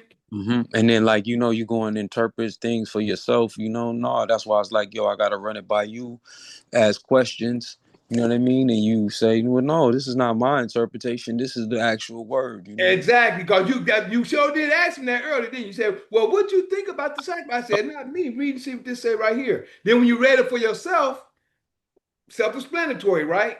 Exactly. Yep. So that's my point of view. I asked the creator if he brought me to the truth, I'll put the truth in songs and writing and give it to the world. It's up to the world to accept it or reject it. And all I can do is give by what is put out here and go by the prophecies of what's been shown and where we are today. That's all I can do and say. I can't say nothing no more or no less. I can only give what the Father has given me and shown me, and I can only share with them what I've come to know. Because I'm definitely gonna try to change the word. I give you my point of view, and I'll tell you, this is my point of view. I don't know. And maybe someone can help me see things better too, because I don't know it all. But what I do know, like I say it all the time, what I know, I can stand on according to what I'm showing and sharing and what's been given. One thing I still need more clarification or understanding on is like how I said, I know that we going through the suffering because a lot of us aren't going by the word, and so like you said, we falling up under this Roman Empire and everything. But what I want to know is why are they giving so much uh power to like, because they're not following commandments either by what the things that they're doing. So how are they able to just stay, and they're not losing their position? You know what I mean? There you go, bro. I'm glad you asked that question. It's because it was promised to them. See, Mm, we gotta understand. See, and I shared this information. Actually, I think I shared it this past Monday, just passed. See, it was promised to Esau. It was only two. It's two worlds. It's two people that the world was promised to, um, in its fullest term. This reason why Greek and Rome came into power, and they were in power over the full world. mm-hmm, The Greeks came in power over the full world and then relinquished their power over to Rome. mm-hmm, Right? So what has happened is this. Before the children was born, I share this all the time. Before the children was born in Genesis 25, the creator told Rebekah, two nations are in thy womb and two manner of people. And the elder shall serve the younger. But it also said one should be stronger than the other. The one that's stronger is Esau, which is in power over the earth now. mm-hmm. Then it says the elder gonna serve the younger. See, we're the younger and we're coming up in power now.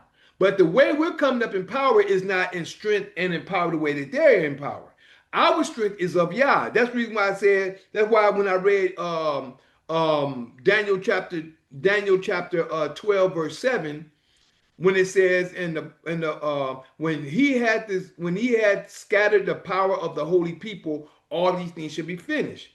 We're the holy people, and we've been scattered throughout the whole earth.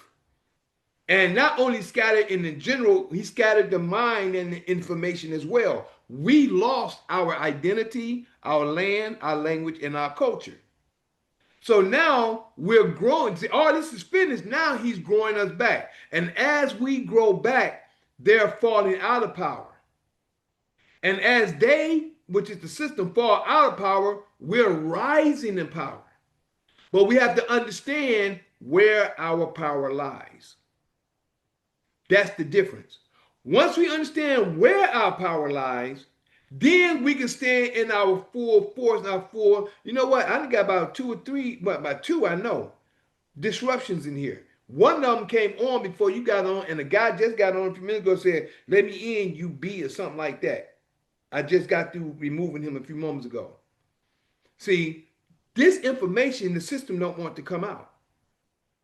This system don't want this information to get out because I'm showing facts. I'm showing truth for those who want it. That's all I can do. And I know what was told to me by the Creator 3 times. One spiritually, which was in the vision. The second was from a brother in the vision, in the spirit, telling it to me. Then one from an associate who used to be a friend told me directly that God got big plans for you. That happened. That said to me 3 times. And I know my work. So I'm doing what I'm supposed to do. It's just up to people to accept it or reject it. And I show facts. That's what I do. I just show facts according to the word and according to how we're living and the things we're going through. And I even when we're talking through this, you can even see it today. So that's where I'm at. So next week, we're going to be doing chapter 16. And that's already set as well, because that's going to be called David Anointed King. I'm looking at it right here in my face. Chapter 16, David Anointed King. Yep. Chapter 15 to 16. 15 is when what was shared with him. And 16 is next week. David Anointed King. So before we go, I know you've been doing a little sharing, but you want to share anything before we go about what you feel, what you thought about the whole lesson, and what you come to understand, G1, and then I want my sister-in-law Erica tell me her point of view. But G1, just give me your information of what you got today compared to just listening, reading, and anything else. Could you share that with us? Um, Compared to just only listening is 1,000 times better if you actually read along while you listen and use your own eyes and follow the story in your own mind, because in the end this is about saving yourself. So no matter how much you read to me, I won't get it as much as if I read it to myself. Mm-hmm. You alongside of me as a guide, you know what I mean, or another sound voice that I can uh, use for to get some questions or have some thoughts that I can bounce off of and back to myself in order to get a higher level of comprehension of what it is I'm taking in. And yeah, the main jewel that for me that I took away from everything is just to stay on point with the commandments and to follow the commandments at all times, regardless to whom or what is going on around me. And I think, and I know that it will benefit me and keep me safe, you know what I mean, and in Mm-hmm. righteous kingdom. So yeah, I look forward to carrying on in this way with you. And And I appreciate it's actually with the creator. I'm just a vessel, but I appreciate you, bro, for real. are the creator, like you said, because man shows itself through, the devil and God show themselves through man. There you go. There you go, bro. There you go. So yeah, I'm rolling with you, bro, and everyone that's, down with us. You know what I mean? So yeah, I look forward to it, and I thank you for being here today so that I could see that. Yes, sir. I appreciate you, bro. I appreciate love you, bro, for real. And I'm thankful. I'm thankful that everything happened the way that it did because by it being like this, that gave you a chance to really go through it by reading. Yeah, I'm super interested. Now I'm gonna go try to watch that series I just talked about, House of David, and get ready for the next There you go, bro. That's on point. So you can actually, because you're gonna remember the movie, but when you read it, you're gonna see what's really there. Yeah, it's like I was reading the book Fist of the North Star, the actual book, but then I watched the movie last night and I can see all the things that they changed from the actual book. Where they There you tried to go. story similar, but they made little changes, maybe to, for whatever their reasons were. But yeah, what I know what the real, how the story really goes. There you go. Is like you said, it's very important to know the real story first. There you go. There you go. That way you can speak on it. Yep. So, But my sister Erica, give me your point of view of what you seen today, your thoughts on the whole thing in the conversation we all had and everything. Give me your point of view, sis. Erica, you ain't fell asleep on me, is you? Erica, she quiet on me now. She was with us for a minute. You yeah, can't you can't click in, Erica?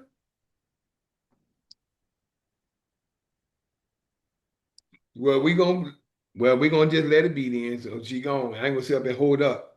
yeah, I appreciate her adding on though. Like she said, just follow the commandments, because I'm thinking commandments, 10 commandments only, but not like you said, there are many commandments mentioned. You know what I mean? Not Mhm. commandments. But the So commandments is in the first 5 books. Once you just start reading, I would like to just say start at Genesis chapter 20, not Genesis, Exodus chapter 20, and read just from Exodus through Deuteronomy. When you see it say, "Thus says the Lord," when the Creator spoke, and when you start to see that compared to other stuff that you may have heard, you're gonna see a difference. You're like, "What? Wait a minute, hold on. This says something over here when the Creator said this." When it said, "Thus said the Lord," you're gonna see a great difference. And then I don't know if you study the New Testament or not, but after you read this and you start going to New Testament, you're gonna start seeing the difference. You're yeah, gonna man, and start. I'll be able to live my life with a major difference as well. You know what I There mean? you go, bro. Internalizing all of these lessons. That's fact. Uh-oh, like we about to cut off over here too. Yeah, we get ready to. Erica, since you ain't saying nothing, we about to let you go, baby girl. We about to get ready to get up out of here because I got what's called? It's running out of momentum. One last question though, too. On the Sabbath, you're not supposed to do nothing like even in the evening either. Like right now, you say the sun is going down, right? The sun is going down. Mm-hmm. So like, I'm not supposed to go work at all. Like, We're actually not supposed to do it. See, we all are still, I like to say it like this. We all are still growing. We mm, all are still growing. We know that we are taking steps to stop doing certain things on a certain day. And in these days that we're taking the steps to not to do certain things, we're making sure that we are right with Yah. We asking the Creator to clear our path, to help us in every way He can, or to help us to follow and do His will and His way. As we follow and do His will and His way, we're learning more and we're coming to understand more. And in that way, when we start, and also another thing is to be satisfied with what we have. Because the sad thing is that people are looking to get more than what they already have. But when you already have something, be satisfied with that because the Creator going to always grant you with more than what you already have. mm, And that's one of the keys that a lot of us fail to realize. A lot of people are looking to get more. I'm getting this, I'm getting this, I'm getting. Instead of understanding what I already have is I have a yeah, reward. because I know that I got bills and stuff like that, and Right. I intended to go to work at 7 o'clock, but like if it's more important for me to, like you said, to obey the commandment, I could sacrifice going to work, and then like you said, just picking up tomorrow, and like you There said, you go. Especially if you work for yourself. Yeah. Mhm. That's why I said 6 days do all thy work.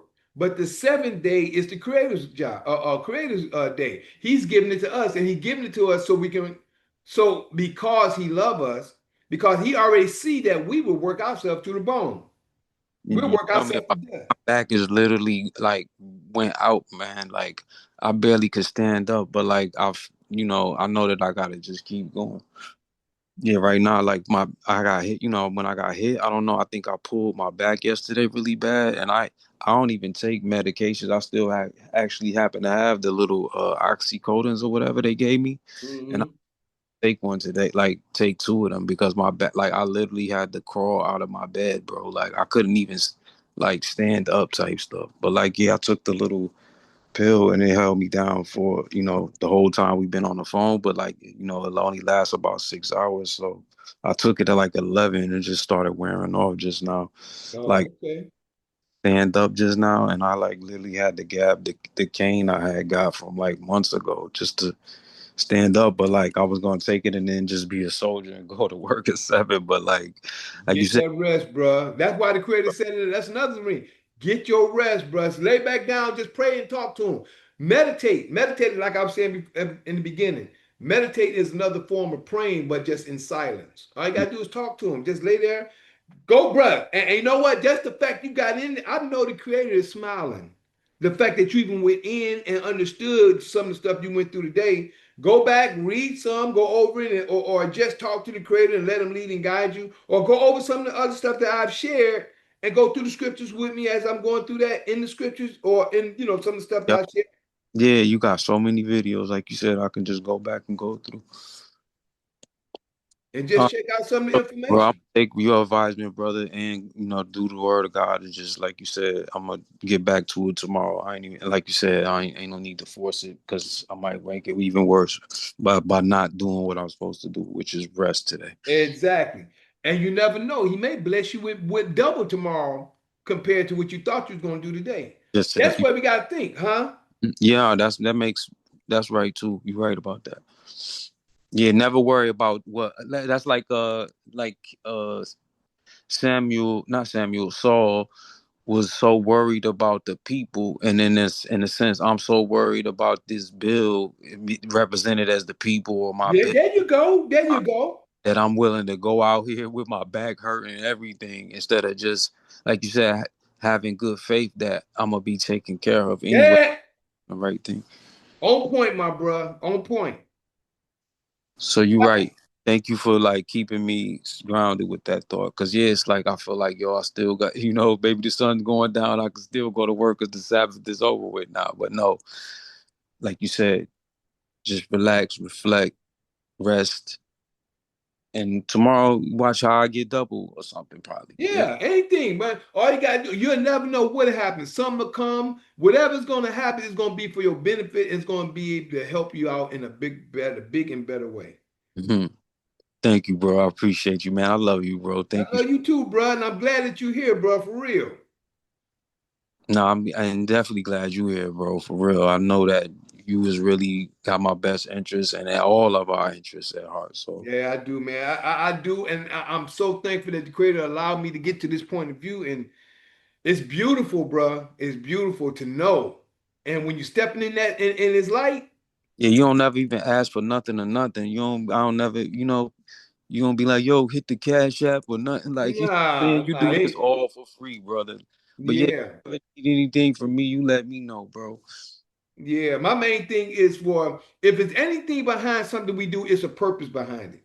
Like if it's work that we gotta do, like me and my wife, we gotta do some work, it has to be something have to come from that. Now, even though I would say this is work, but this is my love, this is my joy. I ain't asking nobody to give me nothing. If they choose to do that's on them.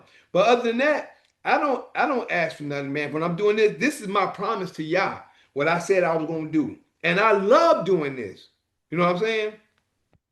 But other than that, like if it's work that has to be done, like we have to do some work, like go somewhere and do some paperwork or something like that. That's a different story, and we may ask for a little donation or something like that because if it's something like that, we have to do because we know that it's gonna come in a flood, and a workman is worth his weight. You know what I'm saying? Hmm. A workman is worth their weight. So a lot of people expect for stuff to get stuff free when they're already working to get certain things that they do. But when it comes to things like this right here, this is the word of Yah. We all supposed to be helping each other in a point of view and understanding certain things. But then sometimes this shows who a person really is. All you gotta do is just sit back and watch. Just watch a person. You see their character. You see all you gotta do is watch. They'll show you who they are. That's me. I let a person know. They'll show you. A person gonna show you who they are by their actions. And it's up to you to accept that person for who they are by their actions, or to allow that person to manipulate you because you see their actions. And that's the whole key to me. But other than that, I am that Mikael in Daniel chapter 12, verses 1 to 3. Yeah, that's me. Showing the holy people who they're really supposed to be. Waking them out of their dead beds, which is really in their heads. For all of you who's living in the new, this is for you. I'm the same Mikael in Revelations 12, battling that red dragon where Satan dwell, who deceiveth the whole world but prevaileth not, because the horn is blown without a doubt. This was prophesied for you to see, that Mikael is really me. Other than that, I thank you for your time, your patience, your listening ear, your seeing eye. And what we're going to do, we're going to smile our way out. And then I'm going to give you the information on how you can get in contact with us and how you can keep in contact with us. And also, like I share as well, in order for me to allow you to come into the Zoom, I got to get to know who you are, because we just had a couple of disruptions earlier today. Because they're just trying to disrupt the going forth of Yah's word. So, and we all know that these are spirits inside these people. And those spirits, hey, I don't know if they belong there, but hey, the spirits in those people, if Yah deliver them from those spirits, fine. But I have no control over that. Just hope Creator allow us to do what we need to do. Other than that, excuse me. Shema Yisrael, Adonai Eloheinu, Adonai Echad, Baruch Shekebo, Bakuto V'olam, Va'ed, Hallelujah. Hear, O Israel, Yah our Father is one Father. Blessed be thy glorious kingdom forever and ever. Hallelujah. Thank you, Father, for reading of your word. Thank you for bringing us together, for allowing us to see, understand, and retain your knowledge and your word and all you've given us to know and to be, to build. We ask you to keep us in every way, help us in every way. Let us retain and do and seek your way, and let us become the great army to beat and to break down this system of today. In your holy word we pray. Hallelujah, hallelujah, hallelujah. And if anybody like to get in contact with me, you can always text or call me at 770-572-5315. That's 770-572-5315. And you can always email me at lkhyym@gmail.com. Excuse me. That's lkhyym@gmail.com. You can also connect. You can connect with me on my YouTube. My YouTube, you can like, subscribe, and share. My YouTube is at JuicePro2012. That's the @ JUICEPRO 2012. That's at JuicePro2012, all together condensed. Or you can put in the search engine Michael the Juice Harris. You can put in the YouTube search engine MICHAEL space THE space JUICE space. That's JUICE space HARRIS. That's Michael the Juice Harris, spaced out. You can also connect with me on Instagram. My Instagram is LKHYYM underscore the juice, which is LKHYYM underscore THEJUICE. Don't forget on that YouTube, please like, subscribe, and share.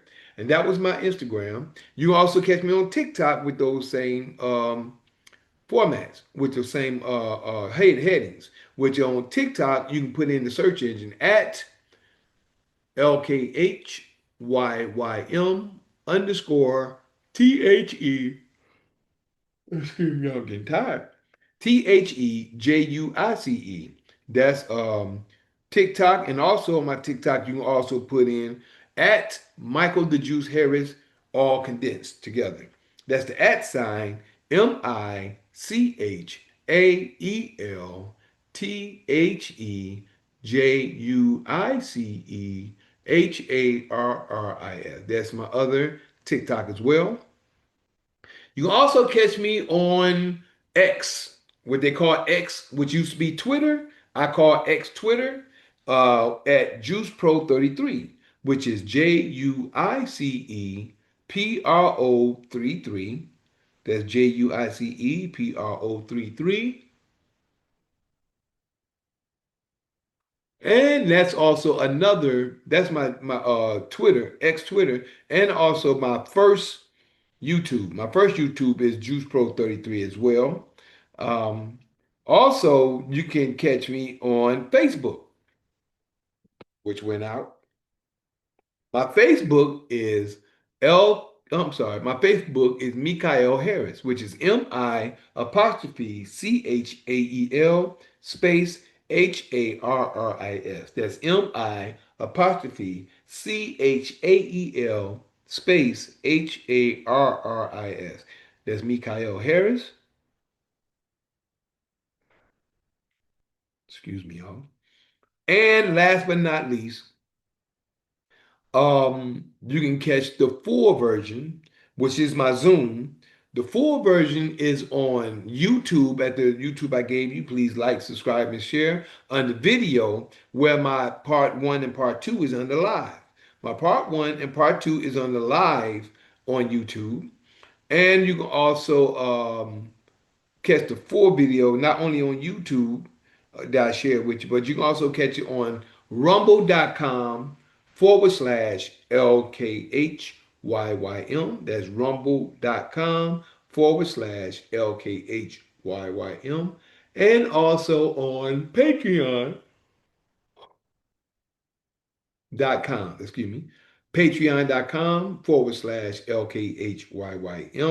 That's patreon.com/LKHYYM. Now, on the platforms, you can find me on the Zooms. My Zoom platform will be on what they call Sunday night or Sunday evening at 9 p.m. Eastern Time on which is called Fight Fire with Truth, which is open conversation, what will be tomorrow night. So we actually have open conversation about some of the stuff we talked about today, other stuff when it comes to the word, scripture, history, stuff that's happening today, the stuff that's going on today, sovereign information, lawful information, what have you, and legal information, if y'all want to talk about that. That's on Sunday at 9 p.m. Eastern Time. Uh, and the show is called Fight Fire with Truth, which is open conversation. Now, on Mondays, we have Mikael's Knowledge of Truth at 9 p.m. Eastern Time as well. That's Mikael's Knowledge of Truth on Mondays at 9 p.m. same time. Also, on the Sabbath day, now these are active at this moment, like today. This is the Sabbath at noon. Sabbath at noon. We're here on it's called the Assembly of the Righteous. This is where the righteous come together and we assemble under Yah, going through his word. And now we just did Samuel 15. Next week we'll be in Samuel chapter 16. First Samuel, that is, chapter 16 next week. But other than that, what we got coming up is in September. We have coming up two more points, which is introductory to sovereign class of knowledge, which will be at 6 p.m. Eastern time. 6 p.m. Eastern Time. Sovereign Class of Knowledge on Zoom. And then we'll have Freedom Sovereign Class of Knowledge, which I call the Gates of Heaven. Freedom Sovereign Class of Knowledge, which is I call the Gates of Heaven. We'll have on Wednesdays. This is after we help you or you get through to your freedom on your private office, which is your executive office. Other than that, those will be starting in September. But right now we where we are. And I just like to say I thank everybody. I thank you for your time, your patience, your listening ear, your seeing eye. And first we're gonna say bye to Zoom. I know we still paused over there, but I'm gonna say bye to Erica and my boy G1. Love y'all. Glad y'all stayed here. My sister Julia came in. She left probably because it was stuck. But other than that, I'll talk to y'all soon. Love you. Appreciate you and always. Peace, bro. Peace. Love you, bro. All right. Peace and love you too to you, bro. And my sister Erica. Peace and love. Peace.